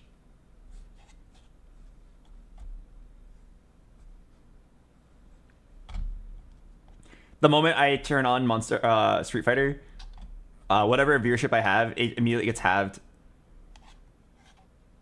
I don't blame the viewers for leaving. Street Fighter is repetitive. Fighting games are more fun to play than they are to watch. Unless it's a tournament. Tournaments are hella hype. But like that's because it's like the results of like hundreds of hours of practice culminating into like 1 3-minute match. But like the actual practice of fighting games is really boring. It reminds me how like everybody likes to watch Mango play Smash at tournaments. It's hella hype. But nobody likes to watch Mango just like grind out ranked matches online.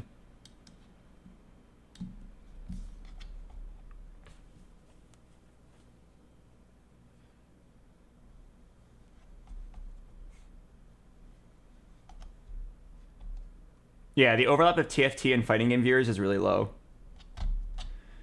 If I played other fighting games, I'd probably have an audience playing Street Fighter.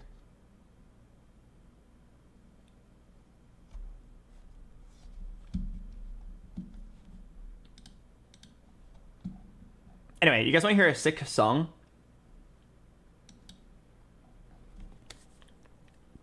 This song is going to take you back to the year 2009.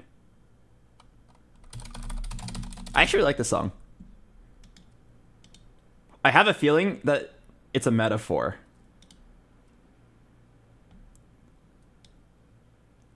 I have a feeling that when Rihanna says shut up and drive, she's not actually referring to a car.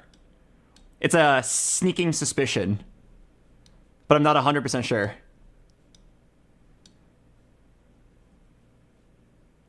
It reminds me of that other song where I think it's Flo Rida says, "Can you blow my whistle, baby?" I feel like he's not actually referring to a whistle. I'm not old enough yet to know.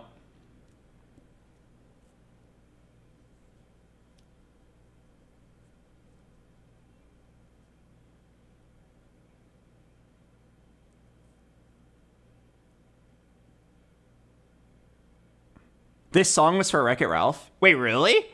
I watched Wreck-It Ralph. I don't remember this song.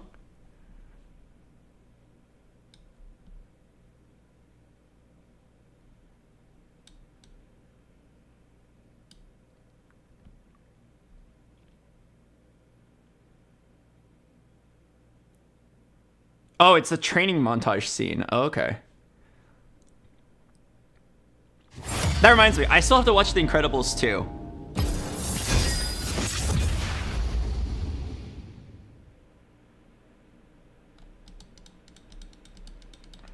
I don't normally like movies, but I really want to see The Incredibles 2. That movie's probably like 8 years old now.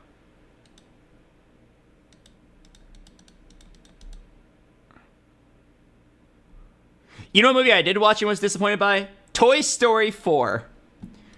Toy Story 1, 2, and 3 are so good, and randomly I was on a plane, and I was like, wait, there's a Toy Story 4? And I watched it, and I was quite disappointed.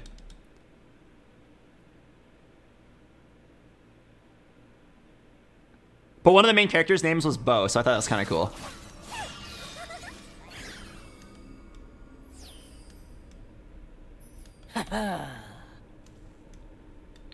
What was it even about?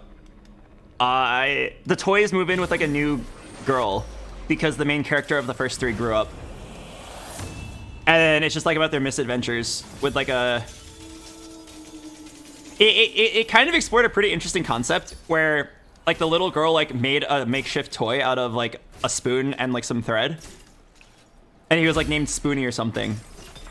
And then he like gained sentience and then tried to kill himself immediately. It was kind of interesting, but the overall movie I didn't think was that great. I think Key and Peele were in it. I think they added like these 2 bears that I think it was literally like the comedians Key and Peele.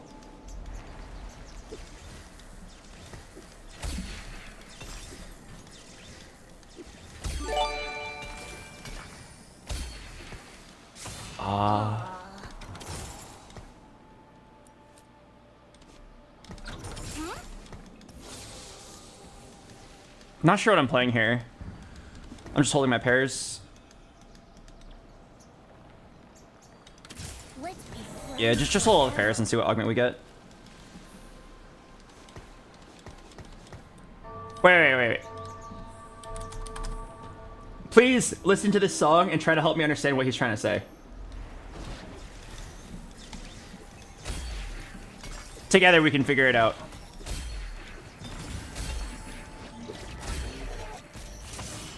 One less person to deal with. Investment strategy again.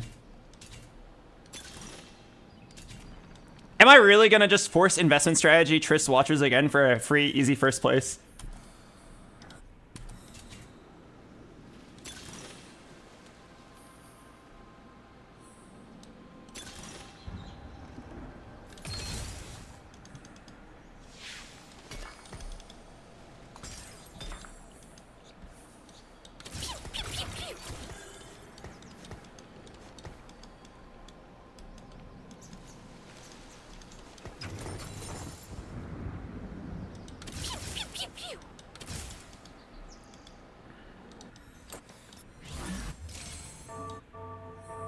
Okay, it's probably Zeri. Either way, I'm gonna reforge this glove. Can I get a frontline item or strictly a Guinsoo's Rage Blade?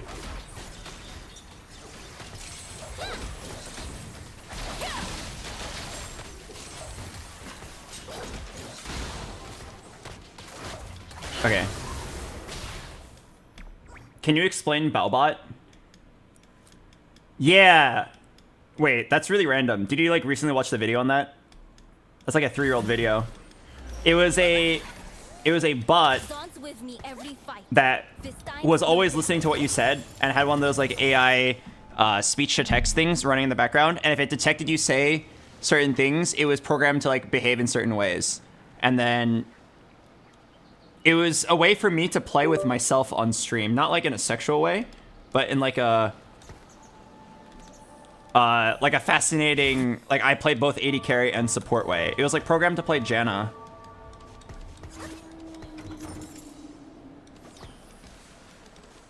Yeah, it was programmed to play Janna. And then it was like a support that could control my voice and like it couldn't really think on its own.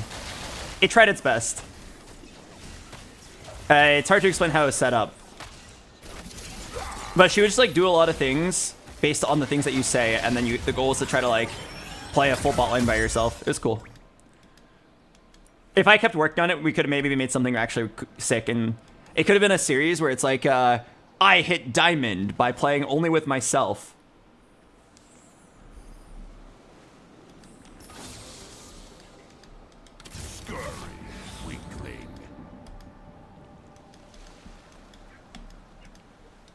Yeah, the exact specifications of it were kind of weird. Carlos helped me set up a lot of it. Carlos is my tech guy.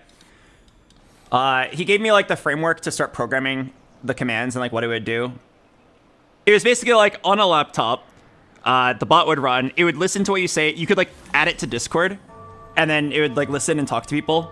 And then she was programmed to like talk and respond and like choose different responses. If she heard you say bad words, she'd get angrier and talk ruder. Back then, AI voice stuff wasn't like super high tech yet, so there was nothing like really profound there. I bet you could revisit it now. Yeah, I bet I could revisit it now with like current modern technology and do it way better. Maybe that's what I'll do while I wait for set. Yeah, maybe that's what I'll do while I wait for the next set 14. Okay, I didn't really want to win that, but that guy was really weak. Imagine a Zeri on carousel with a rod.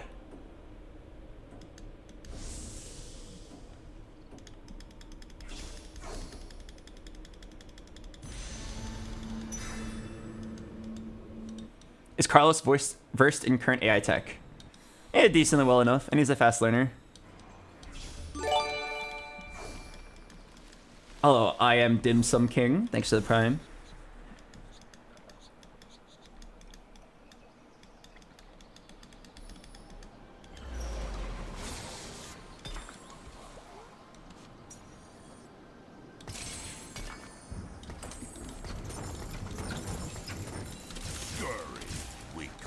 I feel like if I level, I can win.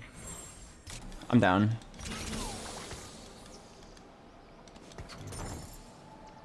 We do not die this day. Oh wait, no, I probably shouldn't have actually. Okay, no, that's my bad. I for some reason I thought I could play 4 Watchers here, but I don't actually have that. Okay, if I win, it's kind of a sick play though. But I probably was not supposed to do this. I don't think I can win.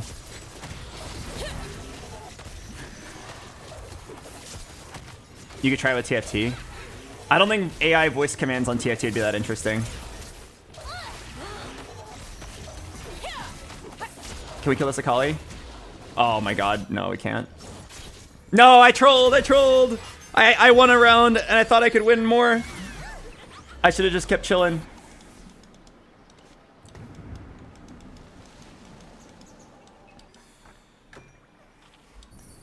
Maybe I pivot to Sentinels here.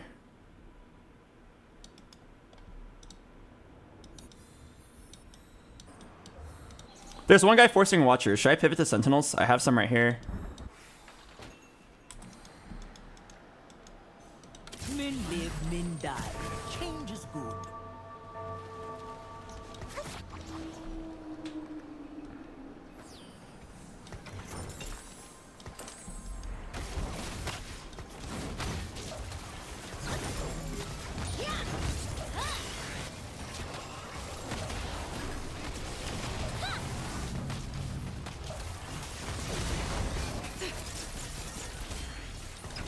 I hope this was not a mistake.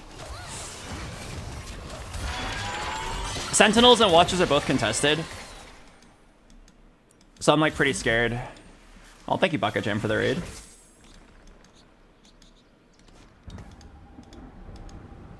Let me think about this.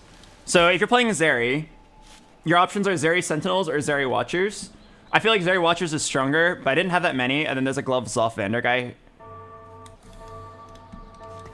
And also I had an Alawi in my shop right there to save HP. I hope this is the right play, but it might not have been. I don't play enough of this build. Investment strategy is in general very good though. Oh, I got a Zeri. Okay, getting that Zeri, I already feel validated. Enforcing Zeri here. Spat. Chain Vest should be pretty huge here. Oh, or Firelight. I belong here. We all belong here. Oh wait, is Firelight even good in this board?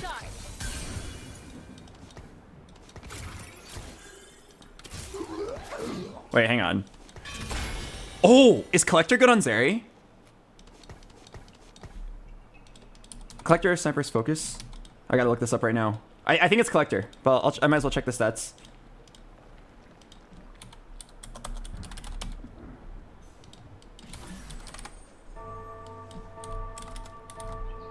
Okay, apparently they're both bad.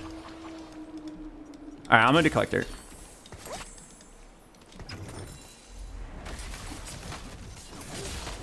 Okay, I didn't think they were both gonna be bad.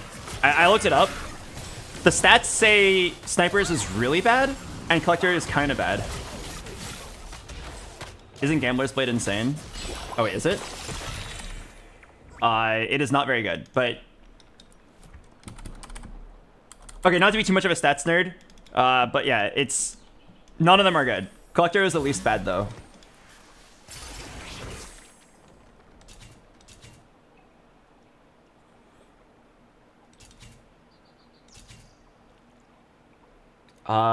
It could be Radiant. Get a Radiant Guinsus.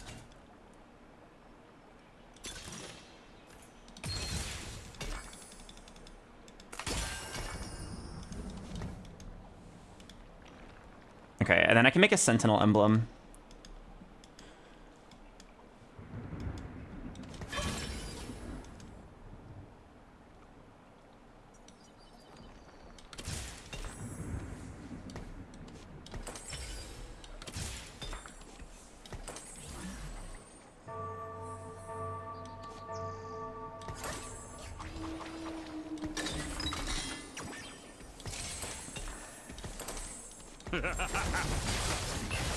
Okay, I'm not sure about... I'm like too scared of being contested. Man, okay, so here's the line of thinking. Firelight Spat, I don't actually think is very good if you're playing this build. It's good if you're playing like Watchers, because the Scar actually wants the healing, but Zeri doesn't really need it. She's just gonna sit back, and you kind of just like want her to hit the same thing. So I feel like we had to make a Sentinel emblem there, so we couldn't reforge a different component. But now I'm gonna have trouble finding a Zeri component. I mean, it'll probably be Infinity Edge here.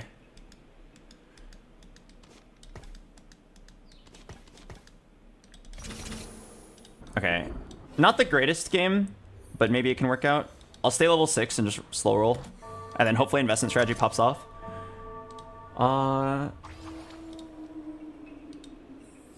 Zeri with Sentinels, so yeah, it's just every Sentinel. Try to get all the important ones onto the board.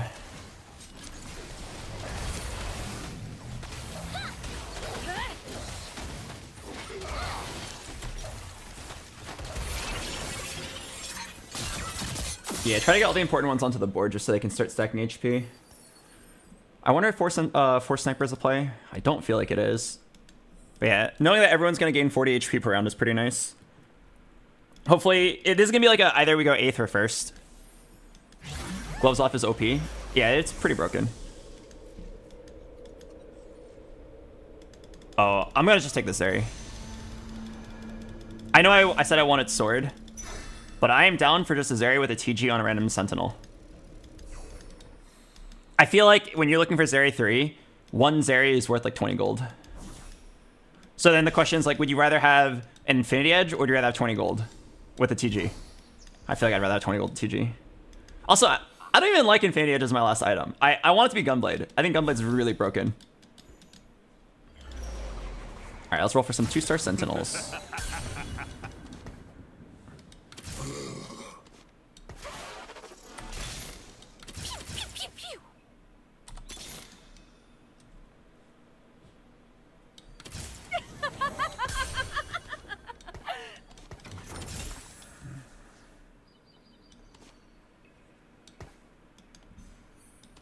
Okay, I'm just gonna put Irelia on the board to start stacking HP.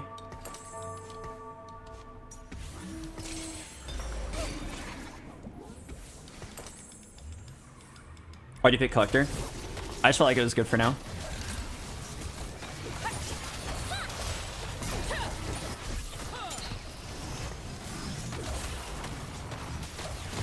Helps me farm money. Gives us some damage.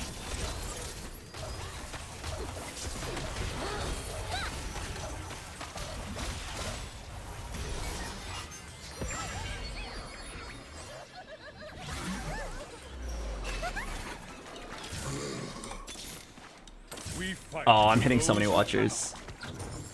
No. Would I take a cog? No. I'm hitting so many watchers. I'm quite sad. What am I looking for? I'm looking for like a Leona 2 or something. Rally to me. Dawn's with me every fight. This time's no different. I'm looking for a Loris as well. Okay, if I can just get the Zeri 3 and then 2-star Sentinels, I think I'm in a good spot. Zeri was apparently one of the weakest comps at regionals. Yeah, I've been told that Triss is way better, but like the game gave me Zeri's, so I'll try my best to make it work. I'm sure if you still hit the board, it's playable. Looking for me?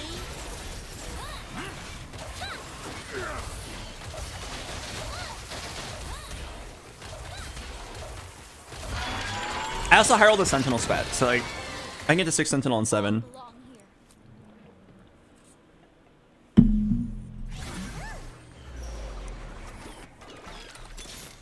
Okay, I gotta unmark Kog'Maw. There's maybe a world where I play 6 Sentinel, 4 Sniper. In which case, I actually would want the Kog'Maw, maybe. Man, it's good to roll. I really need to hit like Loris. I probably need to send it. How hard would it be to hit 4 Zeris? She's uncontested. A lot of 2-costs are out of the pool. Yeah, a lot of 2-costs are out of the pool. What are you drinking? Water and a coffee. I need a sword. How'd that taste? Oh, what the heck? Another Sentinel spat? They will be sundered. Men live, men die. Change is good.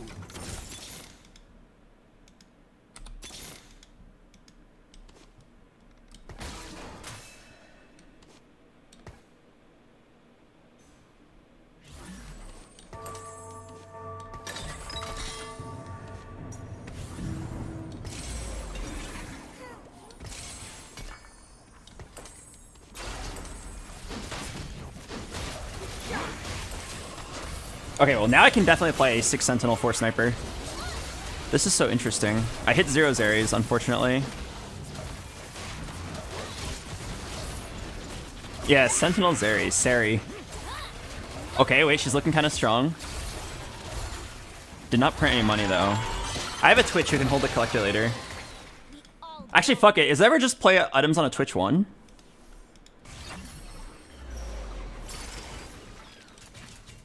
Definitely not Recon Bob. Recon Bob would be hella funny, but hella troll. If I had a 2-star Lowy, I might have actually considered it.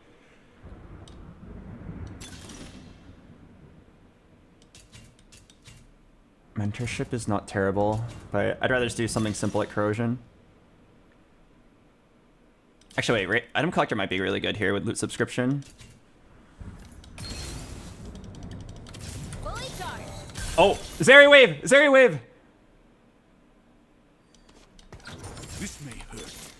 I repeat, it's a Zeri Wave. Friends just get in the way. Rally to me. Zeri Wave! Fully charged.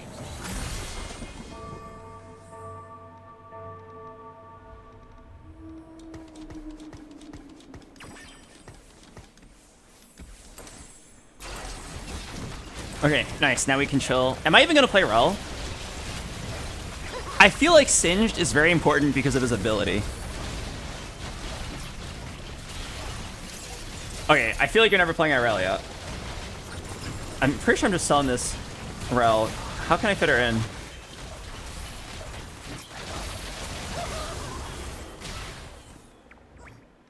Okay, I guess it's Rel or Leona. But the investment strategy. No, I think I'm down still. It's a bit of a waste of resources though. 1500 HP. Oh, actually, Rel has definitely also gotten some investment strategy. This would actually be my strongest board for now, but I'm pretty sure I'd rather have the Loris.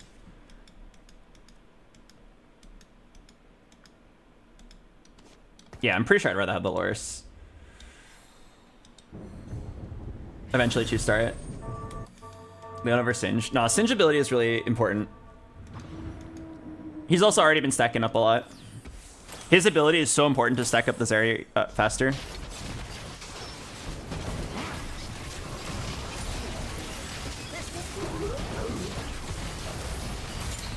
Okay, I need to go 7 next round, and let's try to complete a Zarya item here.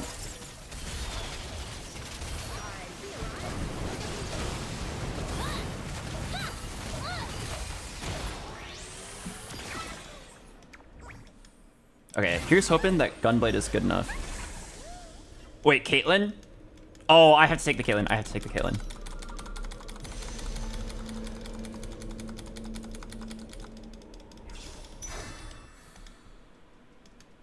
Okay, we just rush to 8 and then play 4 sniper here.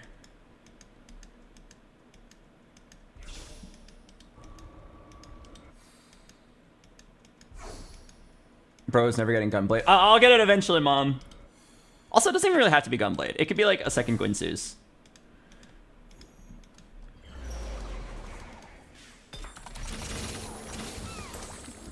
Okay, is it worth it to do this for now?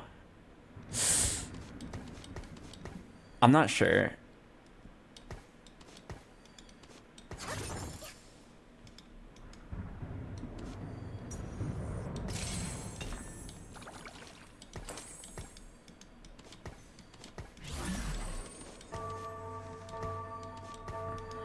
Crownguard Alawi. No, I'm saving the rod to try to get a Zarya item. Gargoyle is not great on Sentinels, but like I'll just make it. She has a lot of HP anyway.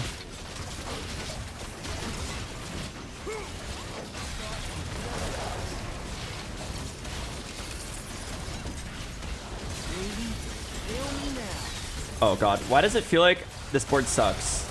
I hit the Zeri. I hit the Zeri! I'm still so weak.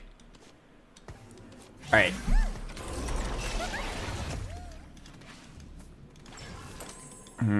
Not Bulwark. Actually, Bulwark might be alright. Well, it's 6 Sentinel.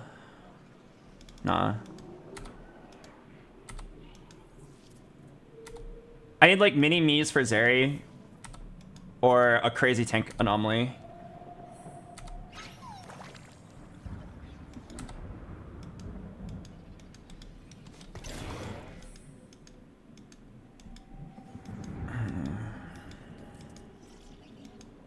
Is this good enough?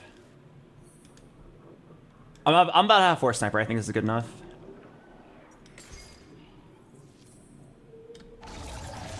Reality is brutal. I really want to make it to 8 and then roll for Alawi 2. Loris 2.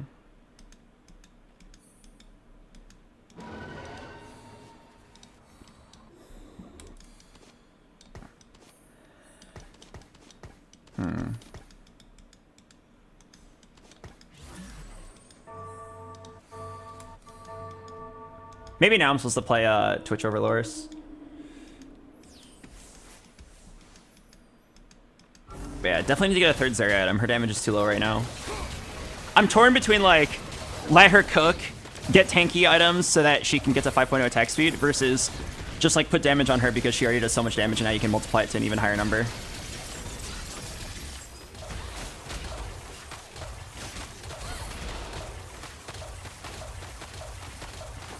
God damn it.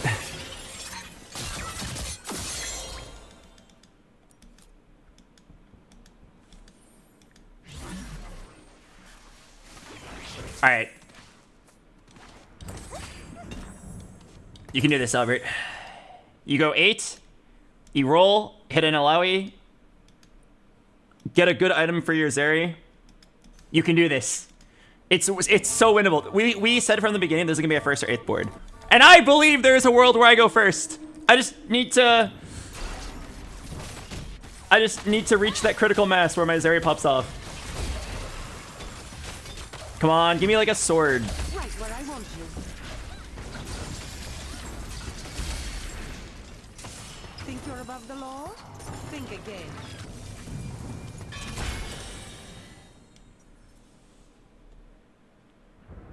Yeah, probably Anima Visage. Sword.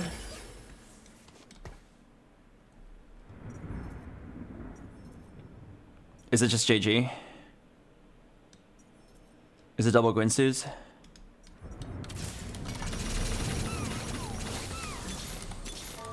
I skipped it.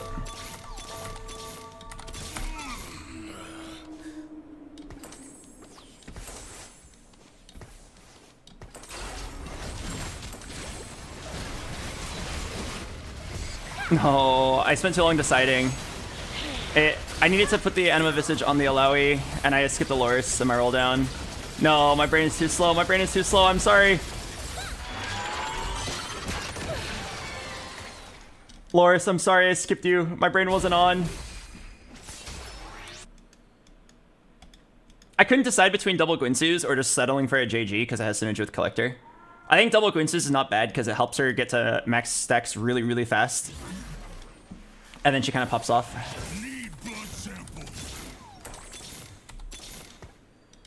They are the plague.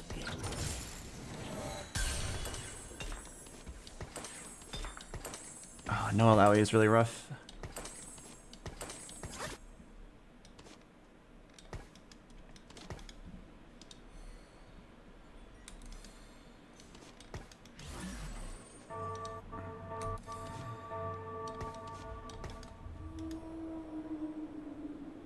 I think Loris should be here and then Alawi right there. Maybe it's fine. Rip no Gunblade. I think it's okay. I swear double Gwinsus is not that bad, but I don't play this build very often. But I definitely think it's not bad. We have so much HP, like Zeri's not realistically dying early. Wait, is it a 7? It's a 7! Let's go! Can I get an I in the chat? We fight for those who cannot. Damn it.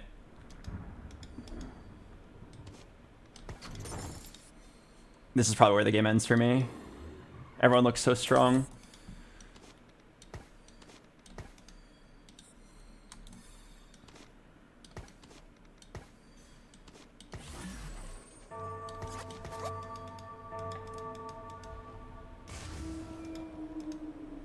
Is there a chance of a miracle?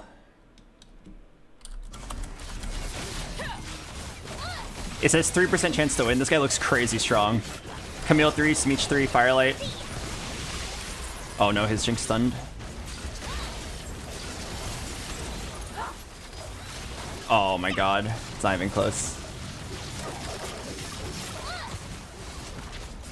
I got Smeeched. Oh man, what's really sad is if my... Oh. Yeah, what's really sad is if my Zeri didn't die there, I actually think I win that. Oh my god, Firelight Camille. Or Firelight Caitlyn. And an Infinity Edge. Well, it's fine. It was like we knew it was gonna be a 1st or 8th gamble. And yeah, I don't think Collector was it. I think everything else was like fine. The investment strategy, hitting the Zeri 3 and then moving on because we weren't close to hitting any of the other Sentinels. I feel like if you want to make Zeri work, you have to hit like a 3-star rel or something, but it was just not happening. I was way too far away. All you could do is just get the Zeri and move on. If instead of Collector, it was like a frontline artifact, and then we were just ultra tanky, I think it was playable. Nah, there was some Heartless in the lobby. I was probably doomed no matter what. I don't think I'm beating the Quick Striker guy. And I don't think I'm beating the Smeech guy. I don't think I'm beating the gloves off guy.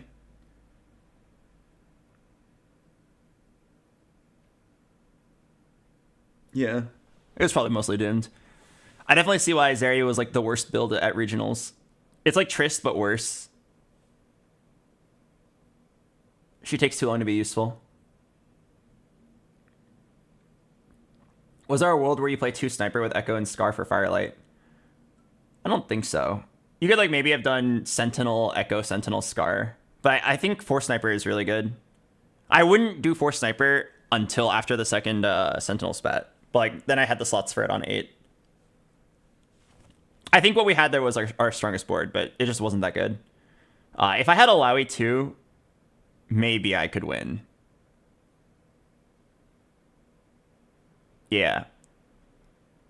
I think a really big mistake I made earlier was leveling to 5, but not actually being strong. That cost me probably like 10 gold. Maybe even more. So it's like, if I didn't make that mistake, I can roll for Alawi 2, and I have a little bit more investment strategy money. Something that really sucked was that I originally wanted to play Watchers with Zeri, but then I was forced to pivot. And then I hit so many Watchers after I pivoted. The reason I was forced to pivot is because Vander guy is going all Watchers. But like, Quick Striker guy was going Sentinels, so like maybe I should just stick to the Watchers. I don't know. Frustrating situation. It's a damned if you do, damned if you don't situation. If I stuck to the Watchers, I don't think I was going to 3-star any of them anyway. I'd have like all 2-star Watchers, and it'd be like kind of the same thing. No matter which build I played, I'd be pivoting into somebody and then getting owned. No Gunblade is brutal. I definitely didn't lose because of Gunblade. If I had Gunblade, like Gunblade is good because it prevents your Zeri from randomly dying to like splash damage, but with investment strategy, she was not dying. Like I think the double Gwynseals was fine. I might have even done JG there. The real issue is just like not really hitting. Like if you look at my board, like can you believe this is a reroll board? I hit no upgrades. I only got 1 upgrade, and I got the Zeri kind of early, and that was it. But like, Zeri is unfortunately not Trist. If this were Trist 3, and then like the rest of the board was the same, I probably would have gotten first place. Trist 3 is insane. Anyway, yeah, it sucks that was a 7th, but it's honestly not too bad. We kind of expected it to go 8th that game, playing one of the weaker reroll builds.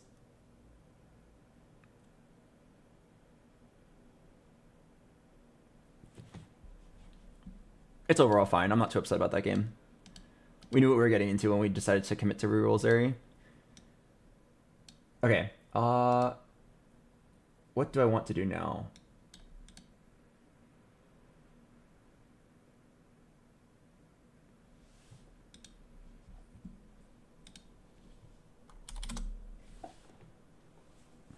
Is it time to hunt? It might be time to hunt.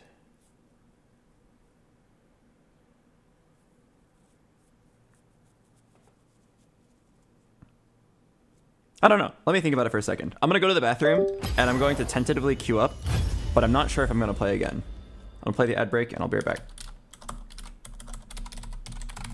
I'll think about it.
Even pawns have a role to play.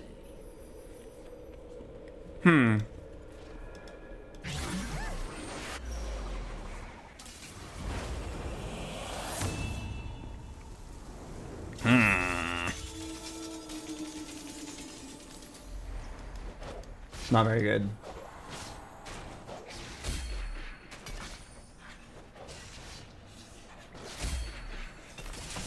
Seems to be blood everywhere I go.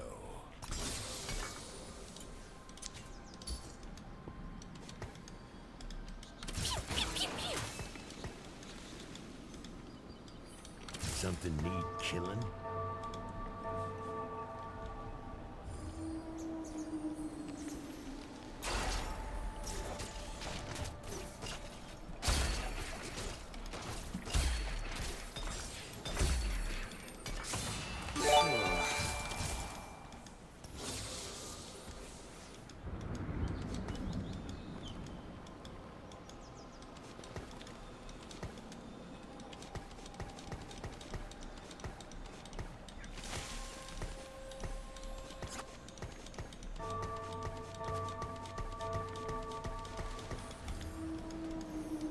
Something need killing?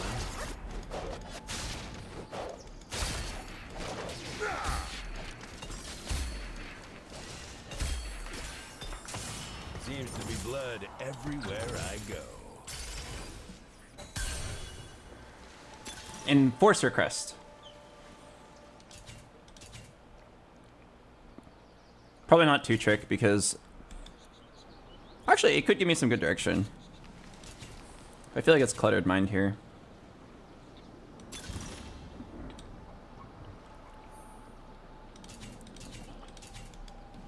I feel like Pandora's items could lead to something crazy. I think cluttered mind in general is really good here though.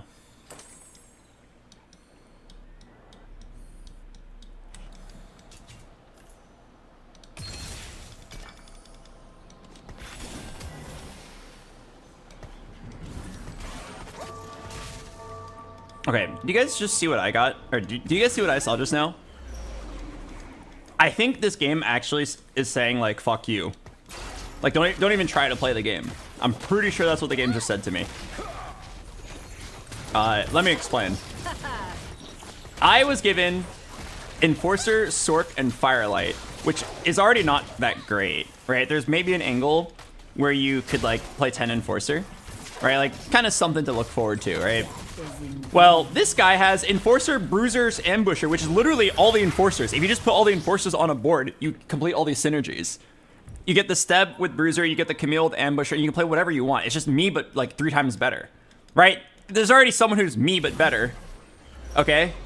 Now, why don't we take a quick scout really quick, shall we? This guy got Sniper, Bruiser, Firelight. That's also me, but better.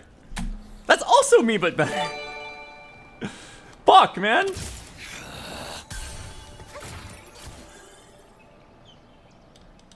Life is pain. This guy also has Sniper Enforcer. It's also me, but better. And this guy's got Sniper Firelight. These are all independent users. Like, there are 4 people who have just me, but better. Dummies. It's so frustrating. But there was nothing I could have done about it. It was pure RNG.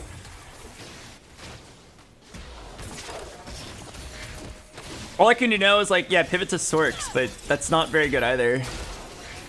The game's like already over. Unless I randomly happen to be the one guy that gets, if I happen to be the one guy that gets like an Enforcer crest and then go 9, like maybe I get some crazy 10 Enforcer play. But I'm like already pretty screwed here. Okay, let's just econ. Yeah, uncontested Sorks. Pog. This time's no different. At least we have that to look forward to. Sorks are pretty strong. Sork is not strong if you have it as one of your Embessa Golem things, and then you have to sack 2 emblems.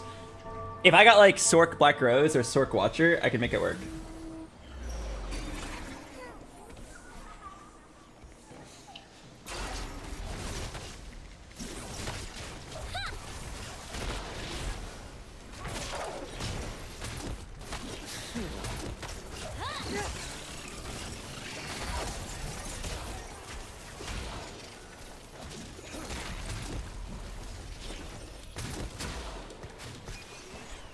But yeah, let's just pray that we are the one guy that gets a spat here.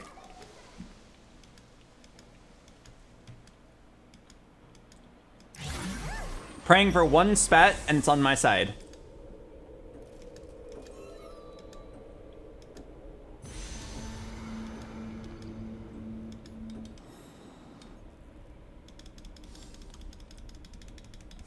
No. Okay, I actually like don't know what I want here. I can't tell if I'm playing Sorks or if I'm playing Enforcers. It feels like Doom no matter what. I feel like Enforcer is like remotely playable. You just play 4 Enforcer and then you have a Zeri for Firelight.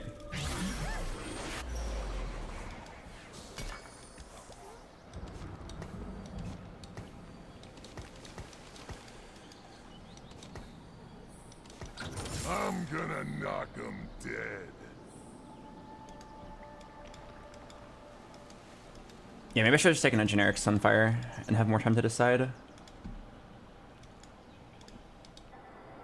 I don't know, I'm definitely playing for Lose Streak though. Wonderful. Let me hold these Sorks just in case I hit some crazy early Swain.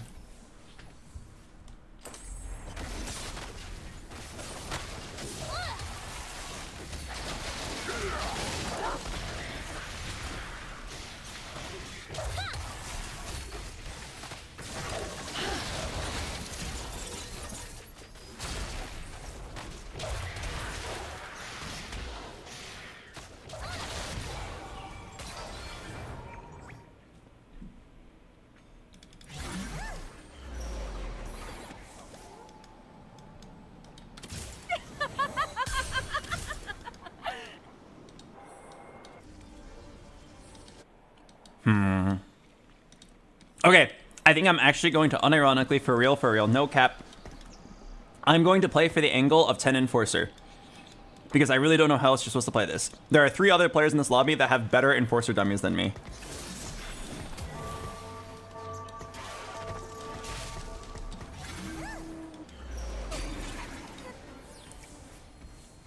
I didn't finish my inting, but luckily I faced a strong player. Yeah, we'll just try to make Enforcer work. And maybe with Cluttered Mind, I'll be the first one that hits. Maybe if I hit like early Vi 2, I block everybody else from hitting and I can win. Maybe I get like a 5th place. Pog.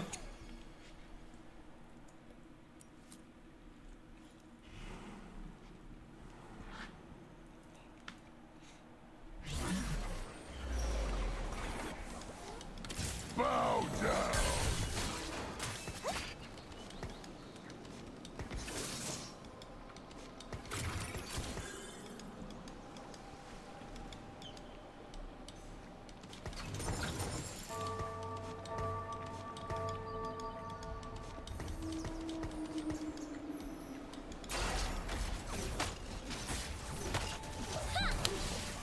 Praying for a spat.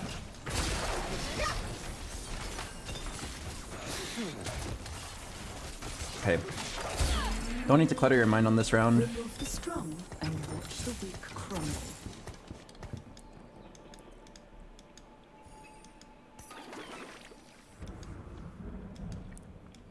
I have decent items if I want to pivot to Sorks right now. Okay, idea. Let's play the Sorks for one. Let's play like this board for 1 turn. If I get Sork Emblem, I'm down.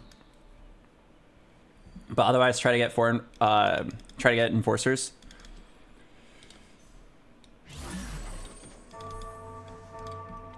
If I play Sorks, I could maybe get like a 6th place here.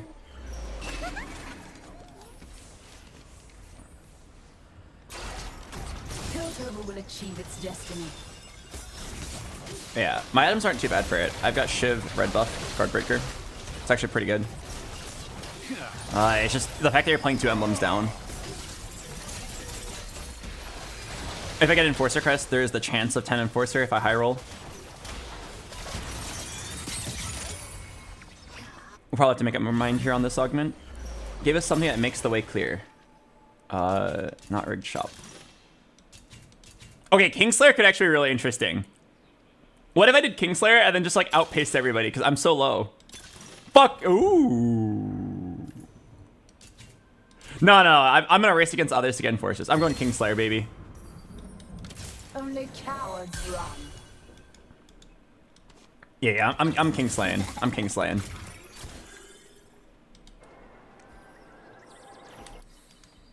Okay, so here's the plan. I lose one more, and then I send it to 7. I'm not kidding. I sack 1, send it to 7. We'll make it work.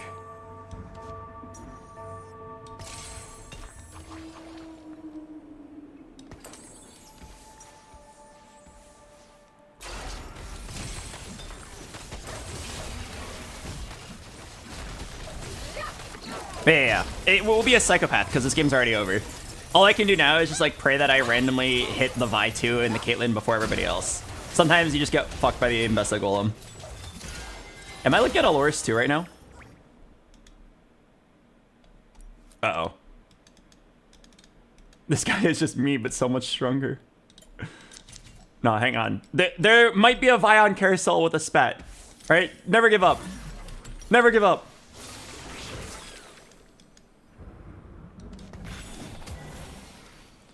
Friends just get in the way.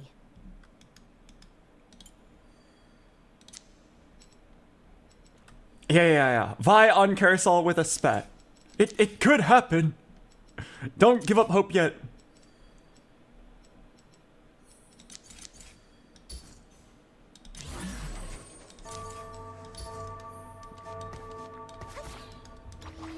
All right, we send it to 7. Caitlyn on 7. Caitlyn on 7. Yes. And then with Kingslayer, I'll be like level 9 before everybody else. Yes. Yes, Albert, that's the way.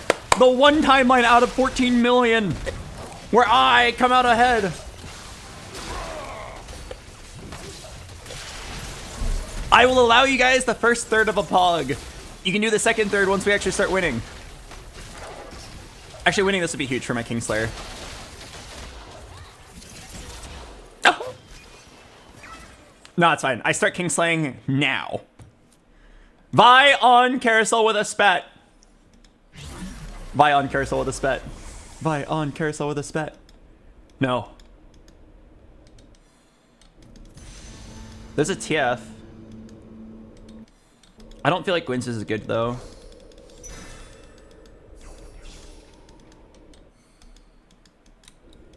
I feel like this game will be made or broken by hitting a Vi 2 with good items. Hodge is already like not that great of an item, but we'll have to settle. Echo angle. Oh yeah. Let me hit that echo really quick. I'll mark him. I do a firelight. All right. So now I go 7, and then I roll a tiny bit to make sure I win streak.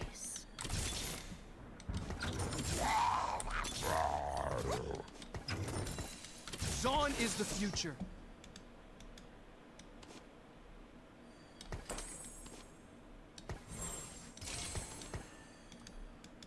Okay.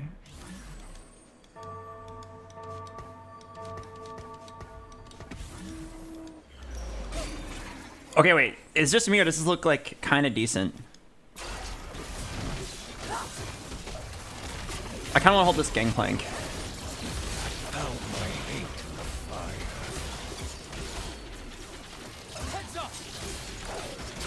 Uh-oh.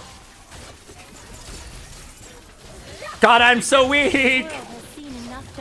No, hang on, Albert. Hang on. It's winnable. Calm down. You can do it. Oh, it was a short game! It was a short game! Wait. I have 2 Reforgers.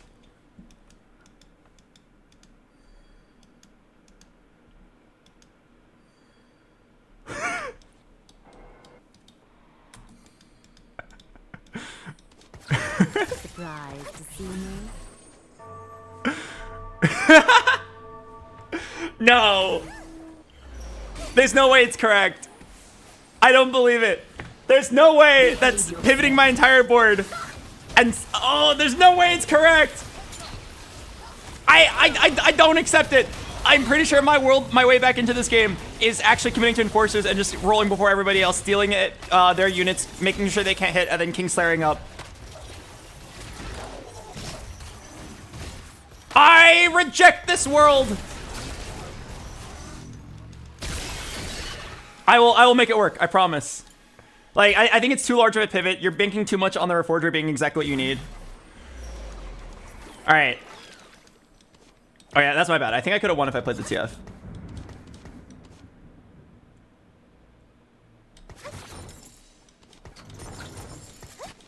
Okay. You had LeBlanc, Elise, and Morg. Yeah, but Sorks kind of suck, and Enforcers is kind of good. If there was ever a world where I don't go 8th, it's by contesting everybody, rolling first, and hitting.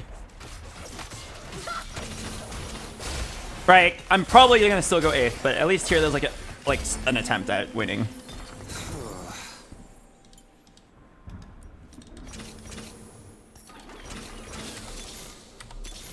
Surprised to see me?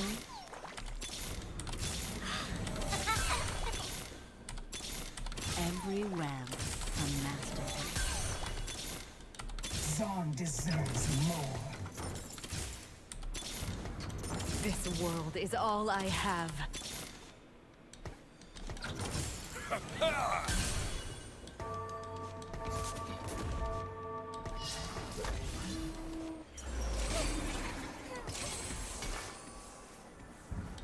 Your lack of strategy disgusts me.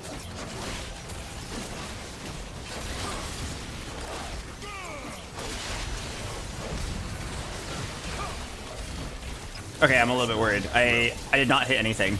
I literally won't be able to Kingslayer. I just spent 50 gold and hit literally nothing, and I rolled before all my contesters. Okay, I think we can forfeit now. Oh, hang on. Let me roll and see if I hit. Maybe I hit Enforcer Crest and a Caitlyn right now.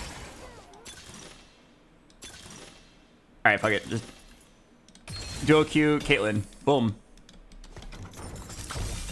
It was a LeBlanc game. Nah, if I played LeBlanc, I was definitely dead.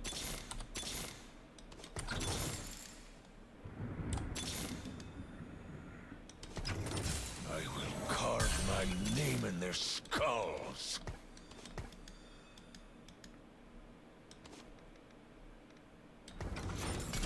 Welcome to Zon.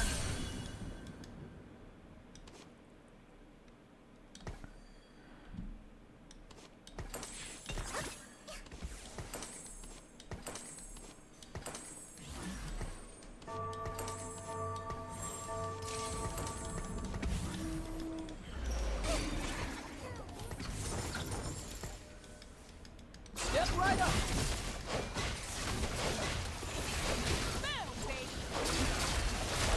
100% this was a Sork pivot. Oh, 110% this was a Sork pivot finding that first LeBlanc. Okay. You want me to pivot to the LeBlanc and bank on hitting exactly 2 more LeBlancs? I mean, I did, but like, you want me to bank on that? Or do you want me to bank on rolling first, denying everybody the Enforcers, and then praying for Enforcer Crest? Like, they both suck. One of them actually has like a world where I can win. They are the plague. Bring on the bad guys.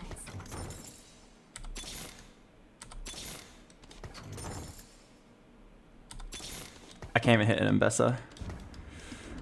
Oh god. Alright, just kill me. I try my best. I can't even clutter my bench.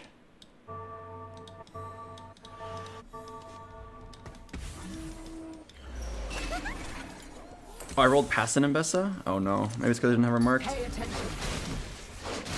Alright, pray for Caitlyn on carousel.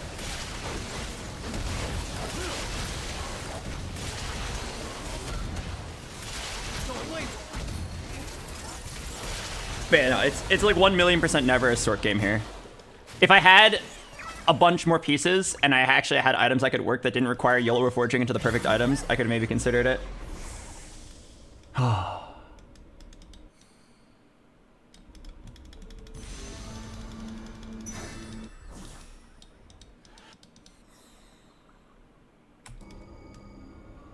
Yeah, like, I know you guys are all saying, you should have played Sorks because you hit 3 LeBlancs. That's not how you should think. You should think based on the information you had at the time. I had 1 LeBlanc, I had a Morgana, and I had 1 Elise.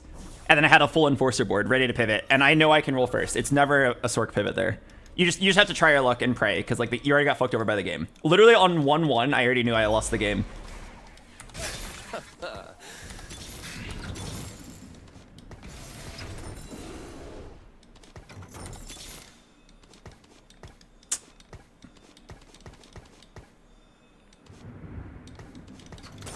they'll never know what hit them.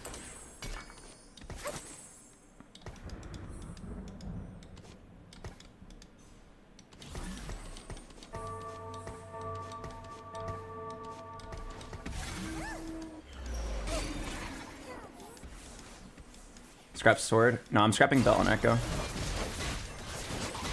I'm so poor I can't even clutter my mind. 0 Caitlyn's on the roll down. Everybody else who's playing Enforcer has a much better dummy than me. I finally hit the 5, but it took like 60 gold. What a sad game.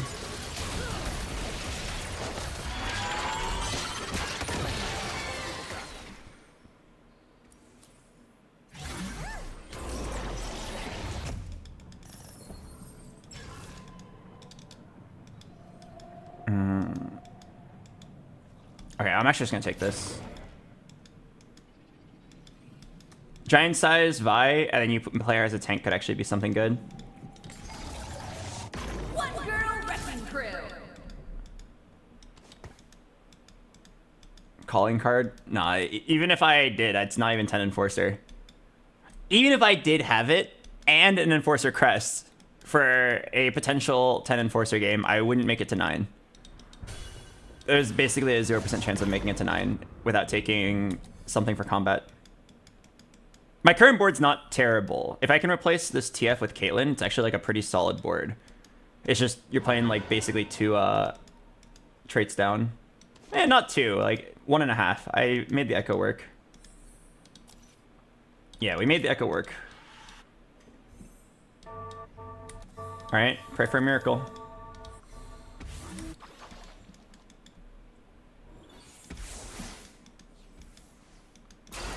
I do have a big Vi, and I do have, every single round I win, I get 6 gold.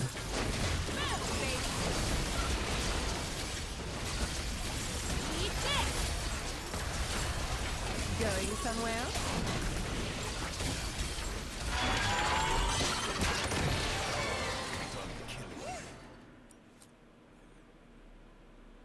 I pray for your mentality after this game. Stay strong. Oh, my mental's been gone a long time ago. I'm pretty open about how I feel about TFT. Oh, I probably should have bought the 1 cost to try to clutter. It's probably worth it to still try to clutter here. Probably buy the 2 costs. Not much to roll for besides like Miracle Caitlyn.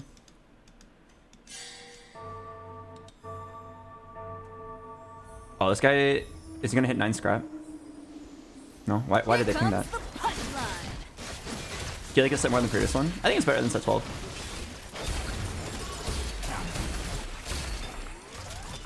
Remove the strong and watch the weak crumble.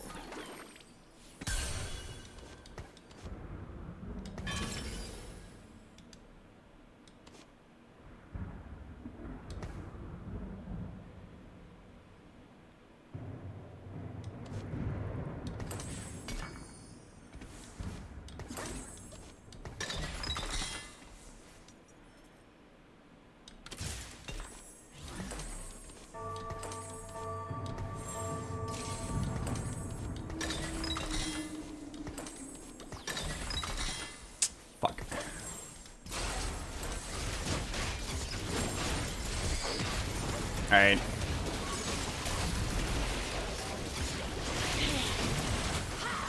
Any chances of a miracle here?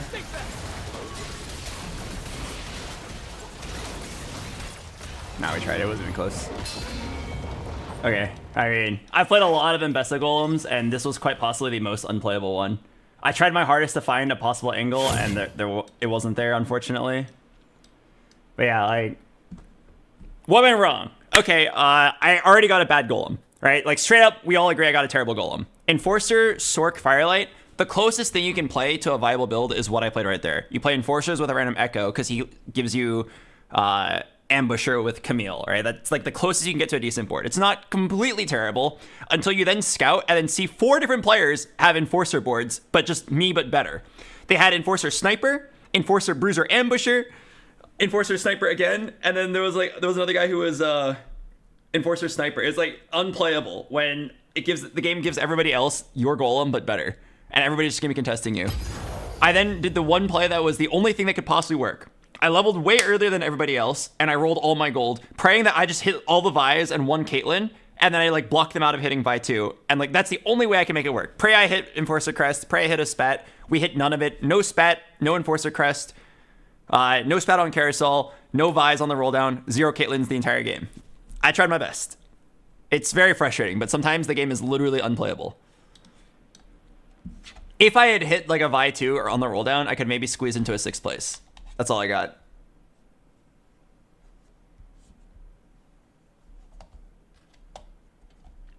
But yeah, like a lot of you guys in chat were saying like, oh, you should pivot to the LeBlanc. Like you absolutely should not pivot to the LeBlanc. Like you're actually like high out of your mind if you believe that that one LeBlanc was enough reason to pivot. What happens if I pivot there? I have Titans, Sterex, Hodge. Oh, sorry. I have Titans, Hodge, even Shroud, right? I would have to YOLO Reforge it and just pray it lines up perfectly. I would then have to sell my whole board and pivot to a whole new board. And then after all of that, it still sucks. Like after all of that, that board would still be weaker than the board that I played right there. My Vi 2 board with like nothing else was still stronger than if I'd pivoted to the LeBlanc. Like 6 Sorks is just not a good build. Yes, I did end up hitting 2 LeBlancs. So I could have maybe actually had a LeBlanc too. Was it good? No. It still would have lost. I would have a LeBlanc 2 on 8, and if my YOLO Reforge gives me exactly the perfect items, I could maybe get a 7th place, but it's just not happening.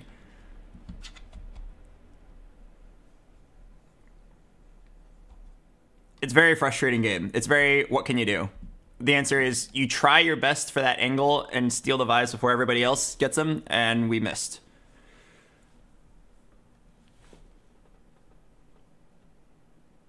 Are you running it back?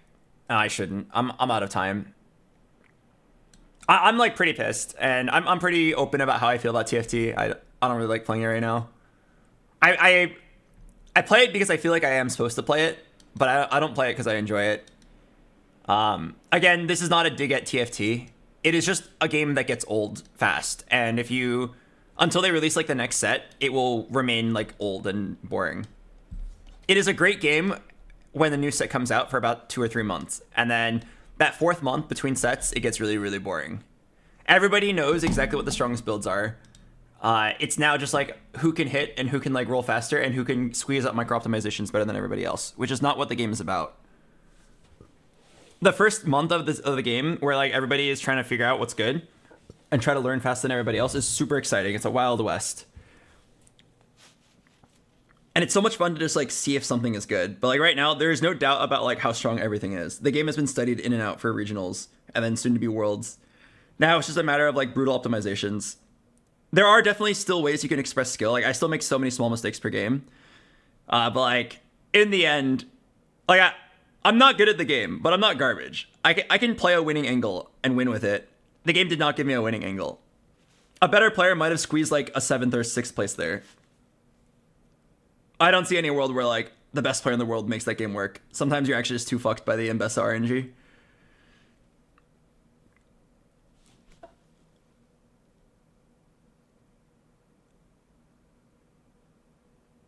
Yeah, the monsters are begging to be hunted. But yeah, whenever I say like, oh yeah, the set gets kind of boring in the last month, people always say like, well, why not, what is your opinion about the 0.5 sets then? Like, shouldn't they bring those back if you're getting bored? The answer is actually no. If they do 0.5 sets, then it would be, they'd release a set, 3 months later, they release this 0.5 set, and then 3 months after that, they release the next set. So you'd actually be like, okay, yay, at the 3-month mark, when I'm starting to get bored of the set, we get some new units. But it's not that many new units. It's still mostly the same set, same gameplay. Then those new strats get solved, and then you have like 2 full months of the game being really boring. I'd much rather have it this way, and then just like every 4 months, there's 1 month of like TFT is boring. We've entered that 1 month. I gotta go find something else to do. I don't think I'm having fun. But also, I said the exact same thing like in set 12 and 11 and 10 and 9. TFT is a great game.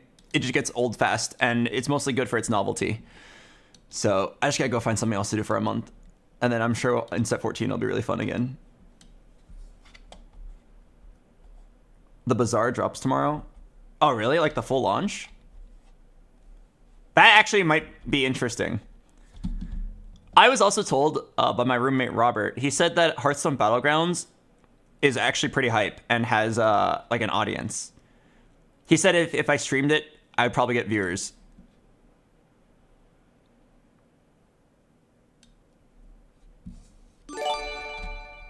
Hello, Keanan.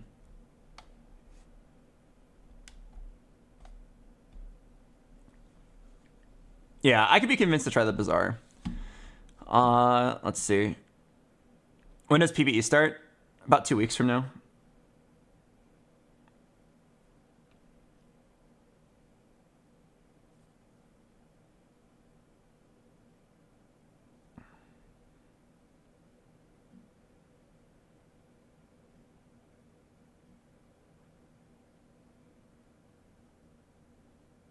Let me think.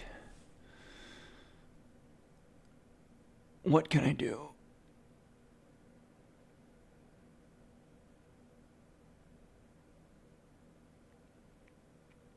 After that one guy in chat asked me about the Bellbot, I'm like actually thinking about revisiting Bellbot. It's been like 3 years, but AI technology has evolved so much. I could probably do it so much better now.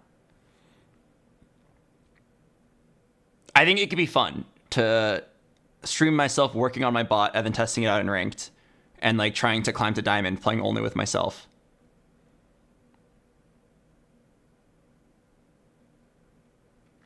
I play the AD carry with my hands, and then I tell an AI bot what to do as the support. Oh, the main problem with that is that the bot can't really see the screen, at least not fast enough to like react to things.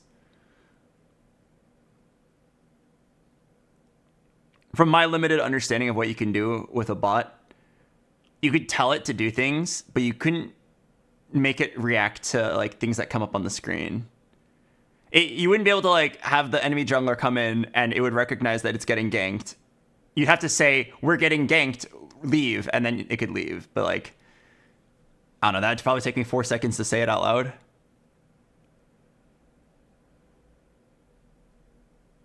Program to play Yuumi? You don't need to program a bot to play Yuumi. I could play Yuumi with my feet. There is a streamer I know that when Yuumi came out, he streamed himself playing AD carry, and then he played Yuumi with his feet and just like perma attached to him and played the game 1v2. And then he like had a foot pedal to use heal. I don't think doing a Yuumi challenge is that interesting. It's like way more cool if you can do synergistic plays with yourself. Right? Imagine if the bot played like Thresh or if the bot played Janna and like timed its abilities properly in conjunction with you.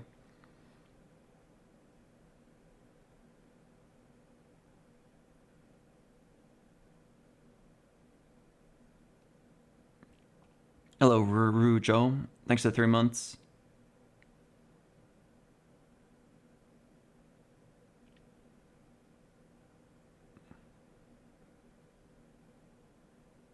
Are you done? With TFT, I think I am. I'm sitting in that existential stage of like, am I done with TFT for the rest of the set? I feel like I'm very close. Basically, everybody has stopped playing TFT. Except for the people who are in Worlds.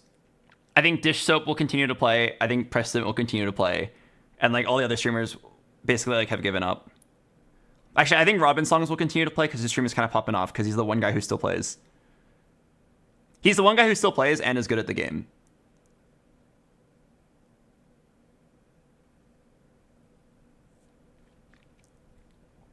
Why did they give up? For the exact same reasons I'm telling you right now. Like, the game just gets old at the end. If there's no competition for you to practice for, then for the pro players, there's nothing to do. Like, Soju didn't make it to Worlds by, like, one game. And what you saw in his game was basically what happened in my game. He was forced to play Enforcers. 2 players contested him. He didn't hit on his roll down, and then he just died. And he had to get, like, a 3rd place, and then he would have made it to Worlds. And then he was just like, fuck it. That sucks. All right, I'll see you guys in set 14.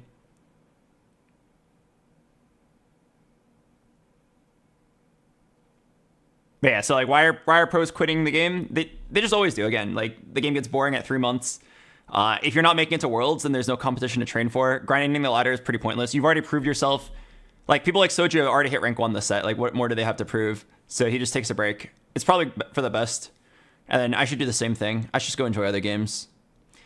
I would say the main thing that keeps me playing is that I want to keep farming content for my YouTube channel, but like, well, if I'm not enjoying myself, it's really hard to farm content for YouTube.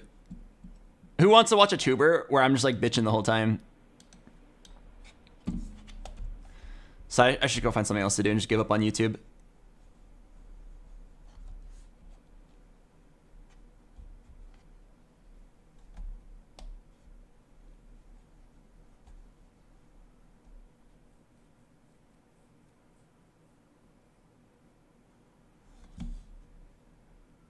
Would you ever do a challenge climb on an alt account?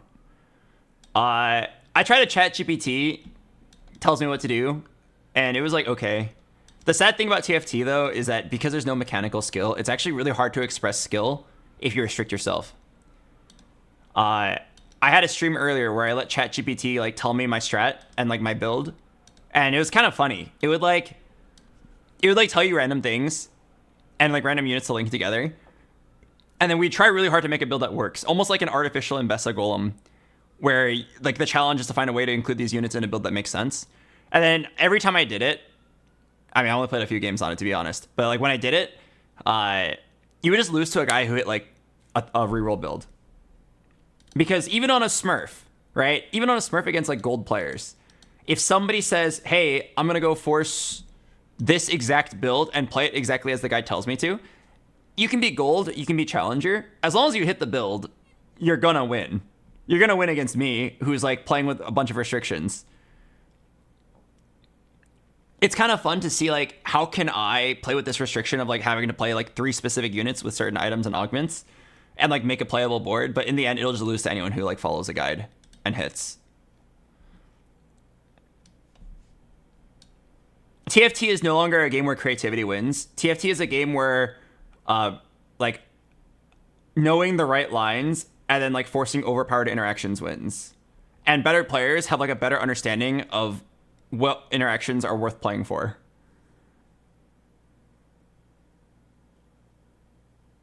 It wasn't always this way, but it's really hard to go back. Yeah, I would say in set 6 and maybe 7, there was room for quite a lot of creativity. Maybe in 9 as well. Maybe even in 10. But in set 11, 12, and 13, it's definitely become a game of like, everybody knows the best builds. Who can play it better than the rest? How good are you at figuring out what your best move is here? There are currently 8 really strong builds in this patch, and you need to figure out which one the game is telling you to play. Which one has the best risk reward.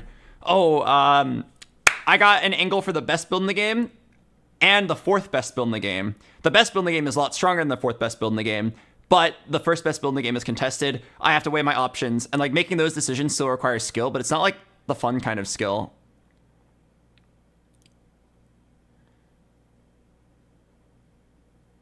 It doesn't feel good to be like, oh yeah, like I got an angle for Trist reroll, but it's contested, and I have like an okay angle for Sorks, right? And then it's like, oh, which one am I gonna play? That decision does take skill, and the answer is always gonna be like, it depends on how many of the Trists you have, how many of the Trists your opponent has, how many Sorks you have.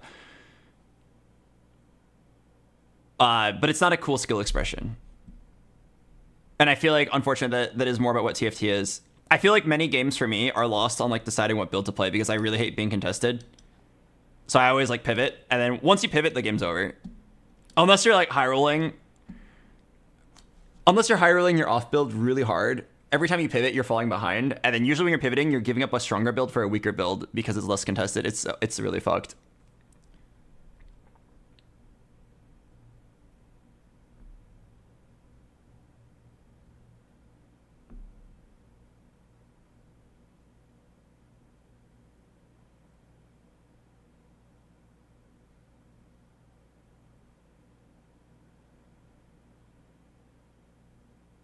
Yeah. I don't know what to do. BoxBox, you're right. It's definitely not burnout. Oh, I actually don't think it's burnout. I love TFT as a concept.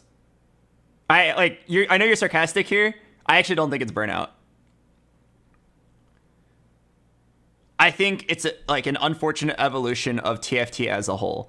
When TFT was first made, it was like the first good auto battler. I don't think auto chess was that great. I played it a bit, and TFT is like infinitely better. TFT is like basically pioneering like what auto battling should be, and I'm pretty sure Dota auto chess like died out not long after.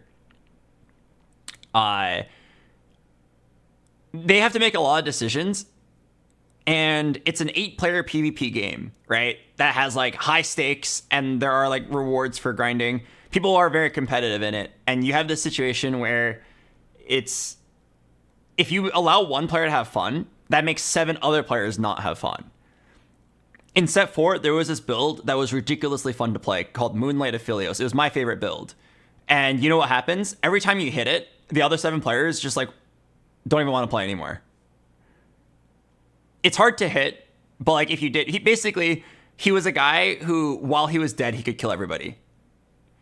He would spawn turrets, and then his turrets would stack his Guinsus, and then they would also farm him mana, and then he would use that to spam more turrets. And within like 5 seconds into the fight, he's at like 10 turrets on the ground, all firing at 5.0 attack speed and farming infinite mana. And then you kill him. And back then there was an item called Guardian Angel, where when you die, you like go into the stasis and then you revive a few seconds later. And in that stasis, his turrets would just keep attacking and you would just die. Completely unfun. If you hit the build with Guardian Angel, Guinsus, Aphelios, the game was over. Didn't even need the second Guinsus. Ridiculously fun to play. I played every game just like wanting to force Aphelios because it was so much fun to play. But like if you ever played against it, you just like don't even want to play the game. So like TFT has this challenge of like trying to create fun situations without creating anti-fun situations for the other 7 people who have to face you. Things in the past like Think Fast were really fun until people got too good at it. Think Fast was the augment where for 1 turn you get unlimited rerolls. It was really fun, but then you know what happened? Players got really good at it. Once you got Think Fast, you just instantly click it, don't even look at your other augments, sell your whole board, and then build an S tier build in 1 turn. Players have become so good that they can just do that. Even like if you didn't have, like imagine if Think Fast existed now. If my items were like BT Titans and I was just like playing them on a random Gangplank and I had like some weird ass board with like Bruisers, Scrap, and Pit Fighters, and I had Gangplank too, and then I see Think Fast, I would just instantly click it, sell my whole board, build a full Enforcer board from scratch, Vi 2, Caitlyn 2, all 2-star Enforcers. It's not hard, right? That's why they had to remove it, because facing it was too anti-fun. There would be games where you would get Think Fasted. Oh, I'm playing Jade, and I'm uncontested. I have 2 Shionyus. I'm in a great spot.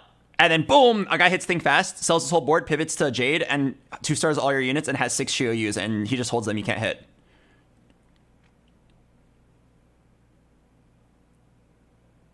And then they tried to compromise. Riot was like, okay, well, Think Fast was clearly too broken once players got too good at it. What about Blank Slate? You sell your whole board and receive double the money, and it's kind of like you have to skillfully rebuild your board, right? But you don't get infinite rolls like you do with Think Fast. Still too broken.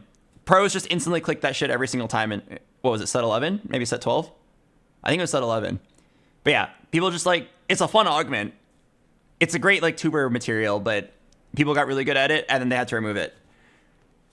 Every like place where someone could have fun doing a cool build, there's going to be like a pro who can optimize it so good that it's forced to be removed. So it leads to the situation where like all the fun, unique builds are just like gone because at the competitive level, it's too broken and like will never be balanced. So like, I feel like they try to give you fun ways to play the game, like with Nocturne. Like long Nocturne is pretty funny, right? It's fun. If you were a casual player, reroll Quick Strikers with a Nocturne 3 with Sniper's Focus and an RFC would be really fun. But like at the pro level, it's so boring. It's just like, oh, you hit Sniper's Focus, you basically have to play Nocturne. It's a free win if you play it. And then it'd be like, yeah, Nocturne's average placement's not very good, but that's because people aren't oftentimes hitting Sniper's Focus and then leaning into Nocturne. Nocturne without Sniper's Focus is a completely garbage unit. Nocturne with Sniper's Focus is just way too good. I don't know. Game design is ridiculously hard. If anybody were to get the correct answer, they'd be probably worth multiple millions of dollars to Riot Games. I sympathize with Riot and the developers and the designers that have to work on TFT because it's actually like an impossible problem. How do you keep the game fun for casuals, fun for competitive, allow players to do fun, cool, unique builds while also creating a balanced experience that wasn't ridiculously anti-fun. TFT is a game where like there's no mechanics, right? It's all like your decision making and like how quickly you can make good decisions. You will always run into this spot where like somebody just like wins the game for free because they hit a god combo, or if you remove all god combos and the game is just boring.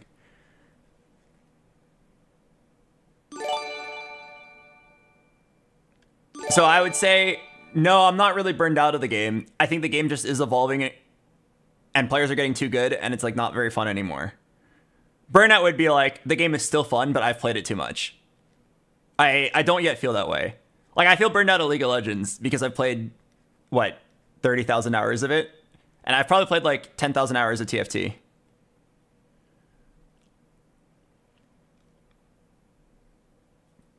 Thank you, Infinite OP88. Thanks for the 6 months. Thank you, Bibimbri. Thanks for the Prime.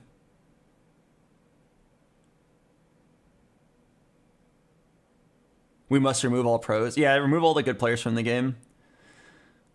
Then it'll be fun again. Nah, you have to keep the good players. There has to be a level of competition. What's the coolest skill expression, in your opinion? In TFT, I think the coolest skill expression is like navigating a complicated trait web where you have to make a lot of decisions of what to play from like the mid game to the late game.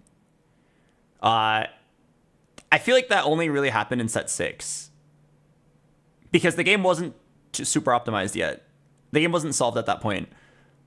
You actually did feel like you were just playing like a complicated game with an intricate trait web where so many builds were viable.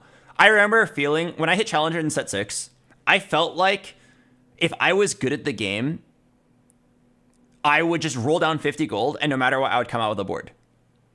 Because there were so many playable options and the itemization was ridiculously flexible. If you were to bring back set 6, it would probably not feel the same way. It would probably feel solved as fuck. People would probably figure out like the best lines and then very quickly that feeling of flexibility and like many viable carriers is gone. People will find some interactions that are a lot stronger than others, and then it will become a point where if you don't get one of those overpowered interactions, you will lose.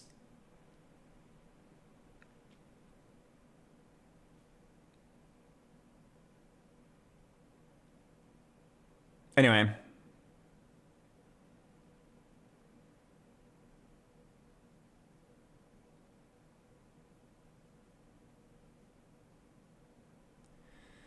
What can I do now? Is it time to just give up?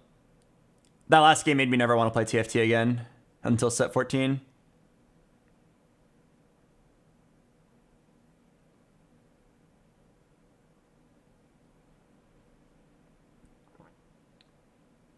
Just tuned in. What are we yapping about? Would you like me to repeat the last 20 minutes of me talking about the state of the game?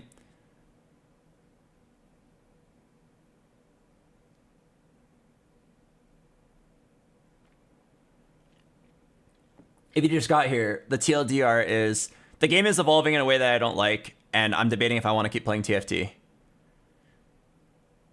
TFT as a whole is so much fun, but TFT right now kind of sucks. This happens every single set. Not much you can do about it. I don't think, like, I can recognize the problems as someone playing the game, and like I can tell you what's frustrating, but I can't tell you any solutions. Again, if you were actually able to come up with a proper solution, you'd be worth millions of dollars. The solution is definitely not one that is easy to find. To make the game fun to play while also competitive, and also like not anti-fun to the 7 players who have to face you when you high roll.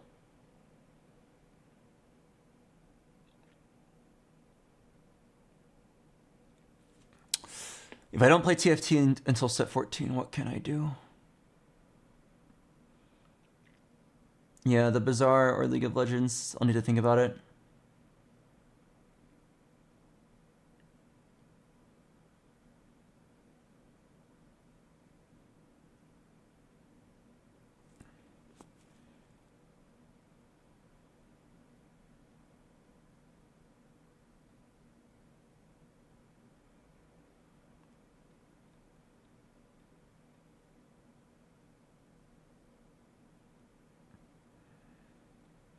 Sets are too long, make them shorter.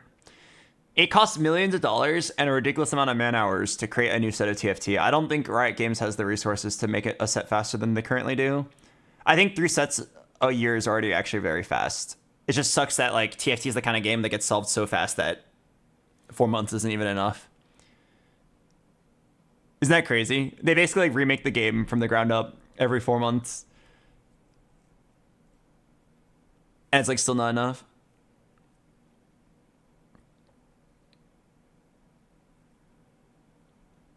The team planner makes it feel like the devs aren't a fan of flexibility. Mortdog has said multiple times himself that he thinks it's really good that you, the guy who casually plays TFT, can... Where's my mouse? Mortdog has said himself multiple...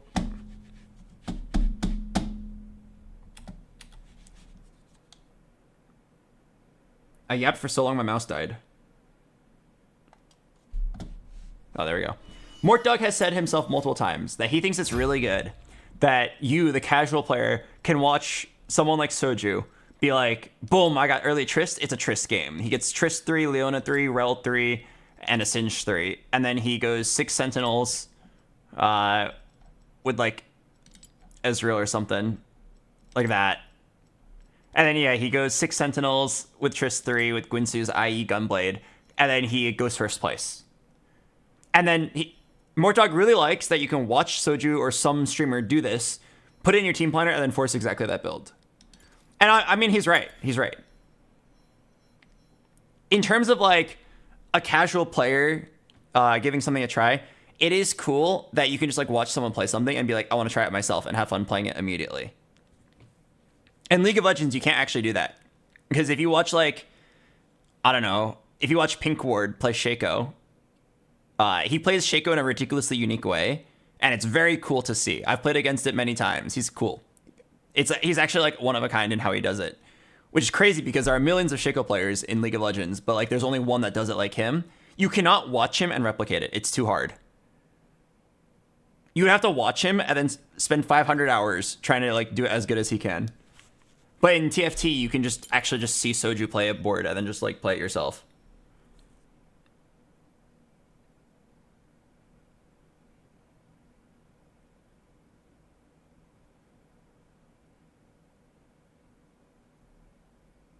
Bazaar suffers greatly from the problems you have about TFT. I'm sure you're going to have fun learning, but the meta is forcing the same broken combos over and over. That's unfortunate, but I'm not surprised. I've only seen a little bit of gameplay from the Bazaar, and yes, I think it generally would devolve down to like force your same overpowered strats that are all well known.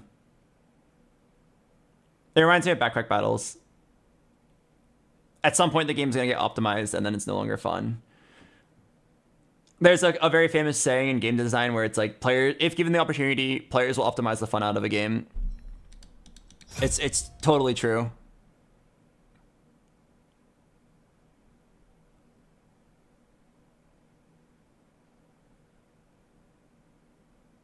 If TFT randomly had some weird way you could get 1 extra gold by like doing 100 push-ups, I guarantee you everybody would do it. Honestly, not a bad way to get jacked.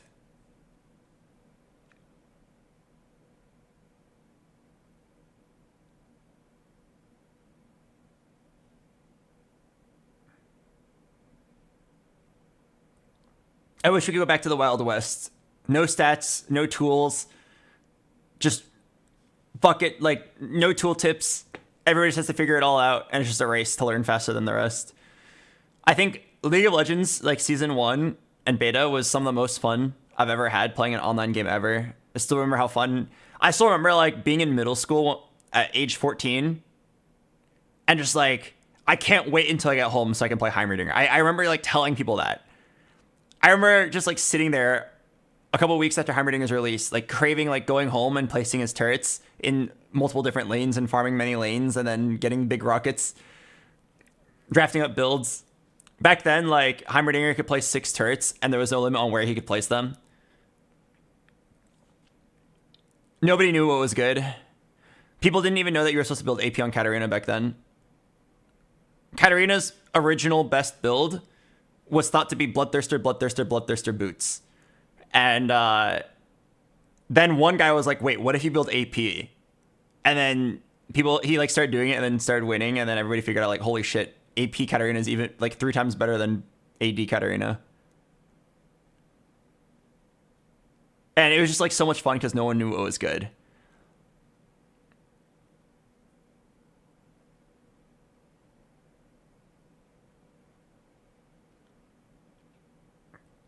Why would you build AP on Katarina when she uses daggers? Yeah, people thought, I think Riot originally made her as like an AD assassin, but then her AP ratios happened to be so high that AP was stronger.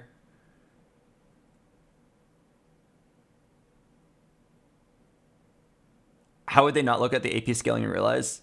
Dude, the world was like a different place back in 2009.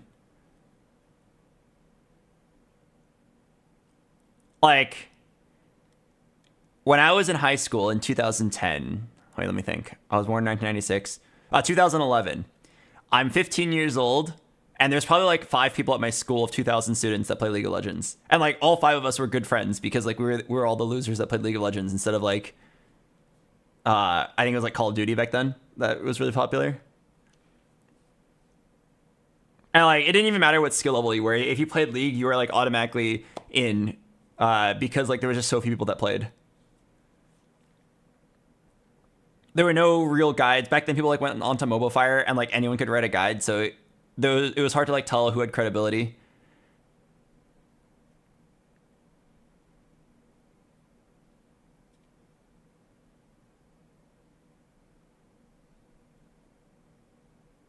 Man. I'm getting too sad. I gotta go do something. I gotta start playing something. Thinking about the good old days isn't gonna make them come back.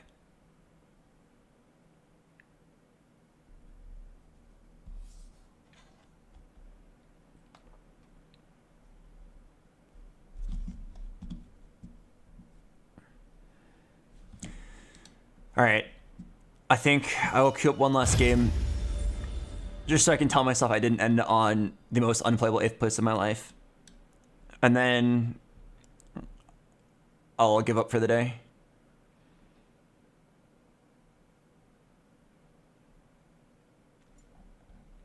I really don't want to stream that long. So just playing TFT off stream? I'm shocked. I definitely thought that guy was never coming back to TFT after he didn't make it to Worlds. Yeah, he's not streaming.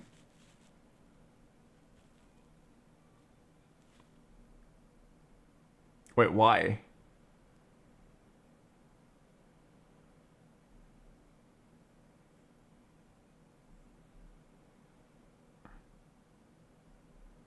I'm actually shocked because Soju strikes me as like the kind of guy who he tries really hard when there's something to grind for, and then once there's nothing to grind for, he just takes a break. And like, I think it's smart.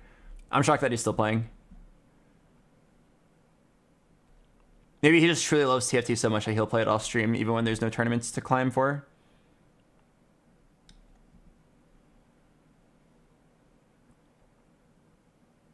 Yeah, maybe he's helping Press event.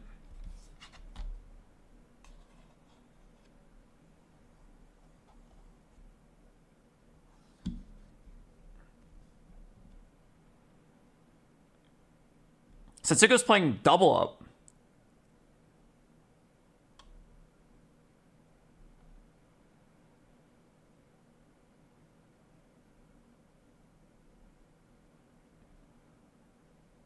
I'm very curious who he likes enough to want to play double up with.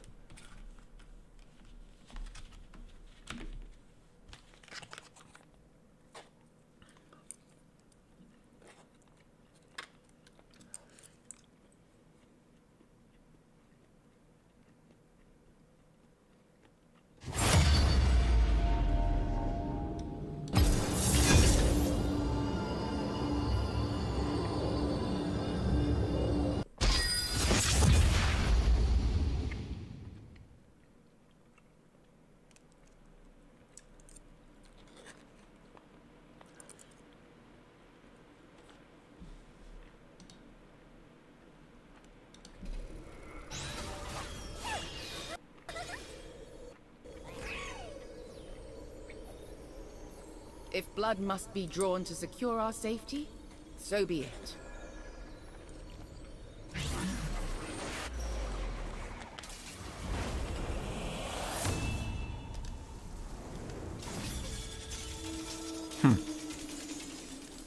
That was weird. Did anyone see that echo?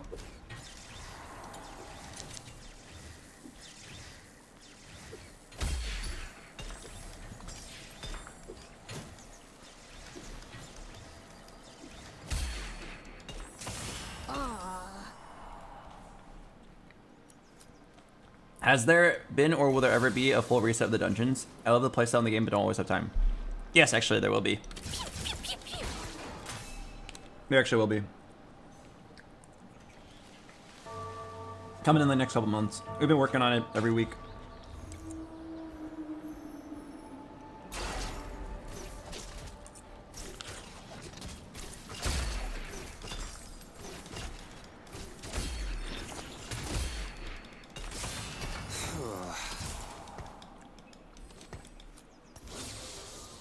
Piltover will achieve its Could be an destiny. ambusher game.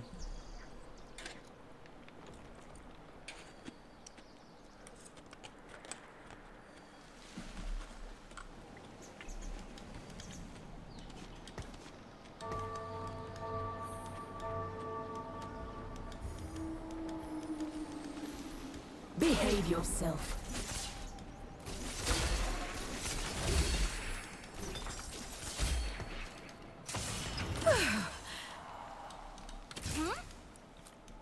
Maybe I should have held out a Kali. Could have been quick strikers.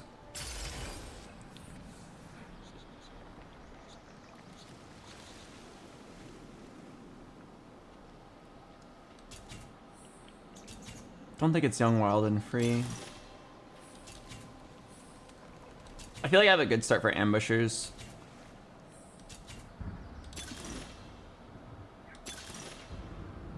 Oh. If there was something interesting to try. Okay. There's a psycho play I actually really want to try that I think could be pretty interesting. Okay. Everybody, lean in close, okay? I'm only gonna say this once.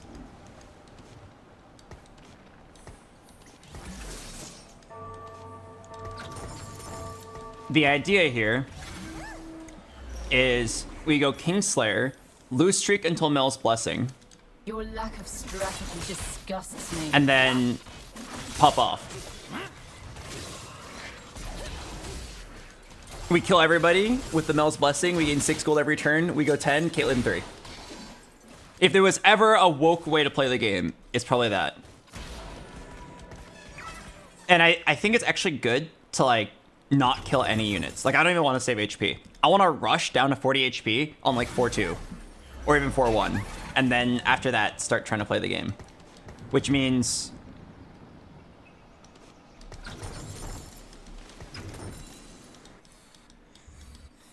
like, don't play the game. Just get completely owned, go down to 40, take the Blessing, build a board on 8, and then Kingslayer. Is it a good build? Is it a good idea? Probably not. Is it woke AF? Yes. In this day and age of TFT, it's very hard to find a unique angle that can actually work compared to just forcing an S tier build from the start and praying that you hit. But if there was something that could win, it would be this.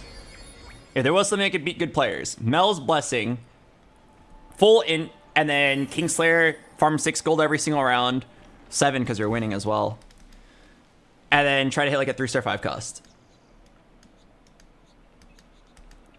We have a lot of time to think about what units we're gonna play. I feel like it's usually Enforcers. If you have a lot of money, getting to Vi 2, Caitlyn 2 is a great way to like cap out the game. And there's a lot of Legenders that fit into the board. And I want to literally kill 0 units. I want to speed run. That way I have more rounds to Kingslayer.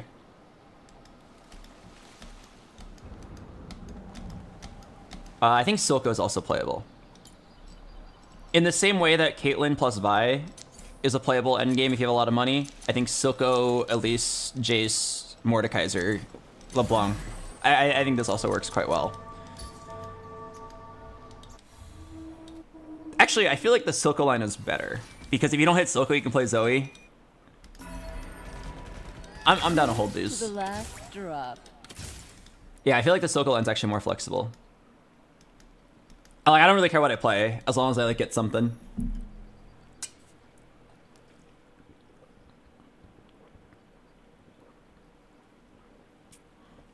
Would Chimerian be good? If I started with it, maybe, but I don't think I'm gonna randomly hit 3 Chimerians from this spot.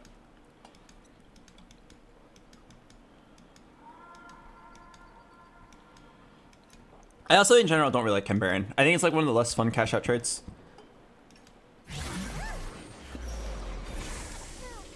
Any chance of a spat?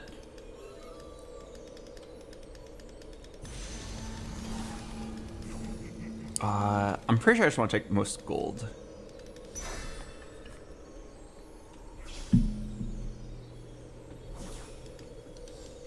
I was gonna take that Vlad with a bow because you definitely want bows if you're gonna play Silco. Actually, you just want bows in general. It's such a good item. But it's 2 gold, which could maybe affect things. Do you have a favorite cash out trait? That's a good question. I feel like I liked Heartsteel. What was the set 11 cash out trait? Actually, what was the set 12 cash out trait? I don't remember. 1, 2, 3, 4, 5, 6, 7, 8, 9, 10, 11. Can't make 40.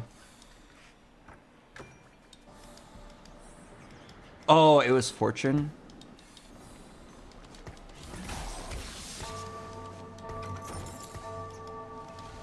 Oh yeah, it was like the less good Fortune, I think. I remember not enjoying it. I did like Underground. I thought it was a pretty good way to like do a more fair Fortune game.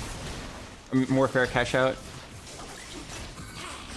I remember set 4 Fortune was really fun, but it was pretty degenerate. I feel like it was fun just because people weren't very good at the game at the time. The world has seen enough darkness. I also thought Mercenaries was really fun, but it was basically Fortune.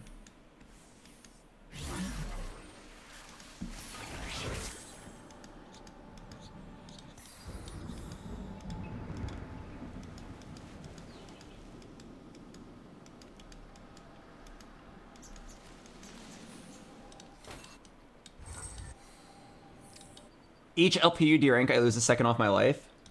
Does that mean if I get first place, you'll live an extra minute? I'll do it for you, my boy.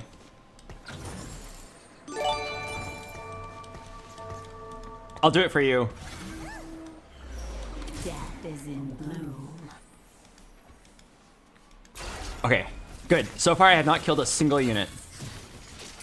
Like, I've killed 0 units. This is exactly what we want, so we can speedrun the Mel's Blessing and start winning with Kingslayer. I want to go level 10 and hit like a Silco 3, LeBlanc 3, or Mordekaiser 3, or a Caitlyn 3, something. Warwick 2, Mel 2, you know the drill. Or we just go 8th. I've got 8th so many times in the last week. I'm pretty numb to it. Okay. Pretty sure I need to level just to survive this round. Any synergies I can play? I can play Visionary. Nah, I'd rather just play a Blitz. Yeah, I'd rather just play this. Do I even beat this?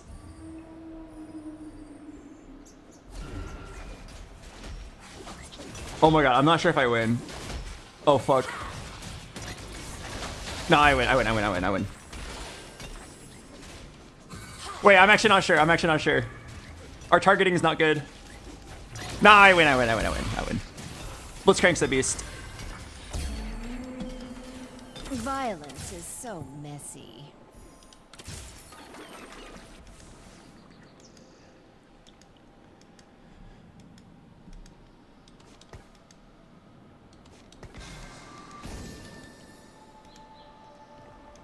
Okay. How can I like kill 1 unit here? No, wait.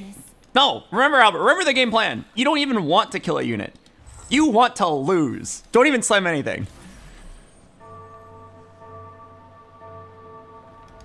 Okay, wait, but I do want to make sure that I get my Mel's Blessing on the correct turn. I'm pretty sure I want to lose all 5 of these rounds and then start spiking.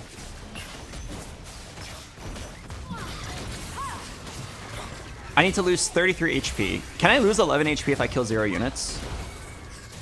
I don't think the base damage is high enough. Let's see how much I take here. 9.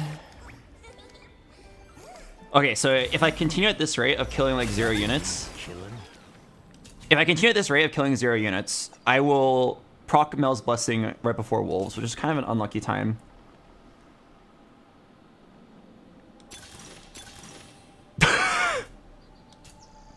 Wait, isn't this actually kind of...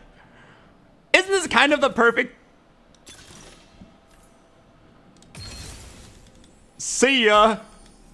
It's not the biggest golem, but it's fine. Good to the last drop. Okay, I think since I can't activate it on 3-5, I think we should try to kill a few units and then activate it right on Wolves. Okay, well, I'm fairly certain I'm playing Silco from this spot. So let's go ahead and slam the Shurjin. Let's go ahead and slam the 89% chance of winning? Wait a second. No, I did not think there was a way I could be strong enough to win. This guy's not playing a board. He's not playing a board. Forward thinking. Oh no. What was I thinking? Of course, playing a Draven with two pit fighter is too strong.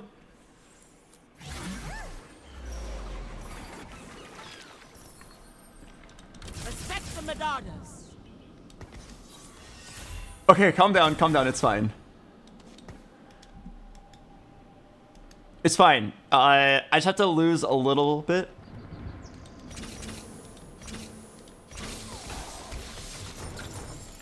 I need to lose 8 HP per round. Just lose 8 HP per round and we can time this correctly. Oh wait, did I get Kingslayer value from that?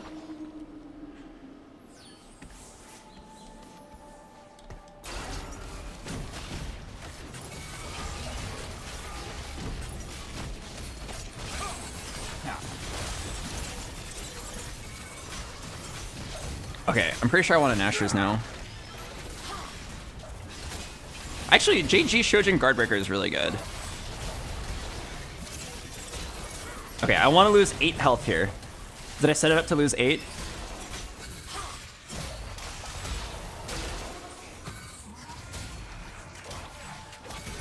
-8, -6. Okay, I need to like play a weaker board. Okay, if I can't get the spat.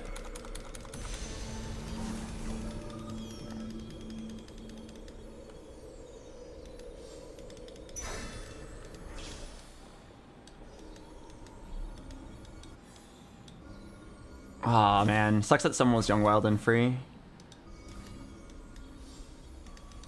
Okay. Guardbreaker is actually a really good slime here.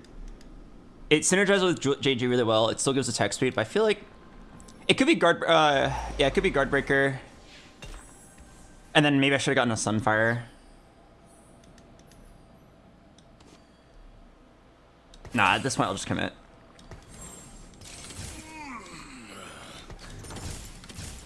Okay, wait. Remember, I need to lose. But, like, not that hard. I need to, like, kind of lose.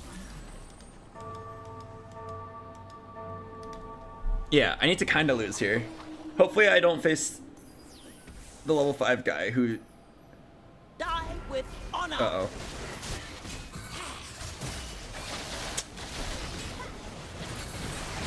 Okay, I didn't want to full int the round. I want to like lose by a few units, and then if I had to, int the final round. But this guy's doing the exact same strat as me. Kingslayer into Mel's Blessing. I'm not as cool as I thought I was. You want my 15 units? It's because he's doing the exact same thing as me. He's literally he's on purpose trying to not kill units. Well, I guess I'm not trying to kill 0 units. I'm trying to like kill enough so that I hit exactly 40, but at this point that dream is dead. But it's not too bad. I can sack 1 more into 4-2 and then do it. My big worry is that he's actually kind of contesting me.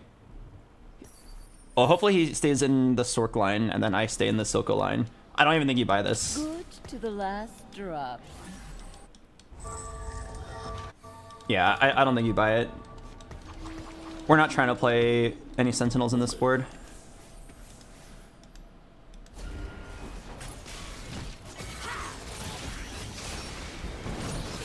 .75% chance of winning.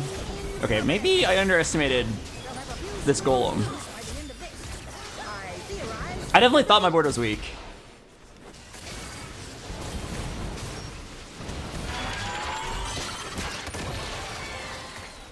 Uh-oh. Okay, my bad. I underestimated this golem. What's in the box? Tactician's crown. Okay. I might be down to just level up and just start winning. Yeah, I'll be real with you guys. I might be down to start winning. I'll get the fawn eventually, and like it'll be a pretty easy fit in, right? Knowing that there's gonna be a fawn later. I'll just start winning now. I'm already on a streak. Let's start cashing in on our Kingslayer. You wanna go?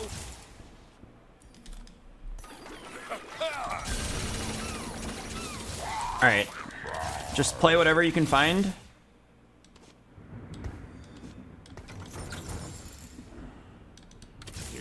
Don't care about set. Do care about...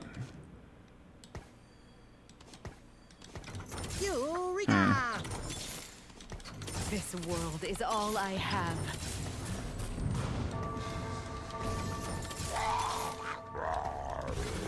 Wow. Okay, what a sad roll down.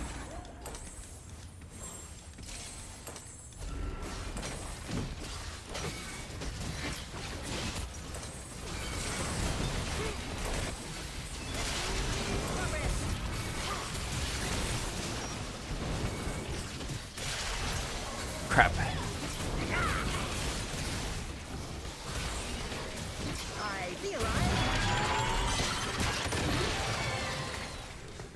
I don't want to play Heimer here. I want to play Silco. I don't have items for Heimer at all.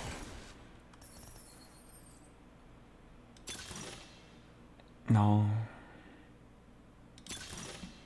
Spirit Link's kind of good here with this goal. Okay, fuck. I gotta play the Heimer. I gotta play the Heimer.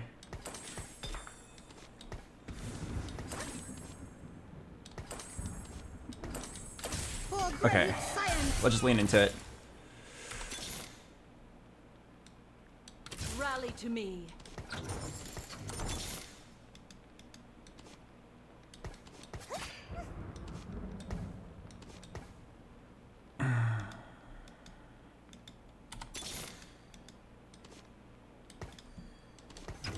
Wonderful.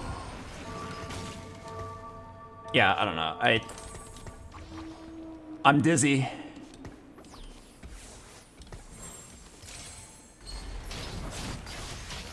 Testing in progress. They'll have a few screws loose by the end of it. This world is all I guess I'm playing Visionaries. I didn't want to, but honestly, Visionaries is not bad. Heimer scales up over time. His items aren't the worst. It's just I really wish I had a blue buff. But like, having this giant golem is actually kind of good. every web a masterpiece. Men live, men die. Yeah, Heimer is one of the better units to pair up with the golem.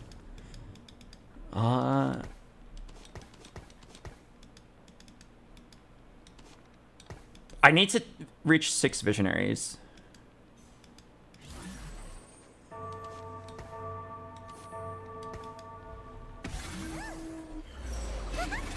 Hopefully it's through hitting on Malzahar. I don't think you need that many Sentinels. And then once I lose 2 rounds, I'll naturally get a Fawn. It should be really easy. I think I'm gonna drop Black Rose. You have a Cassio on your board? Yeah, she's just for Black Rose right now, but I'll get rid of it later. If we end up winning, this is actually a really cool game. Okay. I'm down to lose 1 more and get my Fawn. A Pan. I'm never getting that. Young, Wild, and Free Guy's eating good. Wait, he didn't want it?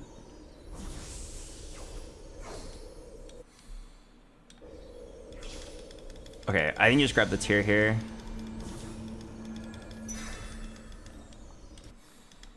I know I kind of want more Morellos, but I feel like Archangels is really good.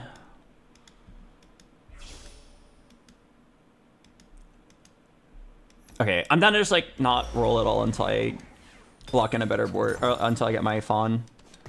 Then we can roll. It's a very complicated game.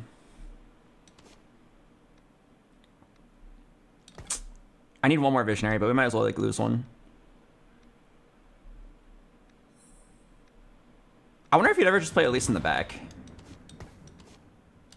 Am I crazy? I feel like at least in the back's kind of good here. We have a golem and we have a Loris too. This Loris is sandwiched by like two really sexy, giant, big buff units.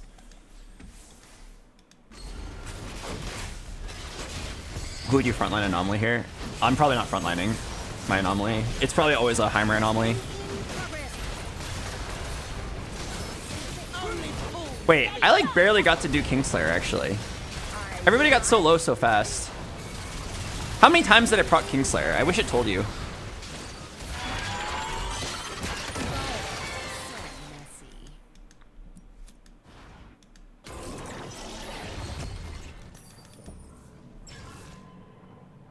I don't think it's hyper velocity. Something that gives like a lot of AP. Magic training, kill streak. No, he's got plenty of attack speed. No. No, we're already so tanky. No. Kill streak. What a reaction!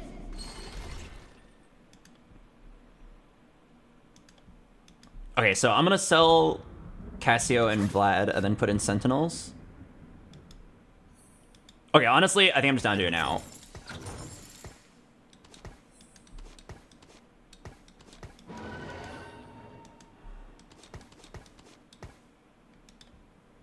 Give Heimer the Archangels. I want to wait and see if I can hit blue buff.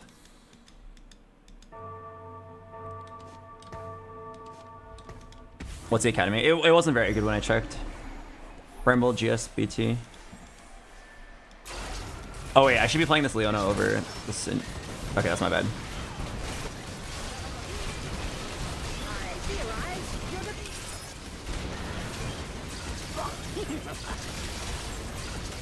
Does blue buff matter as much with your anomaly? Yes, because the blue buff, it still gives him like additional mana. With 6 visionary, blue buff is not giving you 10, it's giving you like 16 mana. And then with kill streak it's even better. Alright, there's the fawn. Okay, can play 6 sentinels. This may hurt. Okay, so what am I looking for? What sentinel am I missing? Oh, it's actually the Leona. And then, what visionary am I missing? I'm missing Renata or Vex. No, I have Vex. Or Where they fell, freedom grew. or Malzahar. A conquered nation is a loyal one. Okay, I've got a lot of stuff to roll for. Don't think we care about this.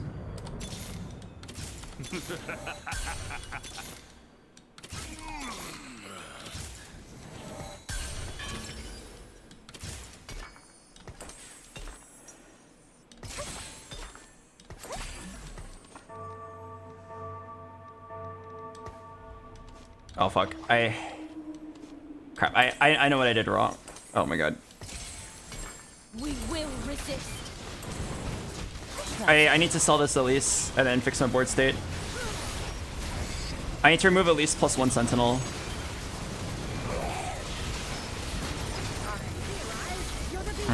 I'm too slow in the head, man.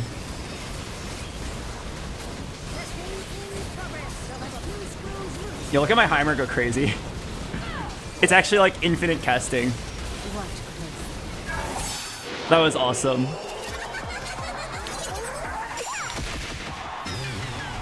He actually went berserk. He doesn't have stacking AP, but wow, he does go. Oh my god. Okay, well, all right, game's over. Game's over. Not sure if I was supposed to sell that, but I want to make a statement.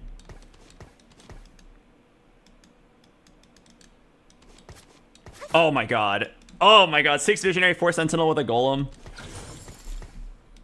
We are Bing chilling. Does Heimer need Nashers? Not really, but it's not bad. A lot of times he needs to auto once. And having more attack speed helps him get there.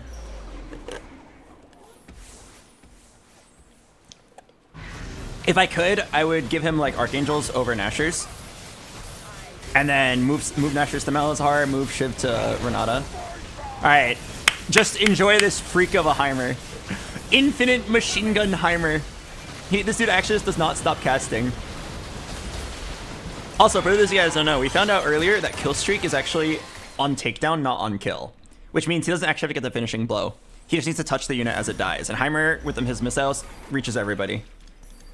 Zon deserves more. What's my level 9? Every ram. I guess it could be at least. I don't think we care about Rebels that much here. To play Rebel, I'd have to play Aurelia over Singed, and then... Nah, it's not worth it. And then Vexen over Morgana. Morgana's util is way better.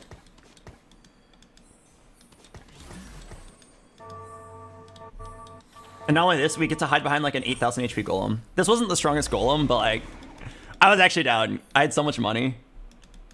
And Heimer actually works quite well here.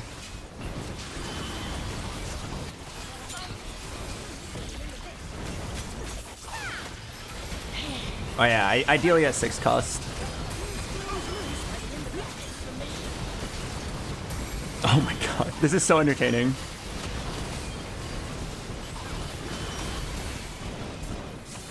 Those who judge condemn themselves. Whoa. BoxBox, I lost 200 LP today. Can you console me? Yes. What? He asked me if I could. He didn't ask me to do it.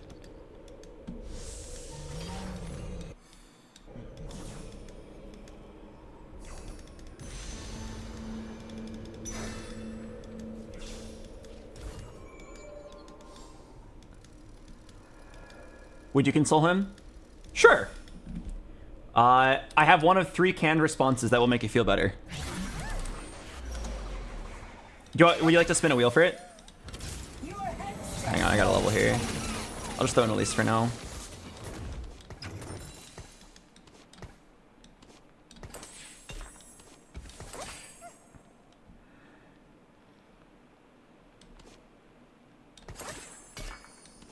Blue buff, JG. I think it's Giant Slayer. Gunblade can go to Malzahar.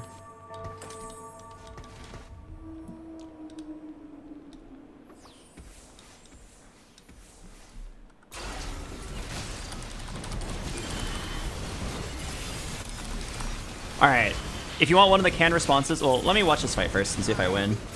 I've got the wheel of canned responses for you to make you feel better, okay? Don't worry, these are all professionally tested responses, guaranteed to make you feel better about yourself.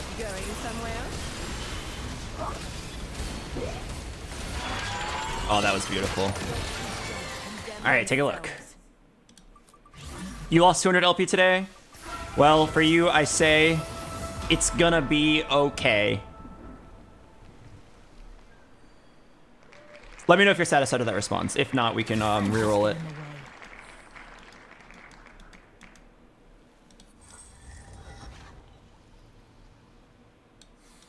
Would it be crazy to go Leona over Loris, Vex over Morg, and then Ezreal on 9 for Rebel and Academy? I think you're trying too hard to play trait solitaire. And what I mean by that is like, yes, that would make your traits look better, but like, am I really gonna hit a 2-star Vex on 9? Or 2-star Aurelia? Or Ezreal? I already have 2 stars and they all fit together pretty well. Rebel doesn't really matter because none of my carries are Rebels. Like 3 Rebel only does stuff for the Rebels. It makes your Lowy a little bit tankier and then your Vex do a little bit more damage. Also, if you think I lose this, I don't lose this. Heimer kill streaks to infinity and beyond. I lost. Huh. Okay, I did not think I would lose that. Respect the Madonnas. I did not think I was going to lose that, but I guess I could still roll for 2-star Rel, Alawi, Malzahar, and then a random good last unit.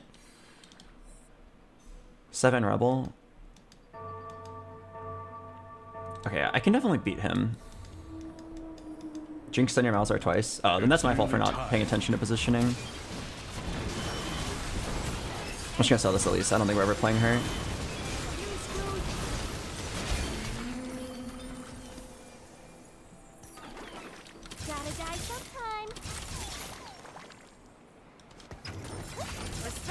daughters.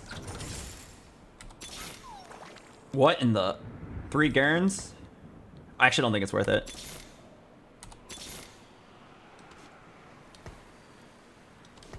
Eureka! Oh my god. Oh fuck.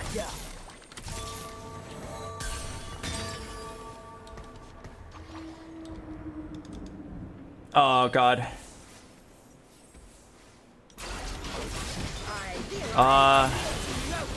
No, dude, I'm so bad at this game. I didn't roll in time. I feel like Mbessa is better for just like her emissary ability. I need to keep rolling and try to hit the Malzahar. Oh, I'm actually so bad. Why am I looking at this guy? I'm pretty sure Rumble's actually not that good.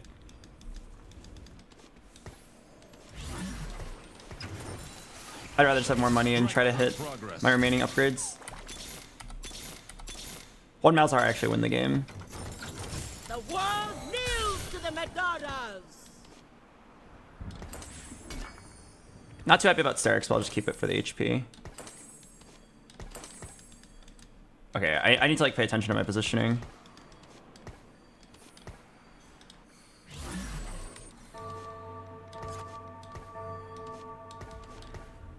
Okay, I'm trying to make sure my hammer doesn't get stunned, but still have my Shiv or my Shred somewhere nearby.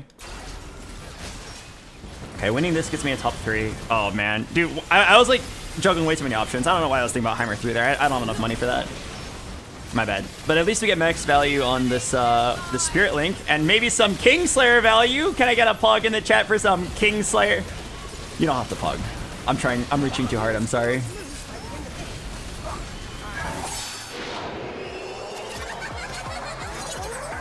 Oh yeah, I don't have any anti-heal. I didn't even think about that.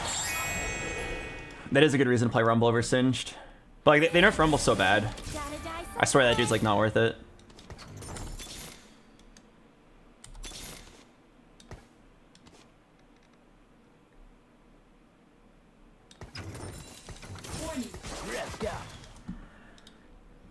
Oh fuck, it's this guy.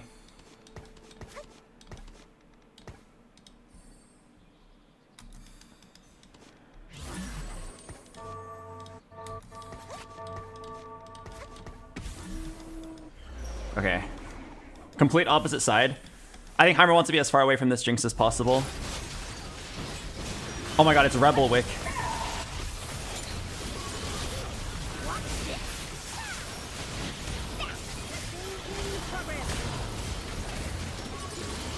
Come on. I need you to go crazy with the kill streak. Get freaky! Get freaky! I'm begging you! Nope.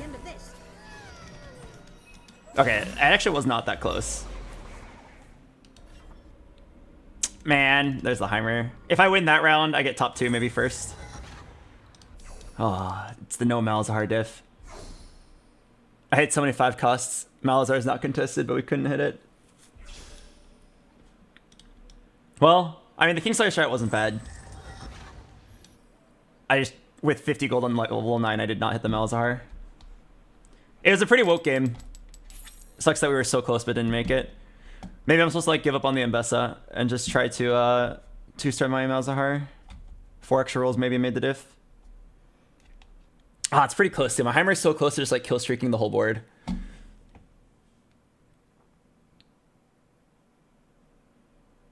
Man. Listen, I think a lot of us have ragged on this a lot, but I'm gonna be honest with you guys. I'm pretty sure there's a different reason why I did not win that game, and it was not the Malzahar 2. I think the Malzahar 2 would have been enough to win despite this reason, but if you look at the top 3 boards, take a look and see if you can find something they'll have in common that I don't have.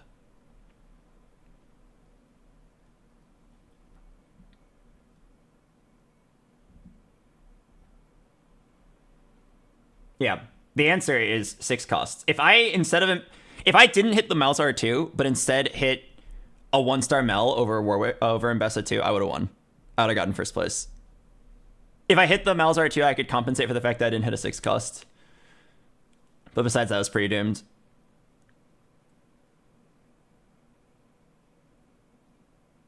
Pretty sure you lose the 6 cost. I mean, do you see how close that fight was?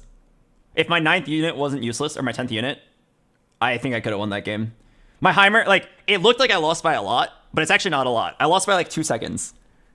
If my Heimer finished off like 2 more targets, he just kill streaks and then finishes off the rest.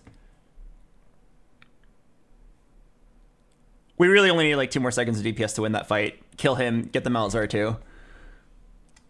A Mel instead of Mbessa too just makes all the difference there.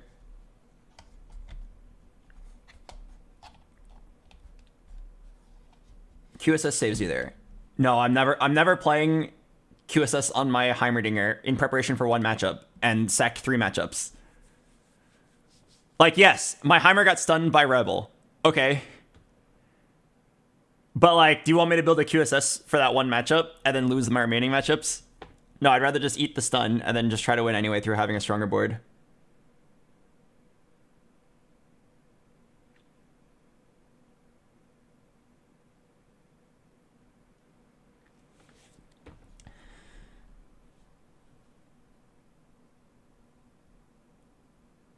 Oh, that's sad. That actually could have been like one of the most woke games ever. Kingslayer, full open fort, Golemify, build up a random board. Like, we didn't even want to play Heimer.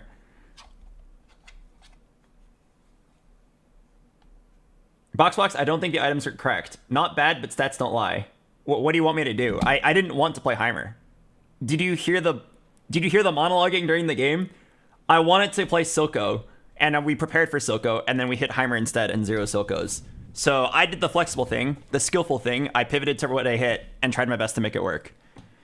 Sterix on that Lowy, it's all we had for tank items, right? Blue buff JG, Giant Slayer on Heimer, and originally Nashers, it's all we had, right? Yes, I would love to have perfect items on my Heimer. I probably would have won if I had perfect items, but like, it doesn't change the fact that we were originally angling for Silco and then we didn't hit him and had to make do with what we got. Sterix could have been Bramble. Yeah, and then I can instantly lose to the AP matchups.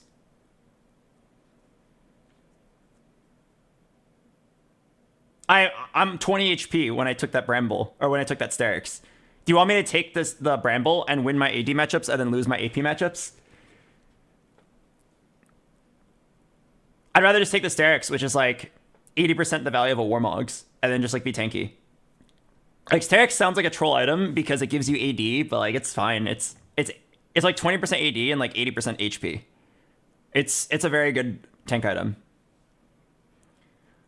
There was a really interesting set, I believe it was set 12, where there was a 4-cost tank, Taric, who was a Bastion. Like just a tank, support tank. And one of his best items is actually Sterix Gauge, just for the HP that it gives. He literally did not use AD at all. It was one of his best items just for the shield and the HP, or the increased max HP.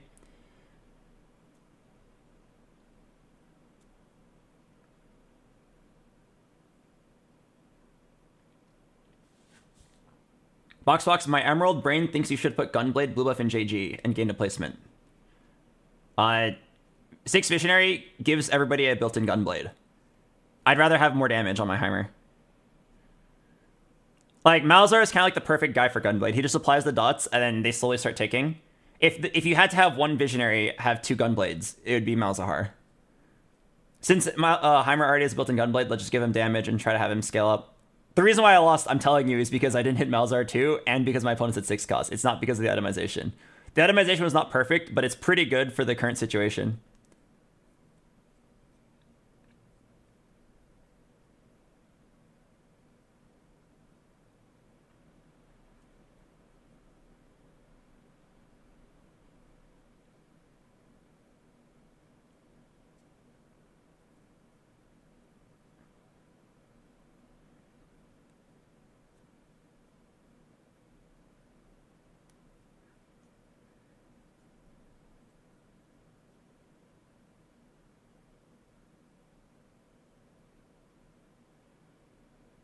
Anyway.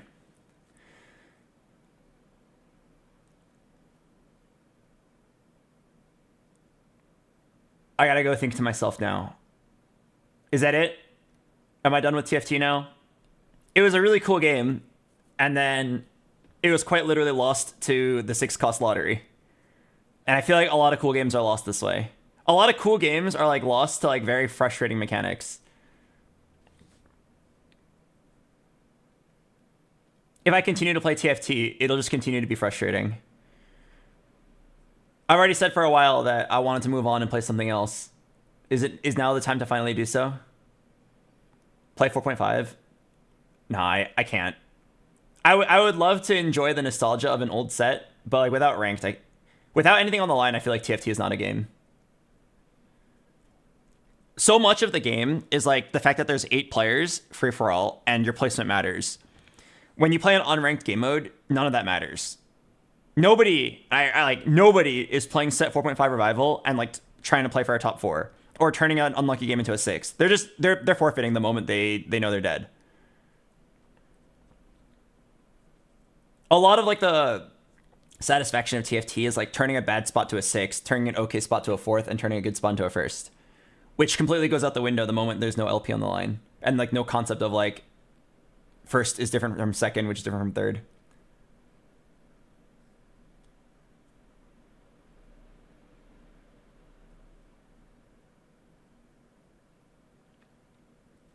Let me think.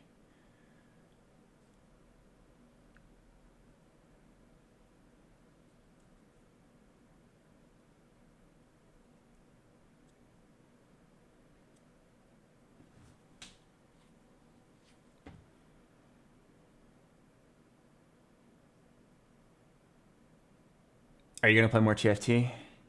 I don't know. I've yapped about this for like probably 3 hours today already. About how like I love TFT in general. I don't like the current state of the game.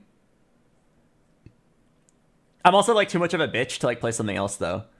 I know that if I pivot games, I will cannibalize my viewership. Because a lot of people who watch my stream watch specifically for the TFT. They don't watch for like the whatever. I think maybe half of my viewers will stay if I swap to a new game, which is nice, and I appreciate the support. So then I have the choice of continuing to stream just to like maintain the status quo, or playing what I actually want to play and lowering my numbers. I'm like too much of a bitch that cares about numbers. It's very self-fulfilling prophecy though, because I'm not gonna lie to you guys. I'm gonna be totally honest with you guys. Like I just don't really like the game right now. This always happens at the end of the set. So my options are like continue playing even though like it's very obvious I don't really want to, and it's just an overall kind of depressing experience. But numbers don't lie. More people would rather watch me be depressed in TFT than have fun in Monster Hunter or have fun in Street Fighter. I can tell you this for a fact because I've done it. I've done it multiple times throughout the last month or two, where at the end of a stream I would play Street Fighter. Everybody leaves. 6,000 viewers TFT, 2,000 viewers Street Fighter.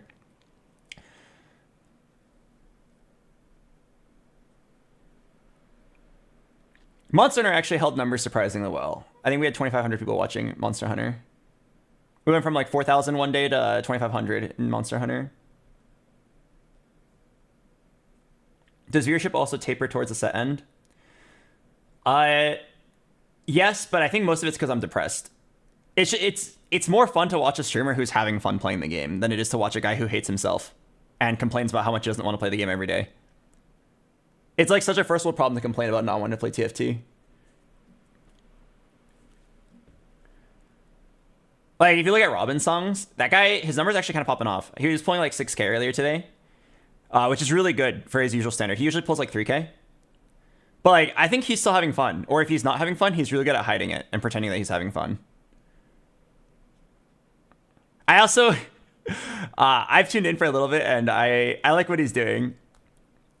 He's gotten really good at engagement baiting. There are so many times where he knows the correct answer, but then he like asks his chat in a way that like sounds like he actually doesn't know what the correct answer is.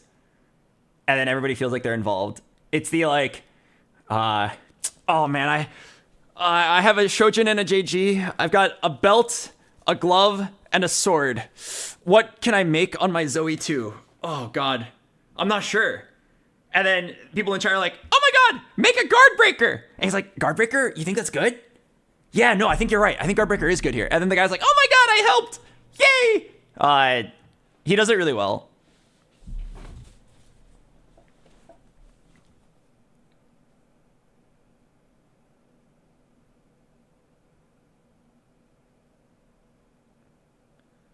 Sounds like Dora. Oh yeah, the way I did it. Oh God. Okay. Yeah, no, Robin songs actually been popping up. Like, I actually think viewership does not taper off towards the end of the set. If I streamed the same way I streamed near the beginning of the set, where I was like excited to learn, motivated to improve, and like playing the best I could and hyping things up and not being depressed, I think my viewership would still be pretty high. I think it's just in general lower because I'm depressed. Oh, sorry, not depressed in real life. My real life is average. It's been average for like 3 years. It depressed in terms of TFT.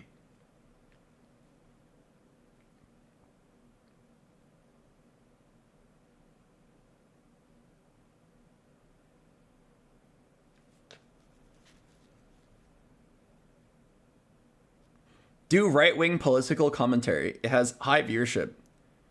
Oh yeah, political streamers are eating good this year. I don't think I'll ever do anything political though. I just want to play video games and like have a good time.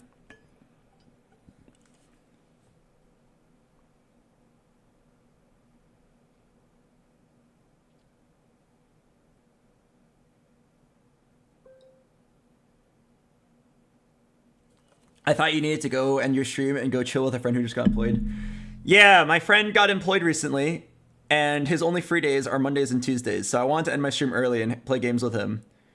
I didn't want to end the stream on such a depressing note, so I didn't want to end on the 8th. And I tried again, and now it's still depressing, because it was a 4th that should have been a 1st, but my 3 opponents all hit 6 costs. So like, it's still, if I end now, it's still depressing. If I keep playing though, that friend's gonna go to sleep. I'm gonna miss my window to spend time with people. I should just end. I shouldn't care about like whether or not I end my stream on a hype game or not.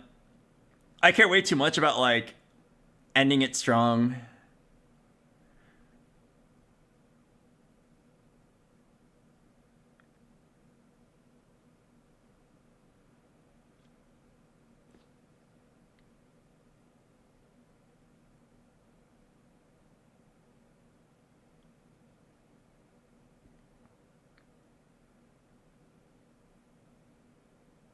If you have a previous appointment, maybe honor it, lol. You say that as if I wouldn't honor my appointments with friends. I don't have anything scheduled with that friend. I just wanted to go end my stream so I could go join him in whatever he was doing. Hello, Flex58. Thank you for the 88 months.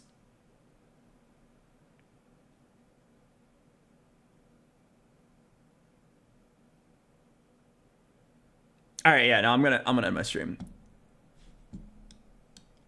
I don't think it's gonna get much better if I play again. TFT is just very depressing right now. I'll end my stream and I'll see you guys tomorrow. I don't even know if I'm gonna play TFT tomorrow. Maybe I'll play League of Legends again. I'm that bored.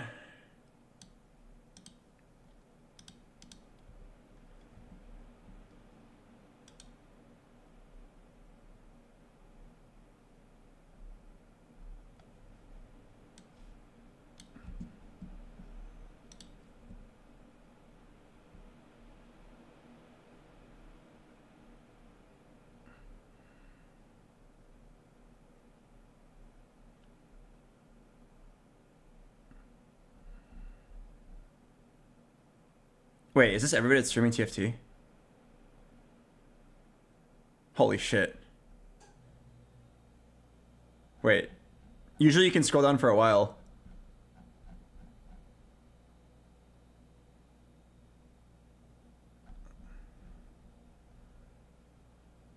Okay. Well, no one I know is streaming.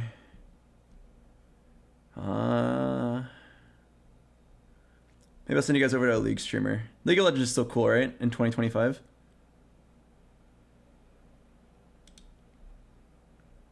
I'm not kidding. You might actually see me on tomorrow saying, time to give League of Legends a try.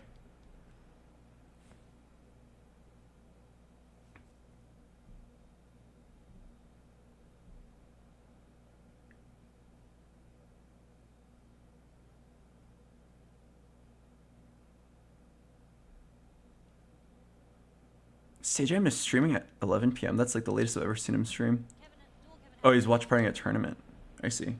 Maybe I'll send you guys over to Saber. This guy's cool. He's got new hair. Close game. Okay, if I send you guys over, We gotta make sure to do it after the game forfeits, so that we can pretend we didn't all just see a really depressing game. You know, honestly, do you guys see what's on his screen right now? He just died for the first time. That was his first death. And his team is down 12 kills. He has 240 CS at 24 minutes as an AD carry. And he died once and the game was over. Or like, it was over before he died. That is the classic League of Legends experience. I feel for that. Back when I streamed League of Legends back in the day, I had a lot of memories of being forced to farm top lane, doing nothing, just farming equally with my opponent. Bot lane dies twice, calls GG, and then forfeits. I've had experience like that. Probably like 1 in every 5 games will just be like that, no matter what role you're playing. Yeah, that could be me. I could be the guy who has 240 CS at 24 minutes. All right, I'm gonna send you guys over, and I'll see you guys tomorrow.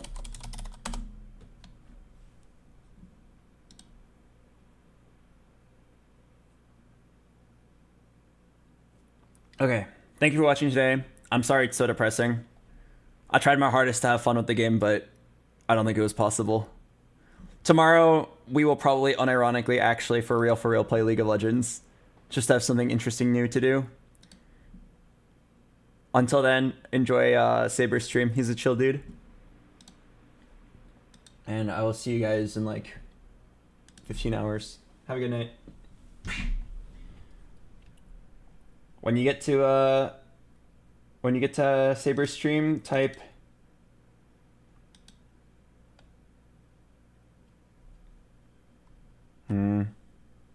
type hi, but like only the first half of it. And the letter of the day, for those of you guys who follow the letter of the day is really shy, so you can only see a fraction of it, but here it is.